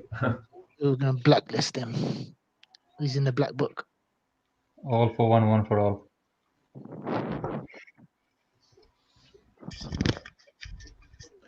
Well, apparently Yasha's got Taylor 7 times, but I was just wondering, Debris, do you know the breakdown of those dismissals? If they've been mainly in the Emirates or have they been in New Zealand? Yeah. I heard you that time. Yeah, I think 6 of them In UAE. yeah, okay. Only took 2 hours to get that response.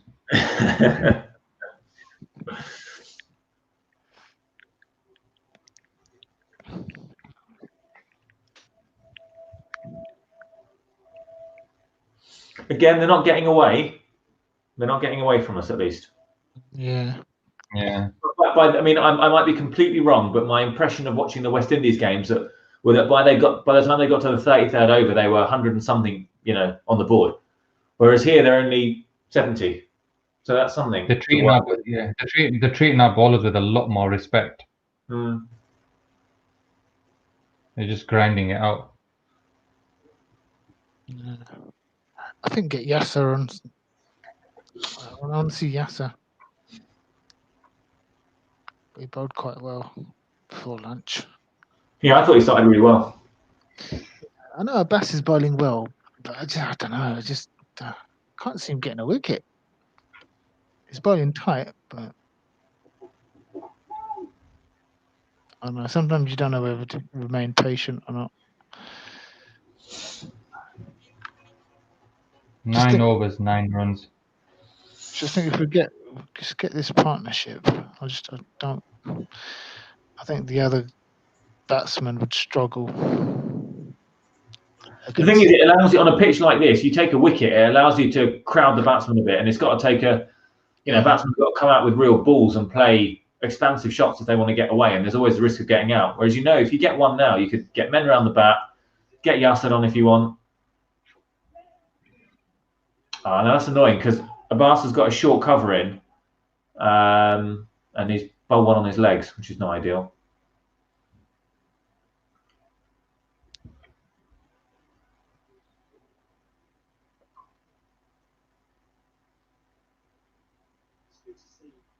You seen they've got one fielder there that's right next to the bowler. The bowler's popping crease release.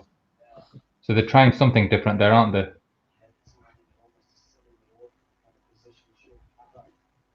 Yeah, well, they're only doing it to Williamson at the moment. I wonder why. He hasn't exactly been driving down the ground. It's interesting trying it, but maybe just to put something in his. Trying something different. At least they're trying something different rather than just sitting back and waiting for something to happen. Yeah. Well, that was a big criticism at Old Trafford, wasn't it? That first test against England, where we sat back for an hour and a bit, and by the time we did anything, the game was gone. I think that will push him back in his crease as well, because he knows if he blocks it, it goes straight to that man. Oh, Abbas again. Taylor fired one outside off stump and almost caught the edge. Telling you, it's going to get him in a minute. Hopefully. Oh, when you see that one, lads. Oh yeah, he wafted at it, didn't he? They're both on 30.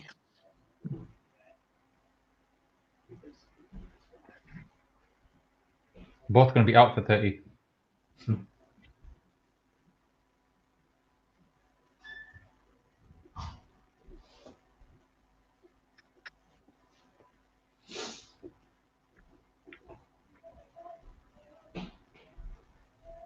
Saad is asking about team selection. Please don't get Hamza going on that again. I think Hamza might have maybe not played. What were you saying? No, Yasser, and you would have played Imran back instead, yeah? Sorry, say that again. You would have played no Yasser, and you would have played Imran Bhatt instead?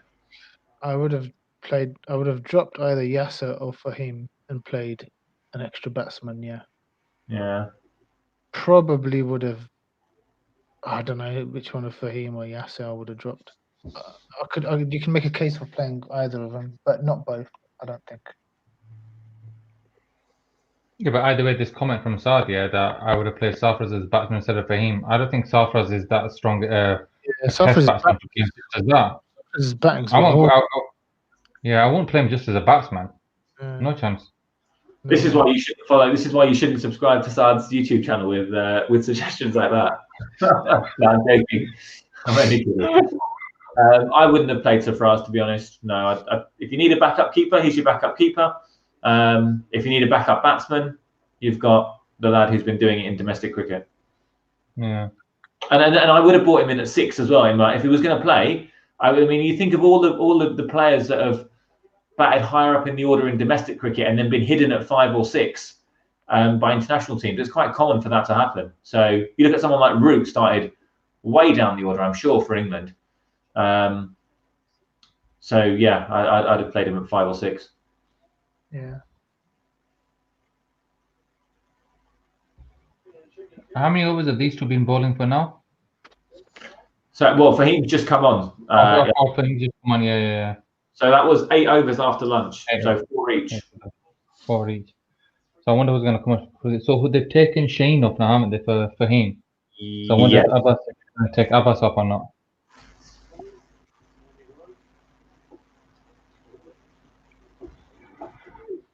So if we're thinking that little, what time did we come back at? 12:40, wasn't it? So that's 35 minutes after lunch. New Zealand have won that half hour, really, haven't they? They'd have thought, right, let's get through their 2 best bowlers, and they've done it. And you have to give them credit, because apart from one maybe half chance. Yeah. They stuck at it, they ground it out, they got past it. That's exactly what they did when they came together at the start, didn't they? They just said, let's get past the opening bowlers.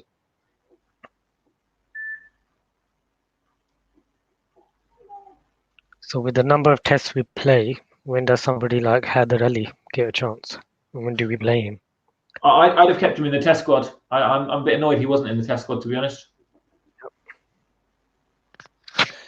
Yeah, they've got. That's what I mean. They've brought the right players. They're not getting the balance quite right. 8 first-class matches, average 47.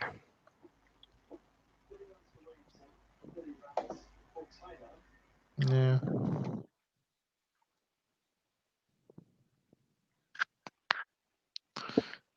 I hope they're paying him on for this. Has he said anything profound yet? He looks profound. Yeah, if the options are Imran Butt or Sarfraz, you go with Imran Butt, the guy who's made the most run, who finished the last Qadi Azam trophy with the most runs. Sarfaraz isn't a batsman. Yeah, Sarfaraz isn't even. Yeah, his batting records are awful if you look at it over the last 3 seasons.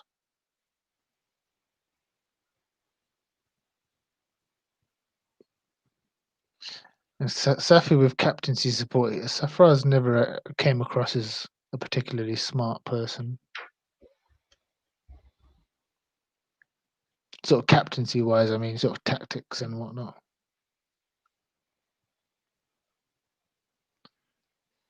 Yeah, 71 for 2 after 34.4.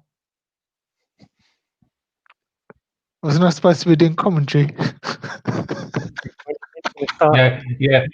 Yeah. Hamza, you're only 34 overs late. I'm 3 hours and 45 minutes and 4 seconds late. Start. We might get a wicket. Okay. Yeah, but at the end of the day, if Hamza does the commentary, yeah, it's gonna be 2 balls behind and everything. It's Yeah, true. you and Akram laughing at him. Yeah. Fahim coming in. Lads, I just caught that last bit. There's a hat trick. We're up on my stream. You just missed Hamza's commentary. Yeah, in commentary. Right, who's on now then? I don't know. We're going to find out. Fahim's just finished his over.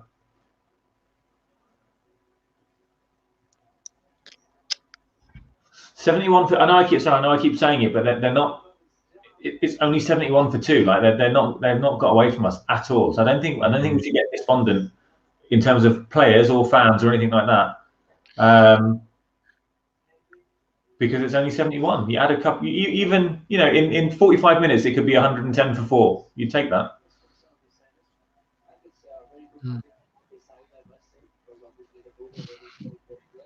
We believe.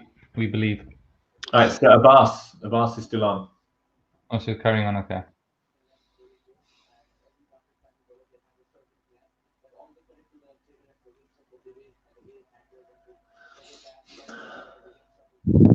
What's Imam's commentary like? It seems fairly coherent from what I can hear. But he's saying all the right things. We're going to bowl to our plan, line length, all that stuff. It's not swinging as much now, though, is it? Which is surprising because in that last over before lunch, Naseem was still getting it to move a little bit. But since we've come back, there's not been much at all. I wonder if the ball has been changed.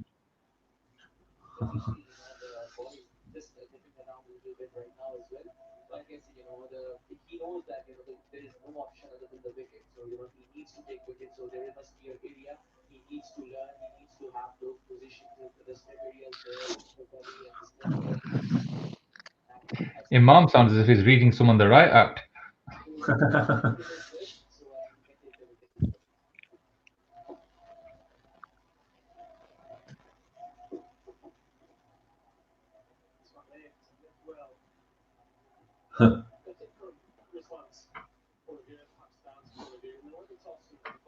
Who's the Imam in the Stani Army squad? Don't know. Does he mean for your commentary?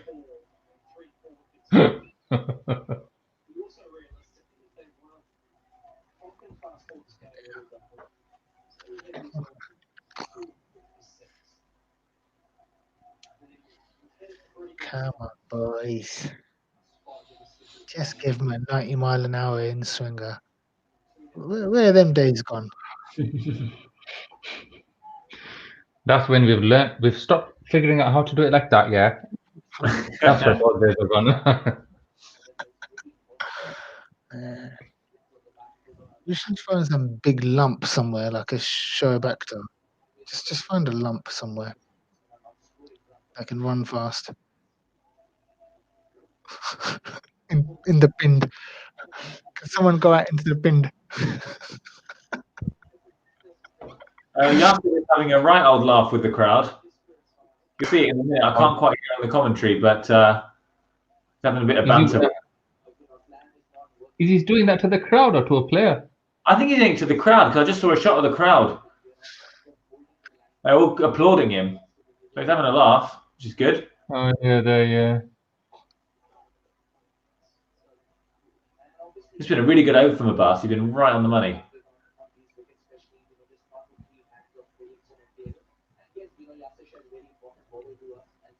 What is that? What's Yasser doing? Is he waving at a mate or something?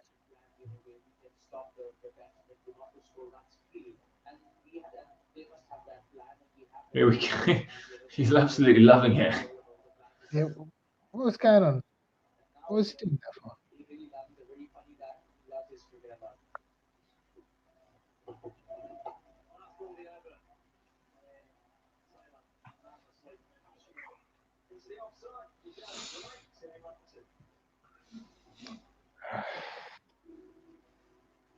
Must get frustrating, isn't it, as a bowler like Abbas, where you're bowling good lines, good lengths for 6, 7, 8, 9, 10, 11 overs, and you're not getting anything. It would be tempting just to chuck one up and go for the magic ball, but he hasn't done that. It's good discipline. Yeah. I mean, how many of you have played cricket games on the PlayStation or whatever, where after about 3 balls of defending, you just think, right, forget this, right, I'm just going to go for it now, or let's just bowl Yorker at his legs or something. That was always the on Brian Lara cricket. Yeah, it was always a circle one. Forget it, just go for the 6. Yeah, Fahim almost got one through Williamson there. Yes, that's the test of Test cricket. Huh? Who gives first, the bowler or the batsman? If you look at the West Indies Test, I don't think they went to the 50, either of them. No, and weren't they both lost by an innings as well? I think so. I think New Zealand only batted once. You know what we need to do, don't you? We need to bring on Fawad to break the partnership. Who's that loosening up? I don't know. Yeah. This nice Scotty in the crowd though.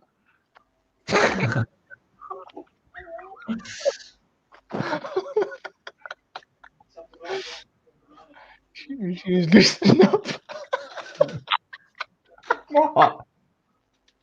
It's past the watershed, Hamza, so I think you're all right.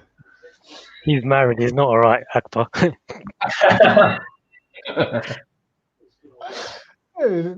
It's there. My eyes can't avoid it. It's there. I went to school with him, so some things never change.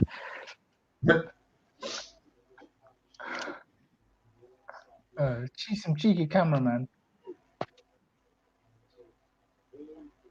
I mean, it used to be a lot worse. You think of some of the games you used to watch in South Africa. Their cameramen would actively go seeking various ladies in the crowd. Thankfully, we've moved on from there. I think they used to get a bonus when they found it.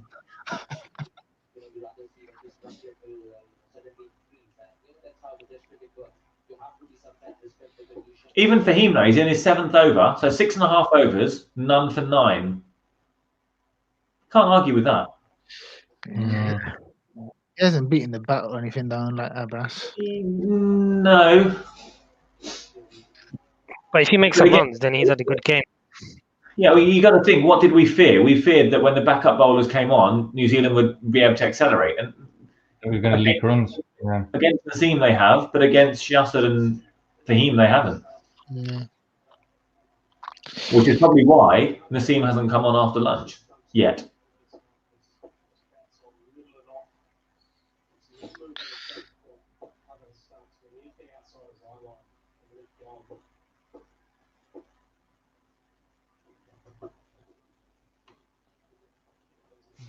Imam saying the batsmen are respecting the bowling. Imam's just copying what we're saying. We should be getting royalties. Oh, are you lot not? I am. Yeah, but that's only because you've got BT Sports. You don't see everything before we do.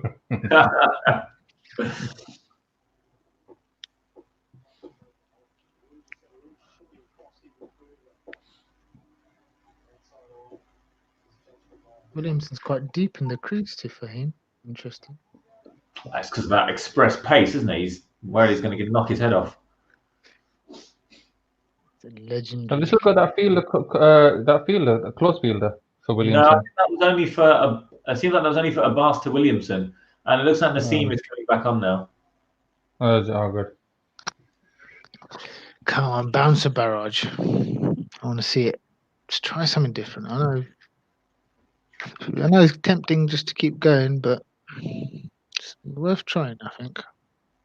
Just get them off their front foot.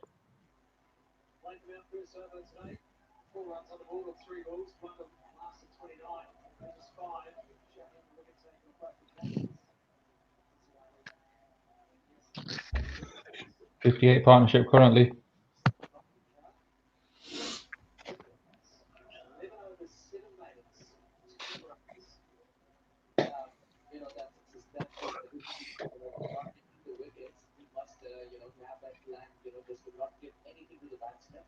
You know, if you take out Naseem's overs, they've scored 45 runs in 32 overs.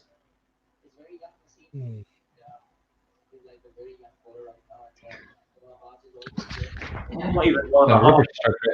Barely one and a quarter.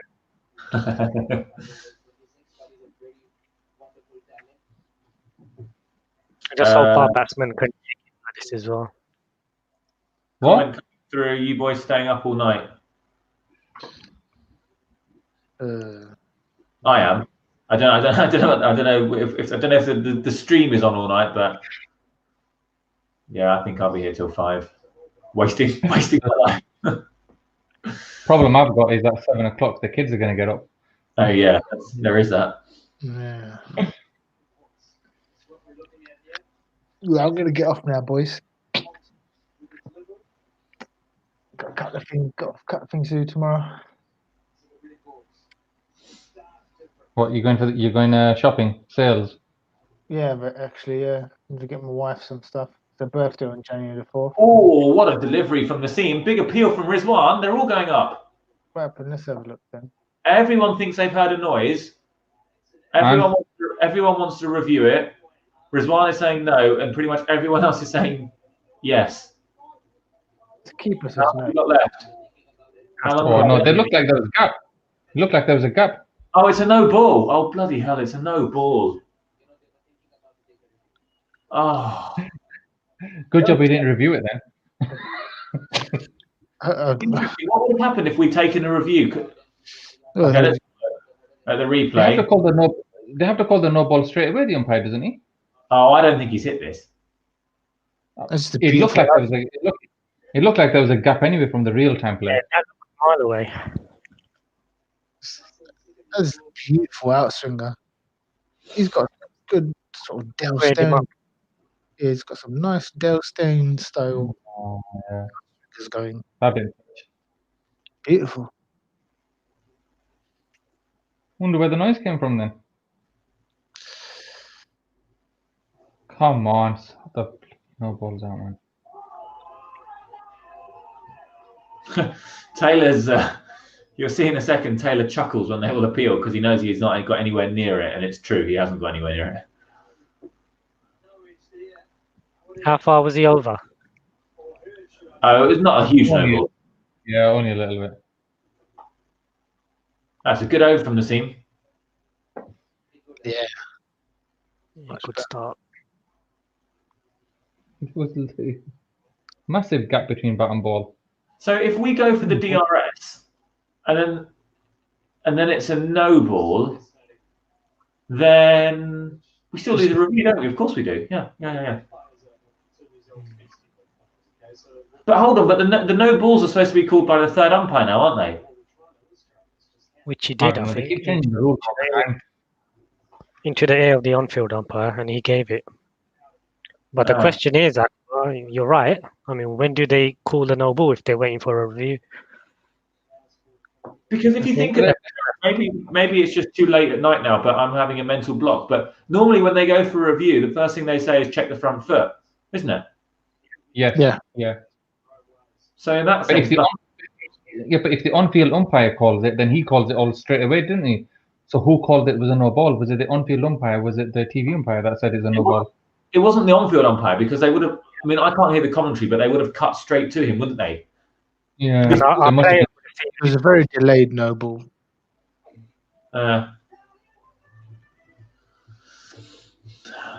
But what you could say is they kind of saved us a wasted review then. The Yeah, umpires. that's the point Simon was making in the comment there. Musafi, big spell from Nassim, has the pace to trouble. Vital will pick up a wicket. Feel these two will dig in and score big once scoring gets easier. Yeah, definitely. Makes sense. And you just need Nassim to rough him up a little bit now. That's why the plan has to be get a wicket now. That's the plan. Right now. Always a good plan to have, isn't it? Take a wicket. You rarely go wrong. Here's the plan. Here's the plan, boys. Williamson or Williams. Chris Williams. Very important. We need to take a wicket. That's the plan.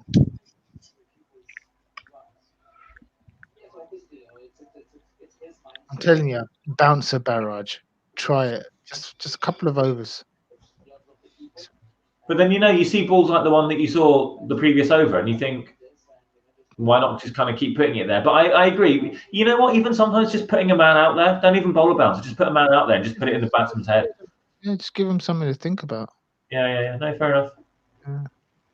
And if you give him if you start over a couple of bouncers with men out deep, and then you throw an outswinger, on fourth stump, and another outside off stump, you might draw them into it. Just to change it up. It's all a bit batting practice right now for me. Everything you know it's going to be top of off stump, top of off stump, top of off stump.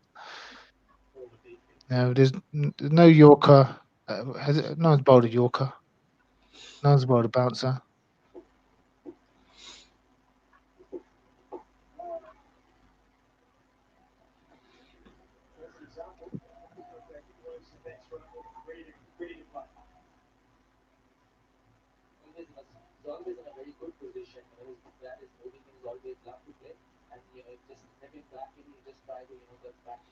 So if you had to pick one between in Test cricket, you've got Williamson.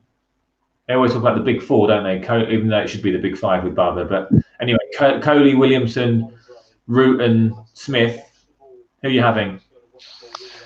Well, I don't think Root's in there now. He's not been in there for a No, couple of years. you're right. Yeah, I agree. Root's been poor. But not been poor. Kohli hasn't done much this year at all, so I'd knock him out, basically. I think we'd all like to be fair, but yeah. Sorry? I said I think we'd all like to knock him out, to be fair.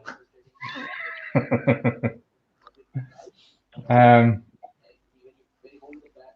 don't know. I think it was that this was going to be like one of the coming of age of Babar. He's been around for about 2-3 years now. So this is going to be like in New Zealand, somewhere foreign, different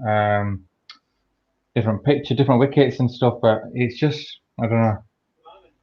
And then, like we were saying earlier on, that if he does come back for the second test, is it going to be coming back a bit too earlier? Is he going to have full confidence in his thumb? So, I don't know. It's just difficult to say. But I mean, the thing about Williamson is he's an all-rounded player. Wherever he goes in the world, you're expecting him to make runs. Basically, Babar just has to take that next step, really, doesn't he? Yeah, he got 100 he nearly got 100 in Australia, didn't he? And he batted. I mean, he absolutely took stain to the cleaners in that game in South Africa. We were massively up against it, but boundary after boundary after boundary. So we've seen flashes. I've not seen Stain being treated like that by anyone. Good shot. Not even by Hafiz. Hafiz treated him to something, but it wasn't a pasting. He offered himself up to him. I'm pretty sure he started personalising his celebration every time. He started counting every time he got Hafiz out. I don't know. It just got embarrassing after a while. Yeah, boys, I'm gonna run off. So chat to you guys later. Nice one, Hunter. Did you have permission to ring me if there's a hat trick? All right. We'll ring you when Fuad comes on the ball. Yeah. And that, boys. All right. See you later, man. In a bit.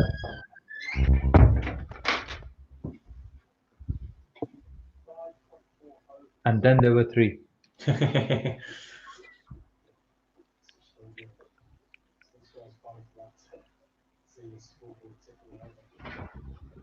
What time is it now anyway?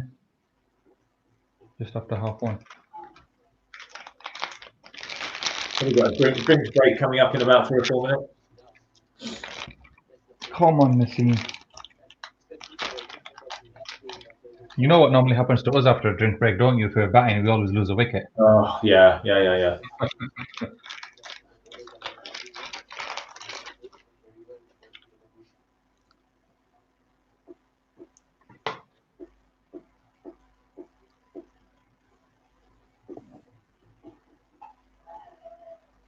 Before that last run, there was 34 deliveries before a run off the bat. Wow. 5 overs.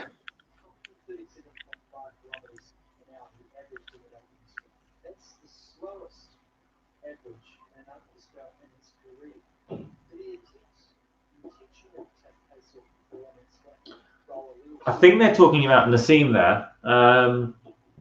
Oh, there we go. It's a short one. I think they're talking about Naseem saying that this is the slowest. That was the slowest opening spell in his career so far, which is what we were saying as well. That he's normally a bit quicker than that. Yeah. Now, whether that was deliberate, or not, I'm not sure. Do you not think that when he's walking back to his bowling mark, that he looks like he's a bit huffing and puffing a bit?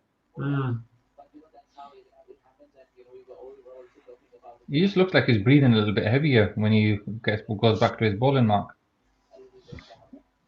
And he hasn't been bowling for that long. He bowled just over 6 overs, and he had an hour and a bit break in between, didn't he, as well? Yeah. Maybe he's been hanging on Sohail Khan a bit too much. He's been working on the press ups. On that chest. And his danger press up. He's still getting a little bit of movement, Naseem, though, isn't he? Yeah, I think. And the ball is almost 40 overs old.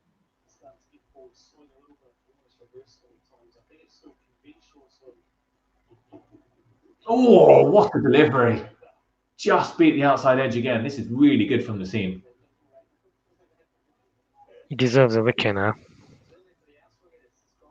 He's got past the first 2 or 3 overs that he bowled, where he bowled a few bad balls. Oh, good seam position. Brilliant. What a delivery. This is what he's capable of. Yeah. It's what we were saying. He's capable of these magic balls.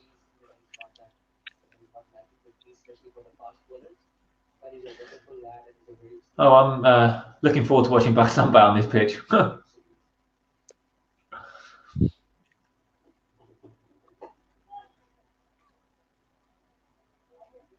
Good over.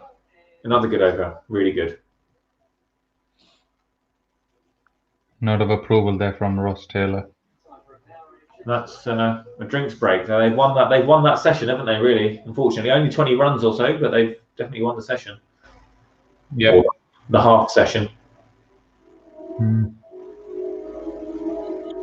40 overs left till the new ball.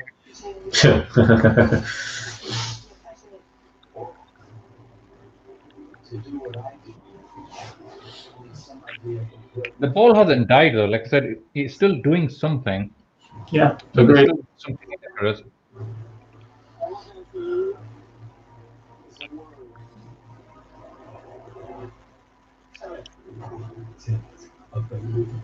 We've been going for an hour now of the second session. Still in the game. Still very much in the game. Yeah, definitely. It hasn't run away from us yet.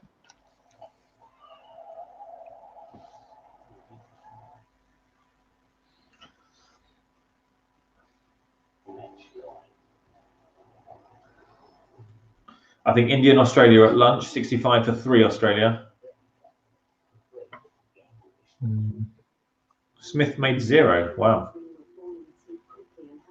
He's out for a duck. Yeah, that's 2 runs in 3 innings in this series so far for him. Although one of them was a not out.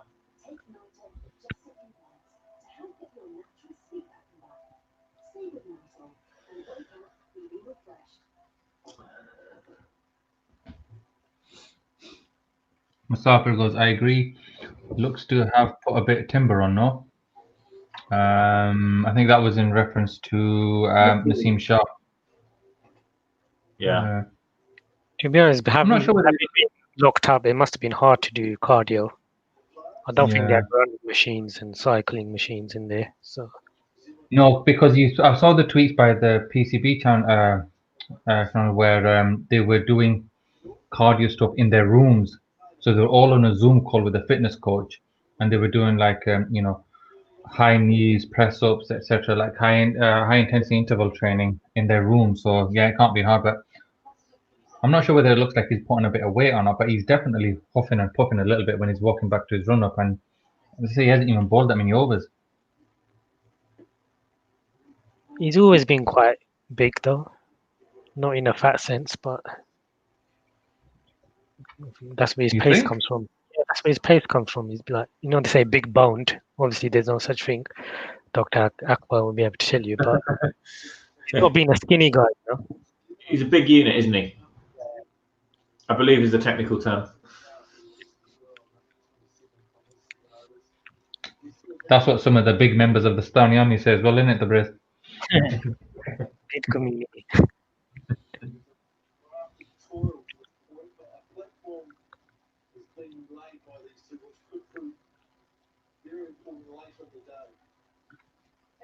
Still only 3 extras though in 40 overs.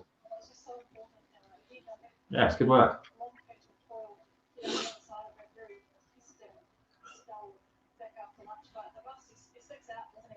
If you think about it, this is a fairly young bowling attack, isn't it? And okay, we've not been getting as many breakthroughs as you want, but they've still kept discipline, kept it tight. The fielding's backed them up. Yeah, I think I think they said something like if you add up all their test wickets, it's I don't know, something like a third of the New Zealand attack or something, even less. Yeah. New Zealand realised this is not a 400 pitch. 300 on this pitch. We need to keep it below 250. I don't know about Ideally, that. yeah. I'm not sure. If you look back, so if you look back not just on this pitch, but if you look back generally in cricket in New Zealand in the past few years, the pitches have really flattened out. There have been quite a few games where New Zealand have been up against it and they've scored huge runs in the third innings of the game, or someone has scored huge runs in the third innings. So often you find the scores kind of go like, 300 plays 450 plays 300. It kind of goes that way as opposed to that way as the game goes on. If put it this way, if New Zealand get 300 on this, I don't think it automatically means that we're going to get 220, 230. I think if we bat sensibly, we can get more than them. Yeah, because as we said, the wicket flattens out, doesn't it? Yeah, it tends to do, but then who knows? We're not there, so we can't see what the pitch is doing, every day. But that's generally been the trend.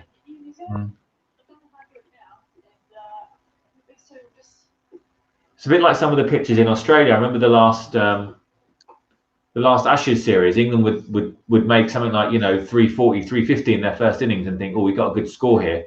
And Australia would bat them and make like 550 or 500 and get a huge lead on first innings, even batting second. So I guess the question is, do we have the batsmen to do that? And what are we like with scoreboard pressure without Babar? And that's the worry, isn't it? That's the thing, isn't it? If they get 350 plus, that scoreboard pressure, that's obviously going to play on our minds as well, isn't it? Other than, Saudi and Bolt and Wagner. I think the question is, there's a reason New Zealand are batting like this, and can we do the same thing? I don't think we can bat like this, to be honest, digging like this. It is a very disciplined batting approach, isn't it? And you've got to give full credit to them to be able to do this, because they are coming up against some like really good bowling, but they're sticking in there. And Williamson has had a couple of half chances he's given, but even still, it's been quite a solid innings from him, hasn't it? Yeah. Yeah. Fahim's trying some of the Yorkers there.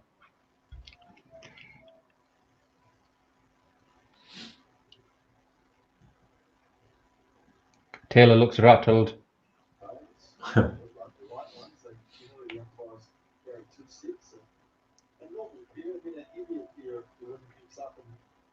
Fahim should have come down the wicket there and given him a Curtly Ambrose eyeball.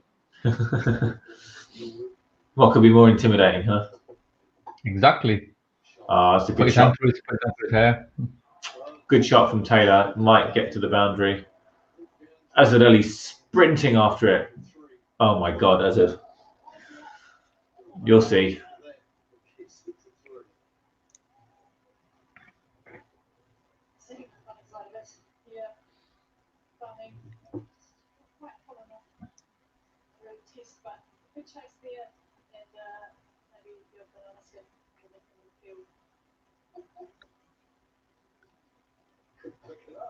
I'm just watching it now.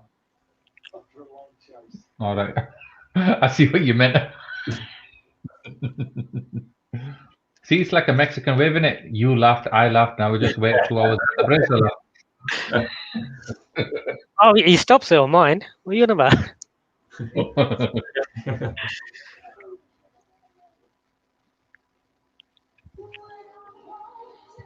Oh, he's laughing. He obviously got confused with that seagull.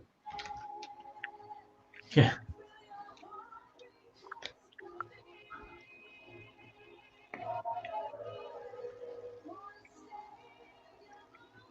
I think, but from Azarali's perspective, but now that he's had the pressures of captaincy lifted off him, how much is that going to help him with his batting?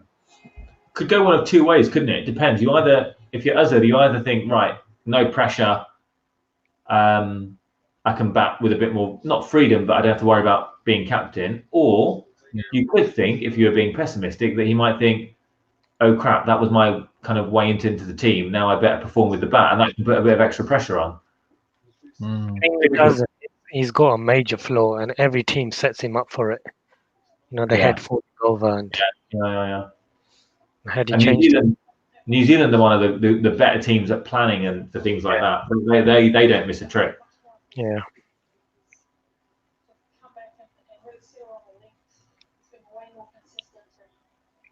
I heard that we've got an analyst and we're going to be holding out placards, you know, massive poster signs of I love to Bay 3. Yeah. Always ahead of the curve. Yeah. And we're going to be looking at thinking, what the hell does that mean? He's gone short and Taylor's taken him on. Kind of pulled it through mid-wicket there. Oh, goodness sake, the relay throw's not really worked. So I think Taylor's opening his shoulders a little bit now, isn't he? Yeah.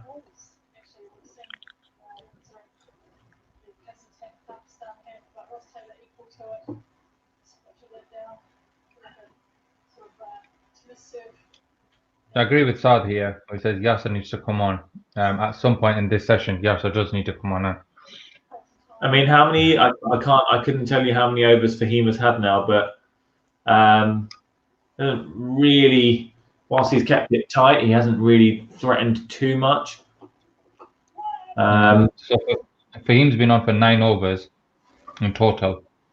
Yeah, but I'm thinking this spell probably what 3 or 4 maybe. You got 40 minutes till tea.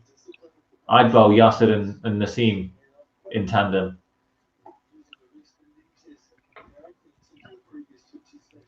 Are we behind? Well, this is the thing, Saad. We're all watching. Yeah, we're all watching slightly different versions of the same thing, which is fine. Which has been bowled, and the guys are a little bit, maybe a touch behind. Yep. We've got the doctor leading the way.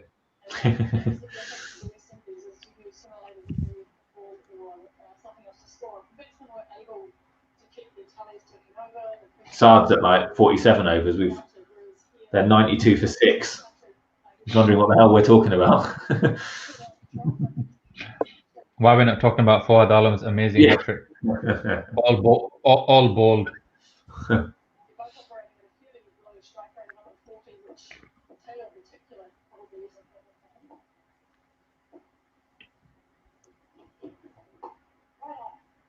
Are you up in Birmingham, Doctor?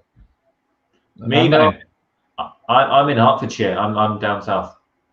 I was going to ask if you'd had any snow up there, but obviously you wouldn't have had much if you're down south then.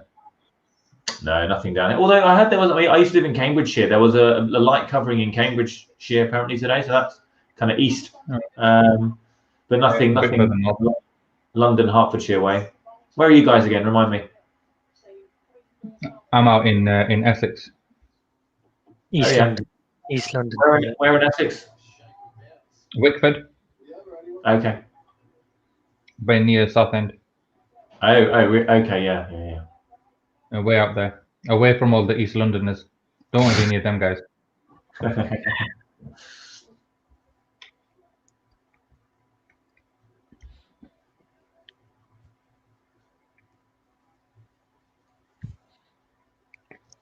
Yeah, this is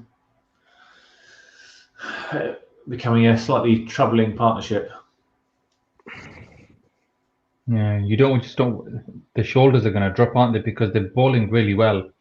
They're just not getting any reward for it now. And this is what annoys you about a two-test series, really, isn't it? Because you only really need. If you have one awful session in a two-test series, you can't win the series. You can kind of throw the series away in like 3 hours.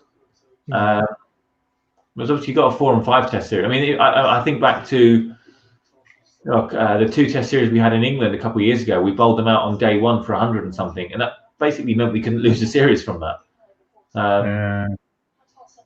They shouldn't even play two. It shouldn't constitute a series. I mean, if there's not like a decider, if you can't have a decider, it shouldn't be a series.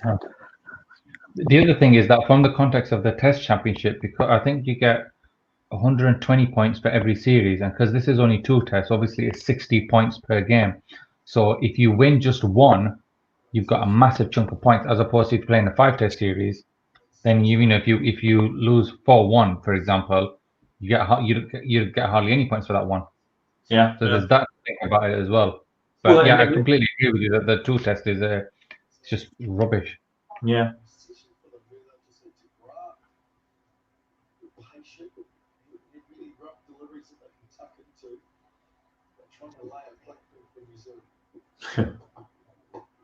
Oh.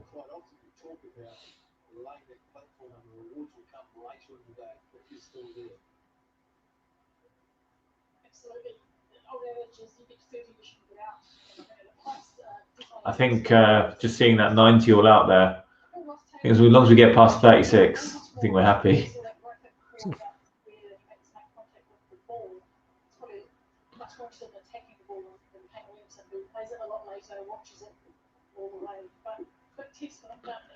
Did any of you guys manage to watch that, by the way, the 36 all out? It was on at 4:30 in the morning, so it's a good shot from Taylor. No, you just saw the highlights.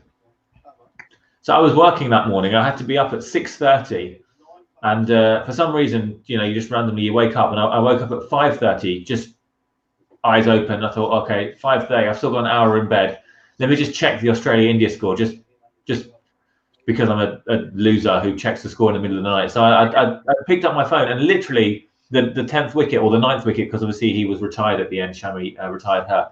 The 9th wicket fell at 36. Honestly, do you think I went back to sleep? Absolutely brilliant.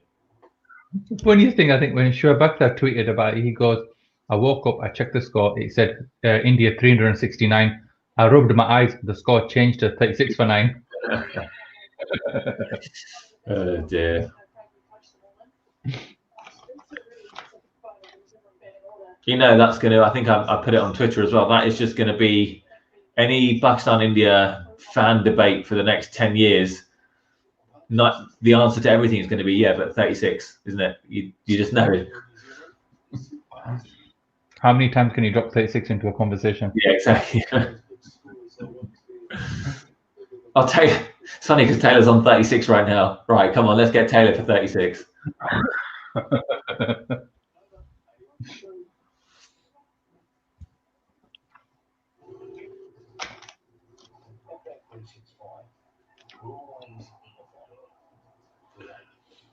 To be fair, you've got to give them credit actually, because they've got Australia 60 odd for 3 on the. You would think you get bowled out for 36, then Australia win the toss and bat on a good batting track. You'd think India would be right up against it, but they've done well to take some early wickets.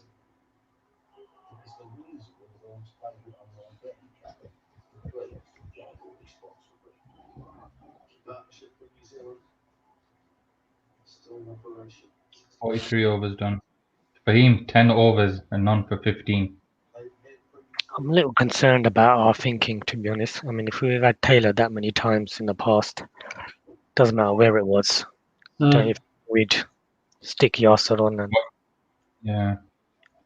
Because he's well set now, isn't he? You'll be yeah, seeing it whether like it a works football. or not, the fact that we've not even tried it is I think for him has done his job. He's done his job well. yeah. He was there to contain, soak up the pressure. He's done that. You got to get Yasser on now for half an hour or 40 minutes before tea, haven't you? Yeah, but Tabriz, we did try it because we tried it in the first session, didn't we? So we can't say that Yasser hasn't bowled at Taylor. No, but it's not. We just Did you feel like he was attacking Taylor specifically? I didn't feel that. Yeah, but how many overs did he have? Yeah. We haven't tried in this session yet, have we? And there's Paulo, about 40 minutes left of this session. Yeah. 3 overs. Was it just 3 overs? He didn't go for very many, did he? Yeah, 3 overs, 2 maidens. Well, 1 run for 0 wickets. Yeah, that's nothing. I suppose maybe the thinking is that the Pacers are all bowling so well that we're just hoping that one of them converts into a chance. Because it wasn't a case that the Pacers were bowling rubbish or anything. We were keeping it tight. But obviously it hasn't worked out. If I was Taylor right now, I don't know, that guy, he's got something on me. And I'd be thankful he's not bowling at me. Honestly, Taylor would know right now. He's probably thinking it. Just a shame we're not. They've just shown Williamson's missed deliveries. I think that should be coming up for you shortly, the Braze. Yeah. It's just unlucky that obviously Soft doesn't hit anything. This is just so funny, isn't it? Doctor sees something, he passes it on to me. I see something, and I pass it on to you, the Braze. There's a better relay than our fielders. Yeah. I bet Nasser Hussain and Atherton couldn't do this.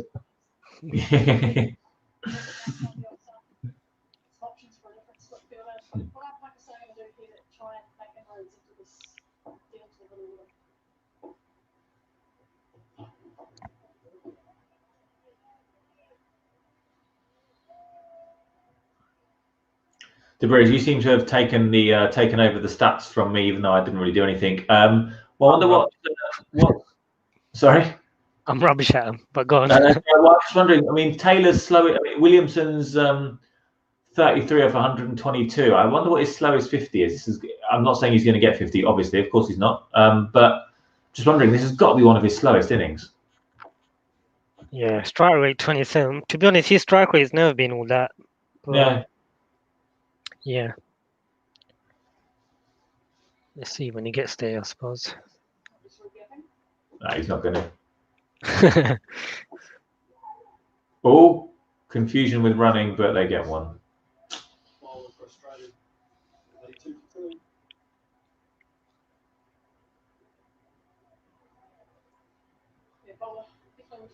The longer that this goes on, the more Sean's going to get, noise about that half. That even if you can call it a half chance. I think it's a big chance, to be honest with you. At this level in Test cricket, I mean, England slip Corden would eat that. They would eat that up. It was difficult. It's about standards, and I know we're watching Pakistan, but we need to aim for that. No, yeah, but I mean, he went for it full stretch. He didn't even go to his palm though. DeBruz, that's harsh. The ball was flying on him. It wasn't one of those slip catches that was kind of coming. The trajectory was like, it was going like that, and I don't know. I think that's harsh. I don't know. I don't know what Buffett stream you're watching on Tabriz, but you need to get a HD, mate. Maybe I would have took it and you guys wouldn't have. But coming back to the strike rate, Akbar, his career strike rate is only 51. Right, yeah. Fair enough. That's lower than Taylor's. Williamson. Taylor's. That's lower than I thought. Oh, okay.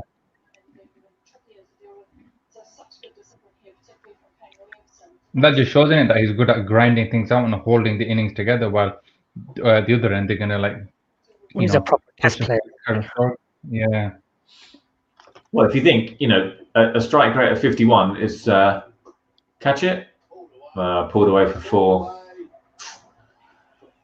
Poor that's delivery. interesting that they brought Shaheen back now, because where is the Yasser thing? We've got less than 40 minutes now. When are they going to bring him on?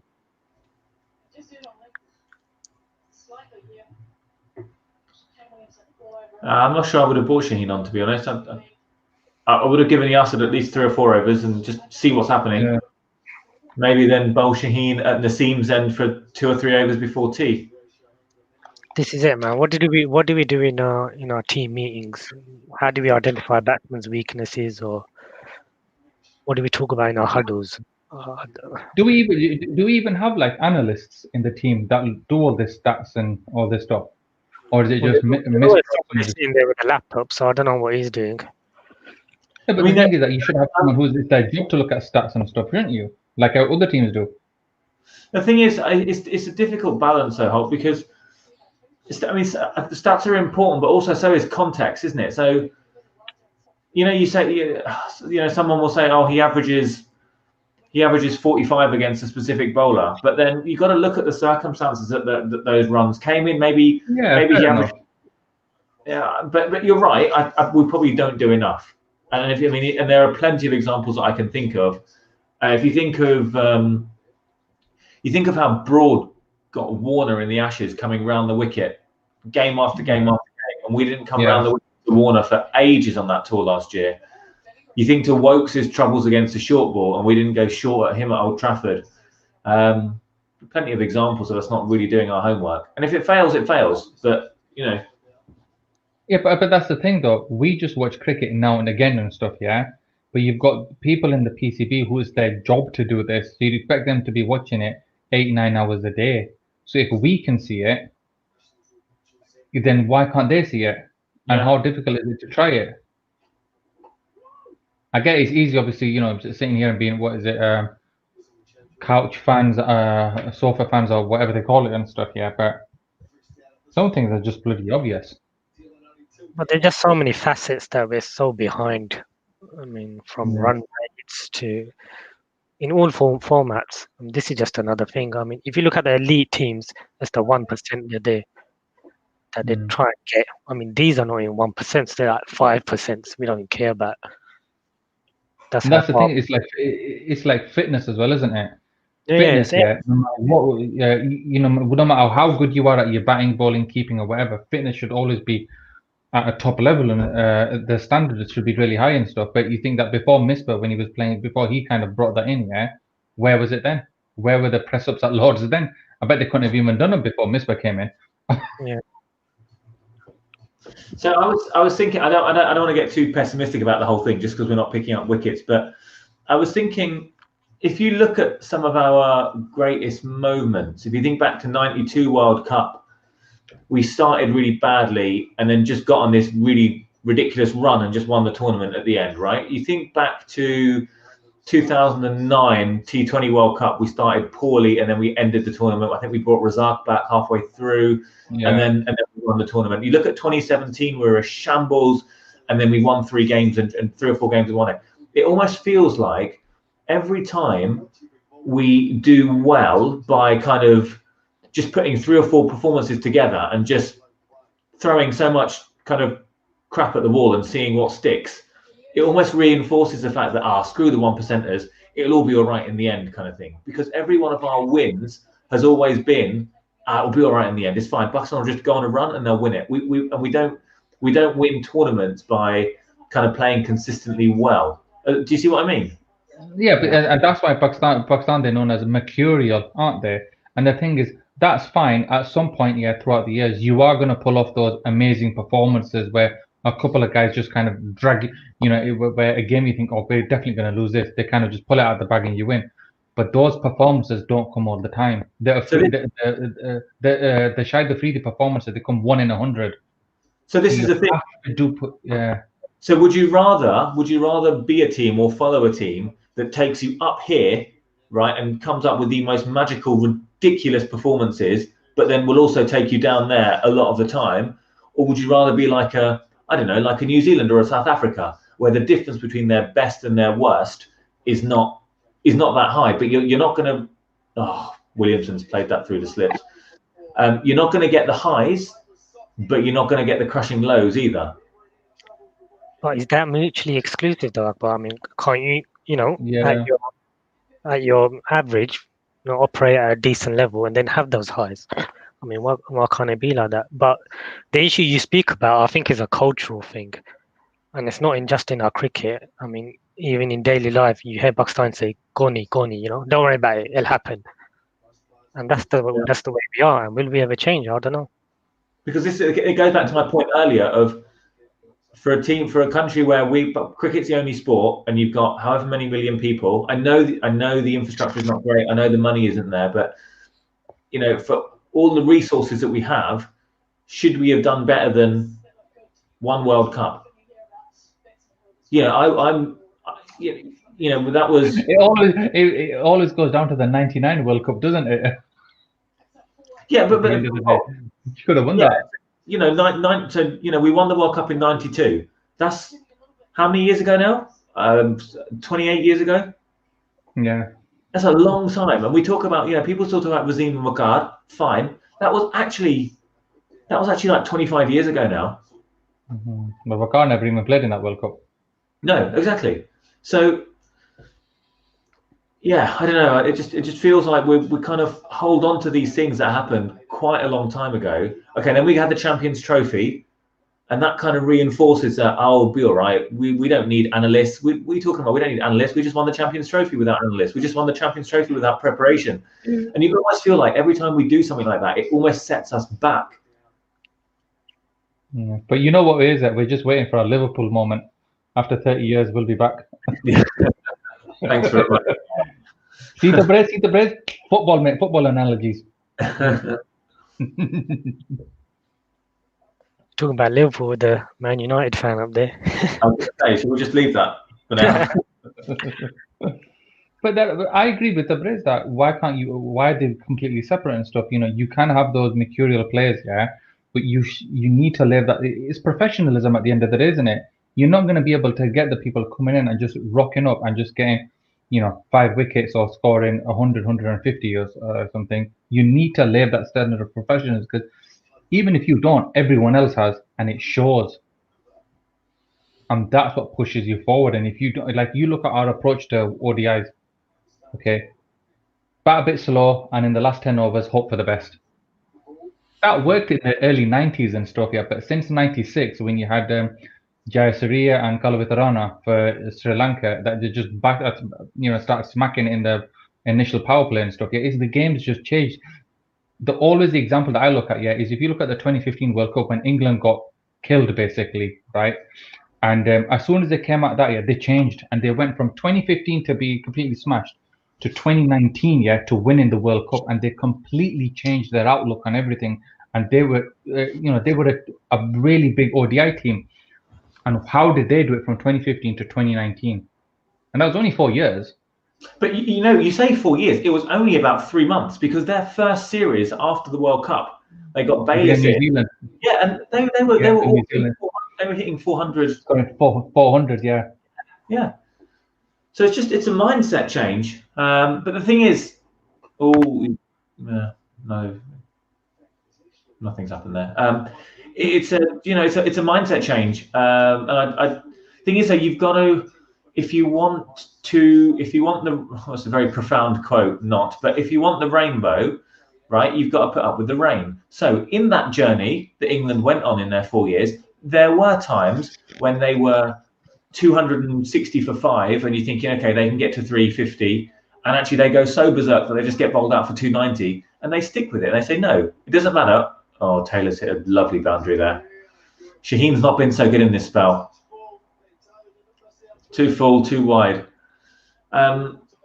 But England said, you know what, we believe in the way that we're playing this one-day cricket, and even if we fail on the way, we will get there in the end. And by the barest of margins, they did eventually in 2019. But I don't know if we've got the... I love the quote, by the barest of margins. Yeah, thank you. So, I don't know if we've got that long-term view in Pakistan cricket. Everything is maybe a bit too much short-termism.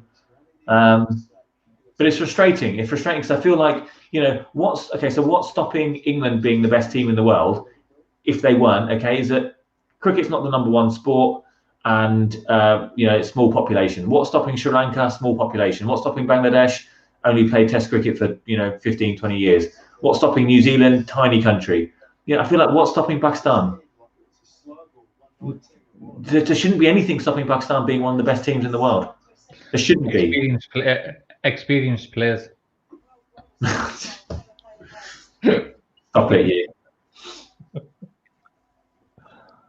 Yeah, I don't know. Are we not one of the best teams in the world? What do you mean? We're the best team in the world. Well, I mean, with a 6th or 7th best team out of 200 nations, but I mean, in the cricket playing world.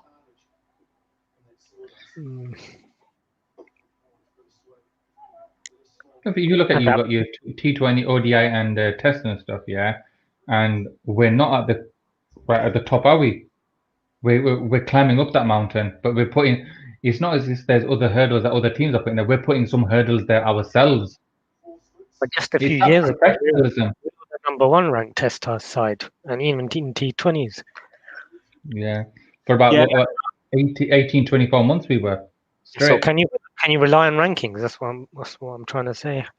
I mean, I guess I'm focusing mainly on Test cricket. That run to number 1 that we had,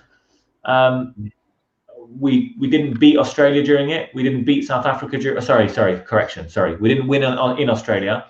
We didn't beat South Africa in it. We didn't beat India in it. I don't know. We weren't top for very long. We have never won in Australia. That's ridiculous. How long have we been playing Test cricket? We've never won a series in Australia. We've never won a series in South Africa. How long have we been playing Test cricket? We haven't won in England since '92. Who was the last team to win in Australia? Where? Well, South Africa do it regularly. India did it a couple of years ago. England have done it in 2010. Sri Lanka have gone and won in Australia. It doesn't happen often, though, isn't it? No, it doesn't happen often, but it doesn't happen ever for us. We haven't won in England since '92. We haven't ever won in South Africa. We haven't ever won in Australia. I don't know. I don't want to get too down on things, but I just. Yeah, but on that part, where whenever we go to Australia, they say, "Oh, the wickets are a bit more bouncier and harder and stuff." So what you do then is send our players there to play what they call Sheffield Shield or first class or domestic cricket, just like you used to get players coming in England to play domestic county to play on the county circuit, because you are getting experience there, aren't you? It is a massive problem playing over in Australia and South Africa. Send them over there for a couple of months just to play for like domestic teams. Just get used to the pitches and get some experience there. So now when you come back with Pakistan a year later, you have experience, you understand the wickets. Again, the answers just seem so simple. It's like I don't understand why they can't do it. There's nothing groundbreaking. I was really impressed that on this New Zealand tour, we've got the Shaheen squad, and they're playing. So I think they're going to play 5 T20s as well now. So that's brilliant. They're going to be getting a lot of great experience in that. But how we don't do that often, do we? Why don't we do it? That's what I mean, that this kind of stuff isn't revolutionary. It's like they should have been doing this 20, 30, 40 years ago, and especially now. But because how many times I get sick to death of like even this in the first T20 where they said, "Oh, the ball's bouncing a little bit high, that's why we're giving lofted catches and stuff." It's like, come on, man. How many times you can use the excuse that, "Oh, the wicket's a bit different. We're going to play on Mars and Saturn or something." It's such a stupid excuse. The wicket is different. That wicket has been the same there, for 100 years. Send someone over there and figure out how to bloody play on the thing. Yeah, but then Abbas is on. I don't know how much. Sure. Has anyone got a handle on? I mean, not that you should always follow social media. Anyone got a handle on social media? Are we the only ones that want Yasser bowling or something? No, I think that Saad was saying it as well on here, wasn't he? Where's he gone? There, he said Yasser needs to come on. He's right. If the session goes wicked, irrespective of run rate, New Zealand are going to be happy. 100% agree with him there.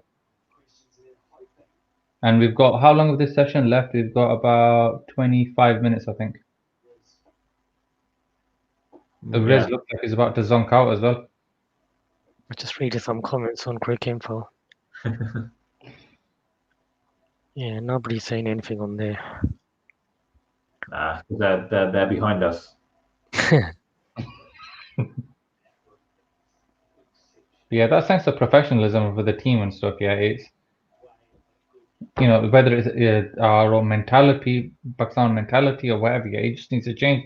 You look at some of the fitness sessions. Yeah, when back in the early 2010s and stuff, I think when Waqar Yunus was coaching, he said that some of the players, I don't know if it was Ahmed Shahzad and Umar Akmal and stuff, yeah, they just be half-assed attempts at doing the fitness tips because they go, we don't need to do fitness, we're good enough anyway.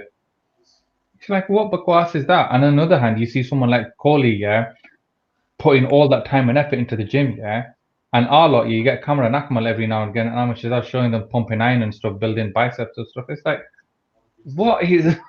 It's just stupid, isn't it? All they're doing it is for their little likes and followers on social media and stuff. It all gives a rubbish here. There's people that put social media above performance. Yeah, it's just bakwas, man. I remember, I think it was in 2006 when we came over here. Muhammad Yusuf, they brought over a slab of marble, and they were bouncing the ball just to get used to the bounce. Now, I wonder if we still do those things. I mean, obviously, it needs Yusuf probably wanted to do something like that. Do our batsmen still ask for those things? Do they want to do them? Do our coaches look at those kind of things?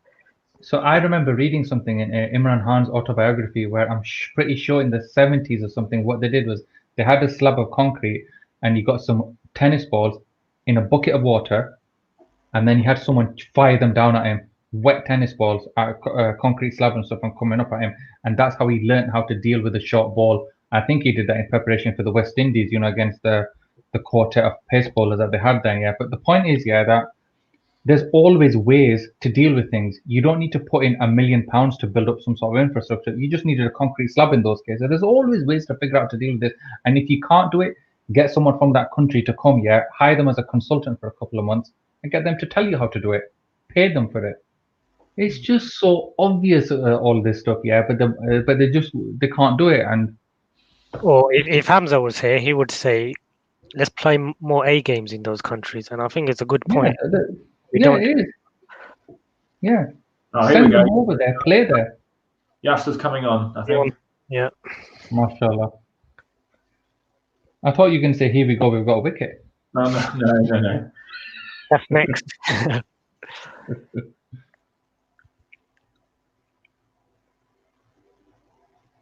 What, with 20 minutes to go, he's coming on now? Is that what he did in the first session? Yeah, not a lot more, was it? No. So even now he's going to get, what, 4 or 5 overs, if that? If that, yeah. Yeah. So have you guys been to, I'm trying to think of Pakistan-New Zealand games in this country. I'm thinking 99 World Cup semi. Anyone there in Manchester? Imi went to that. Imi went there. I was 13. I was at school for that one, annoyingly. And then we've got, his first ball's full and not very well directed. You've got the 09 Umar Gul 5 for 6. I went to that. Yes. That. Yeah, that 3D catch happened right in front of me. Oh, was it? Because it was. I was almost at the other end of where that happened. But yeah, I remember because that was a double header, wasn't it? Because before that, it was West Indies versus South Africa, I think. I went to 2 double headers on that during that tournament.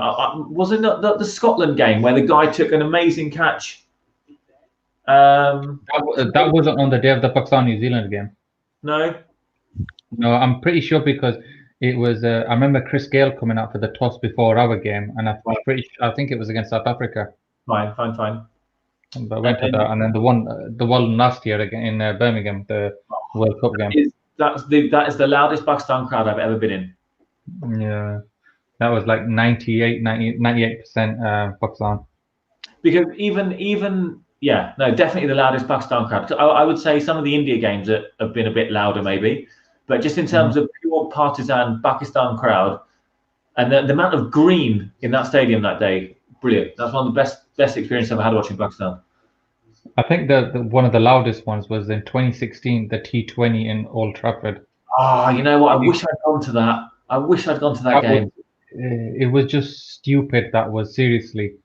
I had to come home to watch it to figure out what the hell happened in the cricket. It was just like bang, bang, bang, all the way throughout the 3-4 hours, and we were second row in the party stand. Yeah, it was brilliant. That was That was a weeknight in Manchester, wasn't it? I think. yeah, it was a weeknight in Manchester, the middle of the week. Yeah. Funny because I managed to go to quite a few of the Test matches. I went to Lords. One of the best days of cricket I've ever watched live was day 4 Lords when we won the first Test. You know, we did the press ups. Oh yeah, in 2016. 2016. Yeah. You went to day 1 of that, didn't you? Day one, yeah. Yeah. When Mr. got his 100. Yeah. So I went to quite a few of the Test matches, but I didn't. I really wanted to go to that T20, and the end of that tour was brilliant because we won the last Test. We were looking like we were going to go world number 1, and then the T20 came afterwards, and it was just full of Pakistan fans that day. Yeah, that was just crazy. That was. Remember Nasser Hussain saying in a commentary, it felt like he was in Lahore. Yeah. Because of all the crowds there. But yeah, just Arthur Tabrez is a bit of a. Tabrez is more of a civilized person. He only goes to Lords and sits with the members. He doesn't go to any of these jungly stadiums with jungly crowds, man. Northern stadiums. He's a refined gentleman. Connoisseur. Was it Shajil and Khalid Latif? I think got all the runs that day. Yeah. There was them that got up to a flyer. I don't think we played New Zealand in. Yeah, no, definitely it was good, wasn't it? Yeah. I'm trying to think other New Zealand games in this country. There might have been another game at the '99 World Cup before the semi, a group game which we won, but I can't remember that one at all. What, against New Zealand? A group game in '99, yeah. Because I think our group was Pakistan, Australia, who we beat. Yeah, no, we would have. We did play New Zealand in the group game, and I'm sure we beat them because I'm sure Australia. I could be wrong, guys. I'd have to look it up. I went to the Australia game in '99 at Headingley. That was brilliant. That was because at one point it looked like we were going to lose. Yeah. And then Akram got Steve Waugh out. I think from there it just kind of knocked down. So start saying that the other one was the Afghanistan match in the World Cup last year. Yeah. Did you go to that one? No, that's the only Pakistan. I went to all of our World Cup games last year, including Bristol for the rained out game. The only one I didn't go to was Afghanistan in Leeds because after a while you can't keep remortgaging your house for all these tickets, you know. I went to all the Pakistan games last year, and that Afghanistan one, is the only game where I've almost felt like crying. I'm not gonna lie, because like if you're gonna get knocked out of the World Cup, fine, but to Afghanistan, and it went down right to the wire and stuff. Yeah, but yeah, the atmosphere there, it was just crazy. That was. We all of us must have spent that whole month looking at that flipping 10-team table, right? And after that game, for I think 24 beautiful hours, I think we were in the top 4 after we beat Afghanistan until England played the next day. I think they played India. I think is when they beat India. But yeah, that was a really big game. We got to the top 4. We got to our semi-final place until England took it back away from us. But you know that. Go on. What? No, go on. I was going to say the Australia game that you mentioned in '99. For a long time, that game summed up. It was my favourite game of cricket. I didn't go to it. My favourite game of Pakistan cricket, but maybe even now, it just had everything that I grew up watching Pakistan cricket with. Okay, typical lost early wickets. Inzamam saves the day. Typical Pakistan late over flourish. Typical Pakistan wickets with the new ball. Typical looking like we're going to lose it. Typical Wasim Akram Yorkers at the end to win the game. Just everything that sums up 20 years of watching Pakistan between age of 15 and 30, whatever. I love that game. I will anytime I can. I have a few spare minutes. I watch highlights of that game from Headingley. Oh, nearly bowled him. Abbas nearly got Taylor to play on. Yeah, I went to them all. I went to including the Bangladesh one as well. And then the tickets, some of the ones that we had for the semi-finals, our ticket man got rid of his as well. I don't know who he sold them to in the end. I had to, Did he try cutting him, Akbar? no, not really. Sorry, I should have looked a bit harder at the replay. I was too caught up in my nostalgia. You were right by 99 though. New Zealand in a group game, we won by 62. Oh, good. Oh, okay. We were really good in that. We were excellent in that World Cup. In all the games we You were needed to. brilliant at that, yeah. Yeah. The only group game that we lost in '99 was against Bangladesh, and that was the only game that Waka Yunus came in for. Akram was the captain, and of Yunus in the squad, and you only brought him in for the Bangladesh run.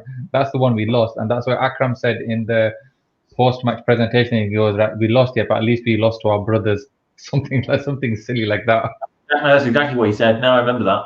And then we got to the Super Sixes, and we lost. The thing is, because it's funny. I was actually ridiculous. So this morning, it was kind of insight into my life. So this morning in bed, I couldn't sleep. I was thinking of the '99 World Cup. And I was thinking why we did so well, and it's because in that format you carried through points to the Super Sixes. So we carried through like 4 points to the Super Sixes, which meant we only needed to beat Zimbabwe to get through to the semi, and we beat them when Saklan got the hat trick. I don't know if you remember the Saklan hat trick at Lord's, I think, against Zimbabwe. But what it meant was that we didn't have to beat South Africa or India, so we lost to South Africa and India in the Super Sixes. In the South Africa game, we shouldn't have lost to, because it was Klusner had one of his special. I remember the end of that game. Yeah. And then India, obviously, well, you know, doesn't go without saying, doesn't know what happens when we play India in the World Cup. So. But then we went to the semis. We killed New Zealand. I think we won by 9 or 10 wickets. No. And then the final was just a write-off. Yeah. That semi has got to be one of our best ever run chases. When the heck did Pakistan chase 230 in a semi-final for 1 or 2? Yeah, but that's the thing now. Yeah, we were chasing 230 back 21 years ago. Yeah, now you have to be chasing 330, 350 successfully. The world's moved on us. We haven't. You know, how many times have we successfully chased 300? I'm sure I saw a stat last year. Yeah, not very many times have we chased 300 in an ODI. No matter who it's against, no matter where it is in the world. Taylor has swept Yasser and he's got his 50. So he's moved past 36. 111 for 2 in the 51st over. This is starting to get away from us now, isn't it, lads? Yeah, because we've got 10 minutes left of this session. See, this is, although you can't play a match-winning partnership maybe on the first day of the test, but if New Zealand go on and win this test match, you'll come and look back at this partnership as being key.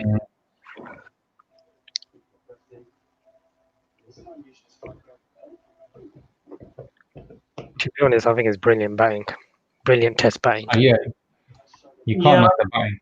I know we've had our quibbles about Yasser, but he's on now. I don't think this is not like, you know, England at Manchester 2020, well, earlier this year, 2020, wasn't it? Where you think there's something really obvious we should have done. I mean, we bowled tight, we bowled well.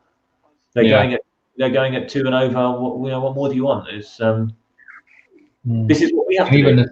We have to do tomorrow. Even Naseem Shah, who went for a few runs in the first 2 or 3 overs, he's pulled it back. Yeah. So. Oh, Hulk's gone. Oh, no, I'm here. Can you see me? That's better. Oh. It might have been my internet. I'm not sure. Sorry, lads. Yeah. I just seen the comments about from Sada about Klusner. Yeah, well, but then that needed them to beat Australia in the set. Well, actually, they could have knocked Australia out. They could have knocked Australia out, in the Super Six when Gibbs took that catch against Steve Waugh and dropped the World Cup. And then in the semi as well, the Donald and Klusner run out. That was just so crazy. That was.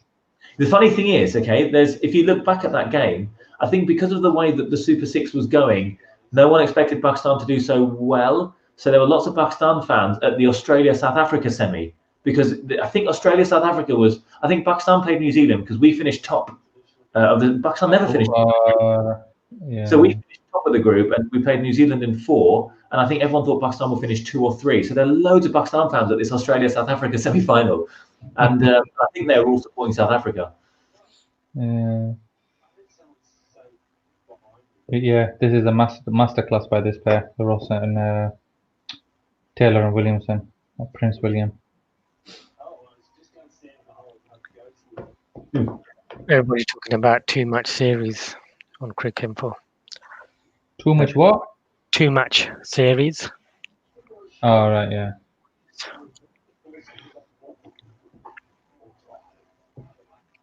What better way than this to spend Christmas Day night, eh? Wouldn't have it any other way.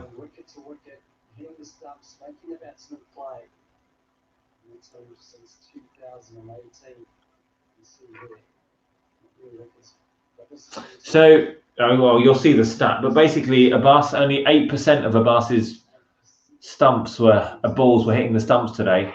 8%, whereas for the past couple of years, he's been up at about 70%. Oh, I've just seen it now, yeah.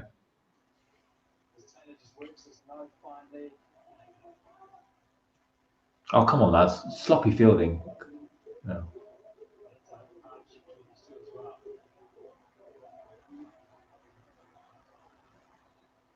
I think with that starting where he goes, we need to create a wicket, you know. We've had so many plays and misses. I think it's just been unlucky, really. There's only so much you can do, and obviously these two have been in for, what, 2-3 hours now. So they're seeing the ball like beach balls now. So we are going to need that mercurial performance need to bring Fawad Alam on, man. Give him a couple of overs before tea. Tell you what, Haris Sahel's got a bit of a golden arm, hasn't he? Yeah, he has actually. So was Azhar. Mm. Azhar Ali, leg spin.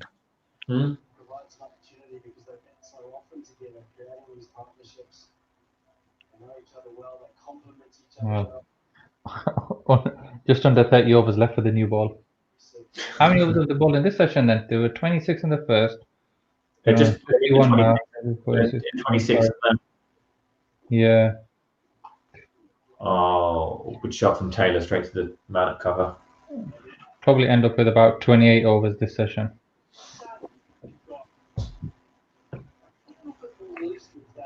So are you lads at the games next year as well? Who's got what? Yeah, we've got tickets to everything except Lords. Lords is a boring ground. even though it's the Blazers' favorite ground. Did you know that Braze was on the waiting list for 30 years before he got his membership? Oh, yeah, right. Yeah, we've got tickets to them all except Lords. So yeah, it's just waiting to see to go ahead. I think you've got tickets to all of them as well, haven't you? Everything. I probably can't do Cardiff, but apart from that, everything else, like yourself, except Lords. Yeah. So should be just depends on what restrictions are going to be in place, isn't it? It's difficult to know. Yeah, so just while we're quickly on the subject here, let's say that they've rolled out the vaccine to everyone by tomorrow morning, right? Does that mean that we can mingle and go back to life as normal now? Well, if you think if you've been vaccinated, you can't get it and you can't give it. So you'd like to think so. You'd like to think that soon after. But isn't that the end goal? Though you vaccinate everyone and that's it. You're back to normal then. You would think so. Yeah? I mean, we don't need to. We don't have to. We don't worry about spreading measles to each other, and we don't worry about spreading mumps or rubella to each other because there's a successful vaccination. So, yeah, there's no reason why we wouldn't be back to normal when everyone's vaccinated.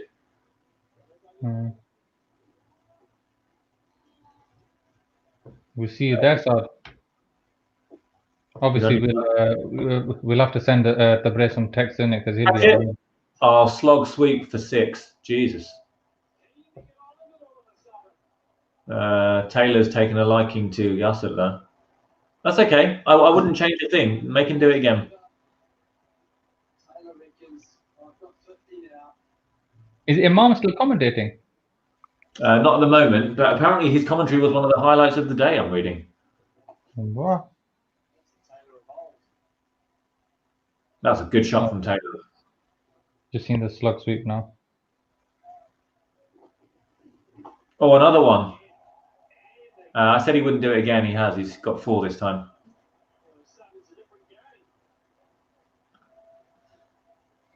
How good is this from a batting point of view? You soak up the pressure. You wait for the weakest bowler, not the weakest, but the kind of maybe the least effective bowler in these conditions, and then you cash in. This is what we need to do. Yeah. I wonder if Yunus Khan is making notes about New Zealand's batting approach. Now he's cutting away for 1, 2. Wow. You know what? Maybe tea will come up good time for us.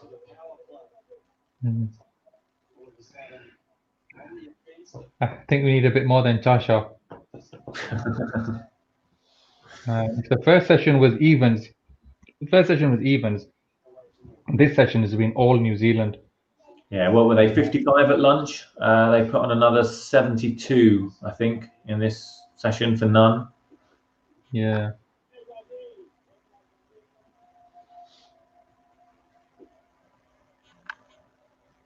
Because the body language is, it's obviously dropped.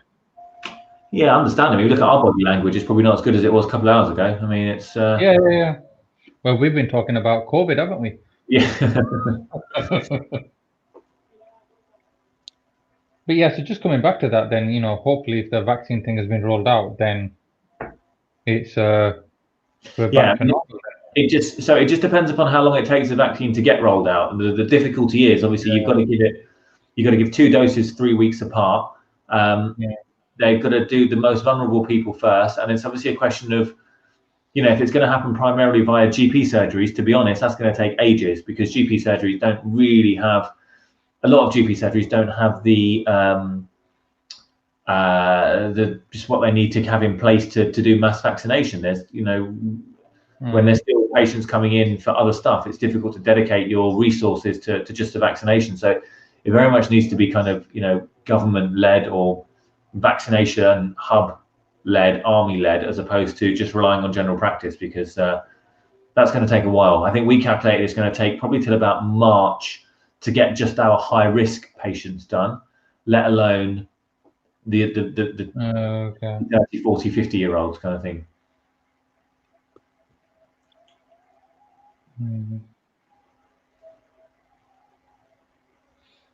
But it will, inshallah, it will get done, and we can all go back to kind of normality again. Yeah, I was just checking the time. Yeah, we've gone just over 5 hours, the Braze, since this Watchalong. I think I'm gonna call it a night at tea. Yeah, same here. I think I'll probably keep watching, but I think I might give my voice a rest. Honestly, these commentators on TV, they do half an hour and they stop. That's why you was lying in bed this morning thinking of cricket, so we doubt it. Probably me and Kamar, you talk to yourself. Tomorrow I'm gonna reanalyze the '96 semi-final between India and Sri Lanka, and You guys are mad. But I don't have proper responsibilities yet. I think that's why. That's the thing, innit? Wait till you have your kid, yeah, until the baby's born, yeah. Then we'll see you staying up, yeah, till 3 a.m. in the morning. Yeah, I have a very understanding wife, but I'm not sure a newborn baby is quite so understanding when it comes to that kind of stuff. One thing you said about the vaccine, you said once you have it, you can't pass on the virus. Has that been established? But I'm thinking, I'm just thinking kind of logically, if you can't get it, then therefore you can't pass it on to other people as well. So therefore, if I know I can't get COVID, then I can come and sit next to you and it's not a problem, because if I can't get it, then I can't give it, kind of thing.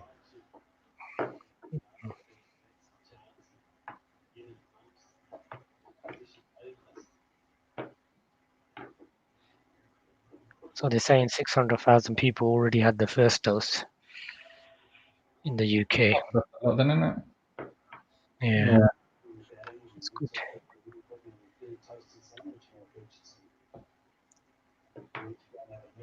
We haven't bowled many throat balls, as I call them. I think an hour and a half ago we were saying, look, the ball's still doing a bit. There's no need necessarily to change up the plans and do anything too funky. I think the past hour, you can tell because even we started diverging and talking about other topics. Because to be honest, we've looked less and less likely to get a wicket because we've tried less and less stuff out of the box. So, yeah, I agree. It just reminds me that when I'm watching the TV commentary, it annoys me sometimes when they talk about something that's nothing to do with the match. We've been doing that for the past hour. Oops.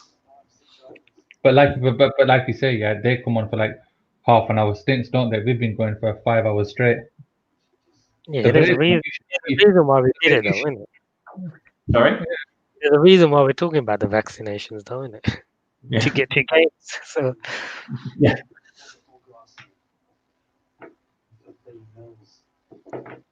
If you're a member of Lords, though, you automatically get the vaccination, don't you? You would have got that in the post. no doubt. You get it with your membership, don't you? Yeah. It's like a gold-plated needle. That's tea time, lads. 128 for 2. So what, they made 70 odd for 0 in that. 73 for none. 28 overs at a run rate of 2.6. That was very much New Zealand session, isn't it? Whichever way you look at it. Easy. The only saving grace for us is that they haven't got away that much. They've been playing for 2 sessions and they've only got 128. They're not 160, 70, 80 for 2. Yep. That's the only saving grace, but it's not enough for it to give us the session. Easily, that was a New Zealand session masterclass. I think the concern is the way that they were starting to just attack towards the end of that session is that in an hour or so they might be 180 for 2, and that's the pressure's off them. Yeah. But if you look at our team, yeah, the 2 that you would expect to do this year is probably Babar and Azhar. Babar the best batsman in the team, and Azhar the most experienced, the solid player, and so you'd expect Babar and Azhar today, wouldn't you? Yeah, it's just that one of them's out of form. Although as they would point to the fact that in his last Test match back in England he got 100, although that seems like a long time ago now. And Babar's obviously not playing, so we're going to need some big contributions from the rest, like Sean, for example. Good old Sean, Amy's best mate. I've seen Abid dig in, so let's hope he can dig in as well. Yeah, I like Abid Ali. Yeah. I think he only got up to 1 start, didn't he, Reddy, again the England series? I think the place is his now. Let's give him a chance, Let's stick with him for a while. Yeah.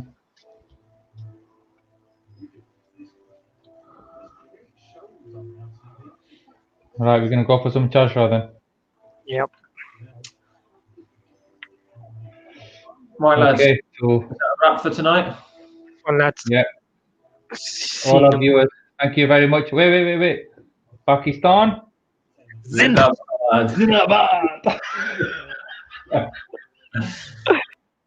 I knew one of you was going to do that. The Briz is gone. We're still live.